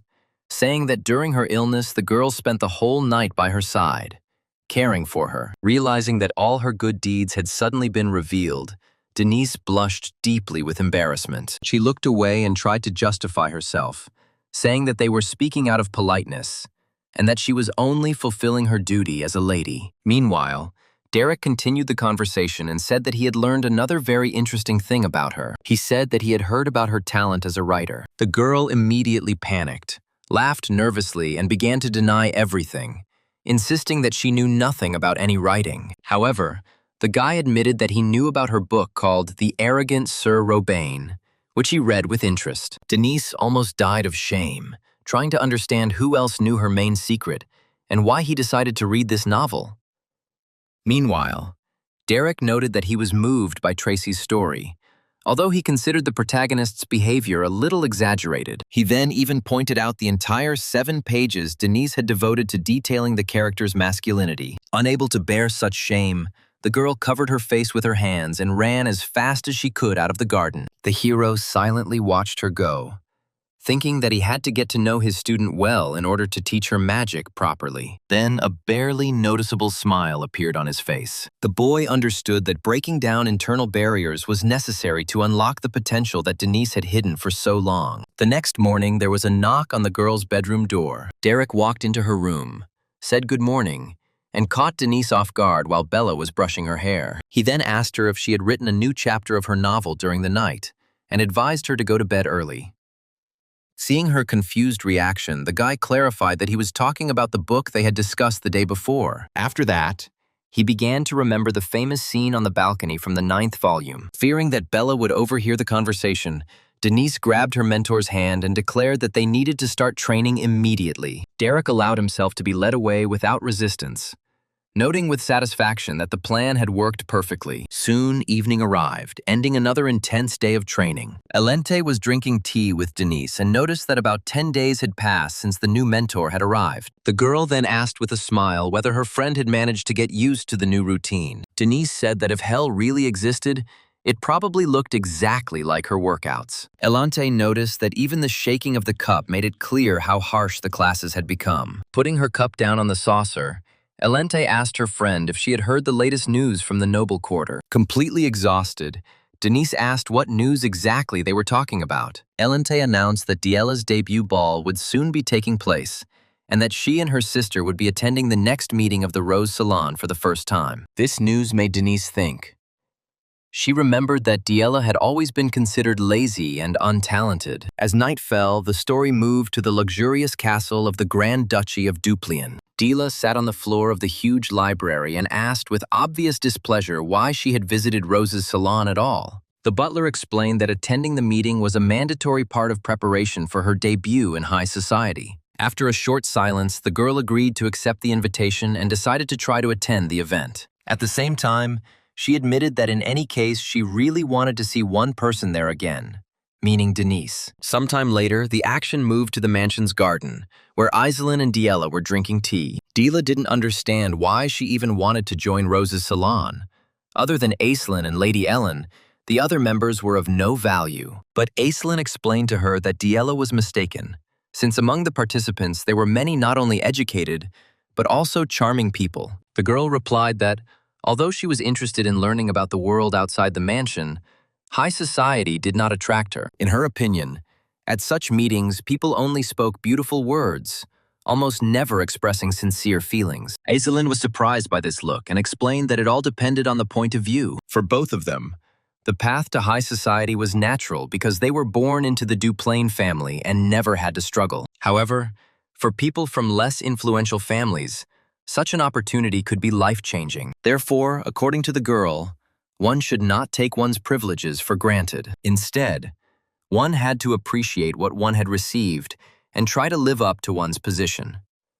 Aislinn added that participating in the salon was a great opportunity to broaden her horizons and make useful connections. After listening to her carefully, Diela said that since her sister considered it important, she would take the idea more seriously. However, the girl was planning to visit the salon at least once anyway. Then Diela asked if she would now have her own mansion in Ebelstein, since her basic education had been completed. Aislinn confirmed this and added that the younger sister would be able to hire servants on her own. Hearing this, Diela perked up and immediately asked if she could invite that same mercenary as a personal mentor. Aislinn noticed that she immediately guessed what her sister was getting at. However, she recalled that Derek had already worked as a magic tutor for Lady Denise. Diela said that she knew this perfectly well. She explained that it would be impolite to take a mentor away from another house, but she was only thinking about such a possibility. After these words, Iselin completely lost the point of this conversation. Meanwhile, the action moved to the noble district of Ebelstein, to Denise's mansion.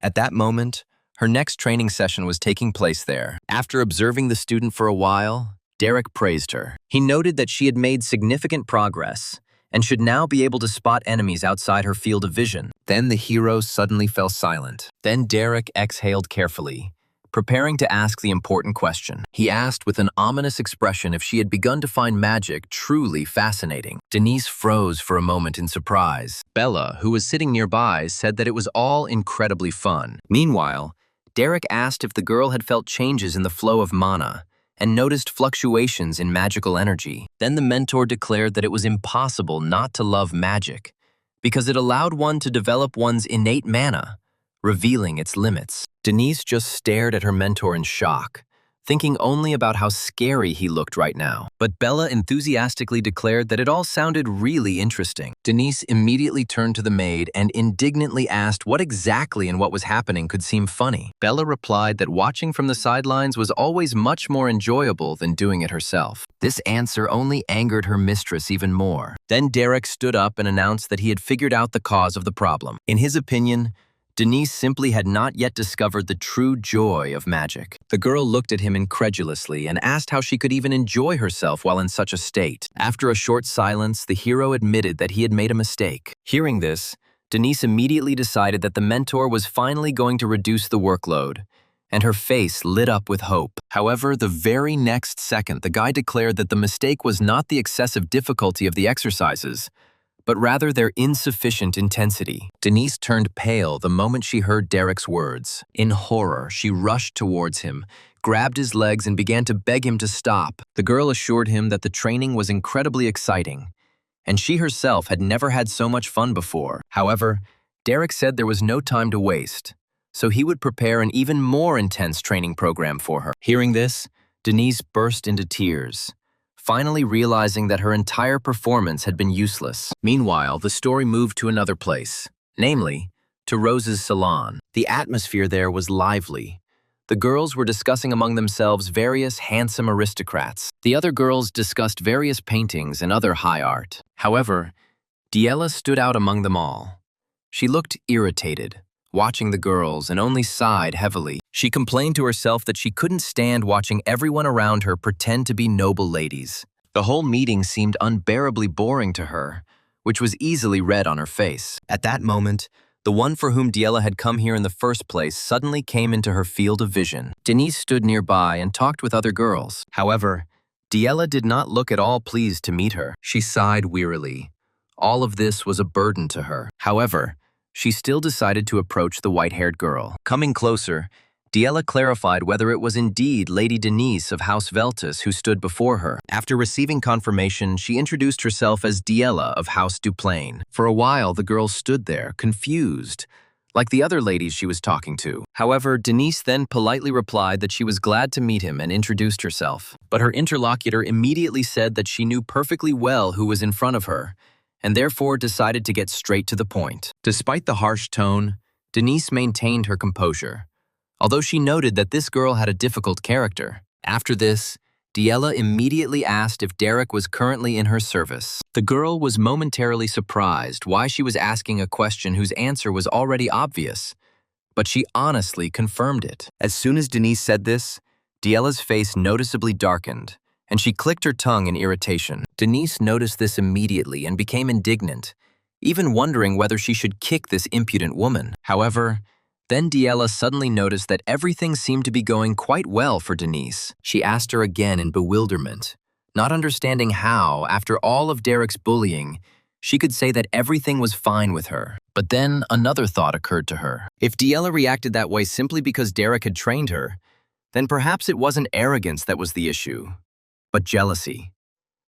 Realizing this, Denise instantly changed her opinion of her. The girl she had just scolded suddenly turned into a real little angel in her eyes. She was touched by the fact that this little angel wanted to take Derek away from her. Then Diella said that Denise didn't seem to understand why she should be nervous. Derek always did what he thought was right and could change his mind at any time without worrying about the consequences. However, Denise replied that it was quite natural. She said with a smile that, in the end, the most important thing was Derek's own choice. Diella watched her reaction in silence. She was openly provoking Denise, but she remained completely calm. She then asked again if Denise had understood what would happen if House Duplain ever offered him better terms. However, Denise replied that that would be wonderful too, as training Lady Diella for Derek might be even better. Diella didn't know what to answer. She was surprised that no attempt to unbalance her brought results. After a short pause, Denise added softly that she could have arranged a meeting with Derek if she had wanted. At that moment, Diella realized that there was no point in continuing the conversation, so she turned around in displeasure and left. Denise couldn't understand how this girl managed to trust Derek so much, but she decided to find out the truth. Later, our story moves to Denise's mansion. While resting in her room, the girl thought about today's events. She thought that she and the little angel were actually striving for the same goal, to transfer Derek to the Duplain house. She then asked Diella to be sure to read her letter, being confident that after that, she would no longer be able to refuse. Denise wrote that she believed they were both pursuing the same goal. She admitted that she wanted to get rid of Derek, while Lady Diella, on the contrary, wanted to get him. Therefore, the girl proposed to hold a magical duel, putting Derek himself on the line. In return, Diella could put whatever she wanted. In this case, Denise will deliberately lose the fight, thanks to which their house will only have to officially hand over Derek to the Duplain family. Denise had no doubt that after reading the letter, Diella would no longer be able to refuse such an offer. After this, the story moved to the residence of the Dupline house, where the head of the family was waiting for the return of his sons. Looking at his eldest son, he asked how the expedition to the White Zone had gone. He respectfully replied that the cleanup was still ongoing and would take a lot of time, but it was not without results. Upon hearing this, Raymond immediately became interested and asked to tell him in more detail what results they had managed to achieve. Then Rieg reported that while clearing one of the White Zone's labyrinths, he discovered a magical weapon. The Duke noted that an object found in such a place must have been very valuable, and added that he would like to examine it personally. However, Valerian immediately clarified that it was a large staff, which, apparently, was intended for necromancy magic. Hearing this, the head of the family instantly fell silent, his calm expression changing to a worried one. Meanwhile, it was already morning outside. Denise was still fast asleep, but even in her sleep, she continued to go through another grueling workout. Utterly exhausted, she repeated that she had already reached her limit and could no longer continue. Suddenly, the girl woke up with a start and screamed in panic, demanding that this crazy bastard finally stop. Quite quickly, Denise realized that she had said all this out loud, and very loudly. For a few seconds, she sat motionless on the bed, breathing heavily and trying to calm down. Realizing it was just a dream, Denise looked around in confusion. She thought that she had already dreamed about the training so realistically, as if it were happening in reality. After leaving the room, the girl called Bella and asked why she hadn't woken her up. The maid replied that she had decided to let her mistress sleep. Hearing this, Denise worriedly asked if Derek would torment her even more because she overslept. However, Bella calmed the lady down, explaining that the hero took the day off because the commander of the mercenary squad was wounded. At the same time, she expressed hope that nothing serious had happened.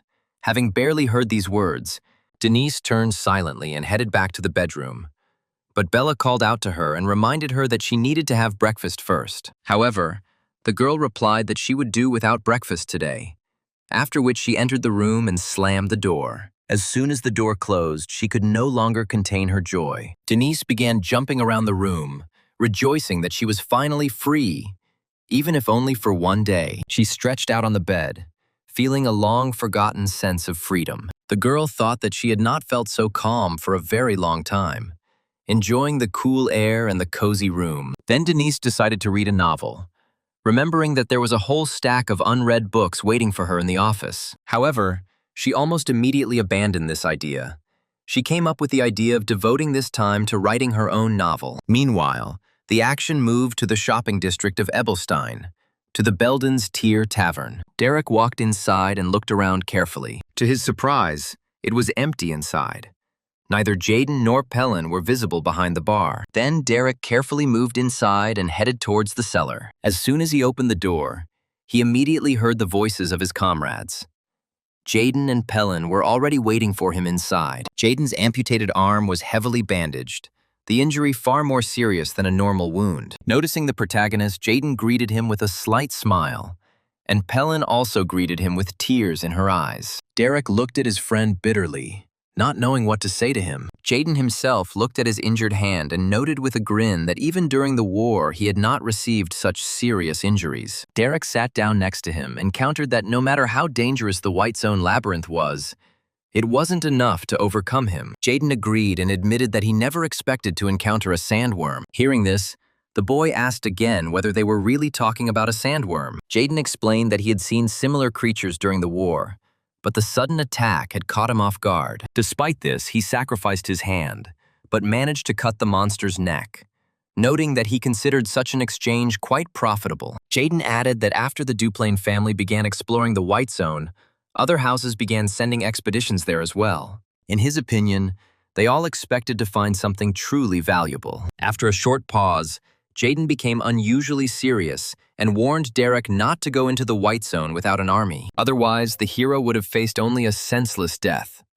And he himself did not want Derek to die at all. Meanwhile, Denise was sitting in her room, and by this time it was already evening. Putting her books aside, the girl realized that even though she had spent the whole day without training, She had not felt any pleasure. Denise leaned back in her chair wearily and noted that she had been having a hard time concentrating on her writing. Then she wondered what she usually did during the day. Then, almost automatically, she stretched out her hand in front of her. The girl released her mana and suddenly caught herself thinking that lately her life had consisted exclusively of magic. Denise suddenly realized how much the daily training in magic had become a part of her everyday life.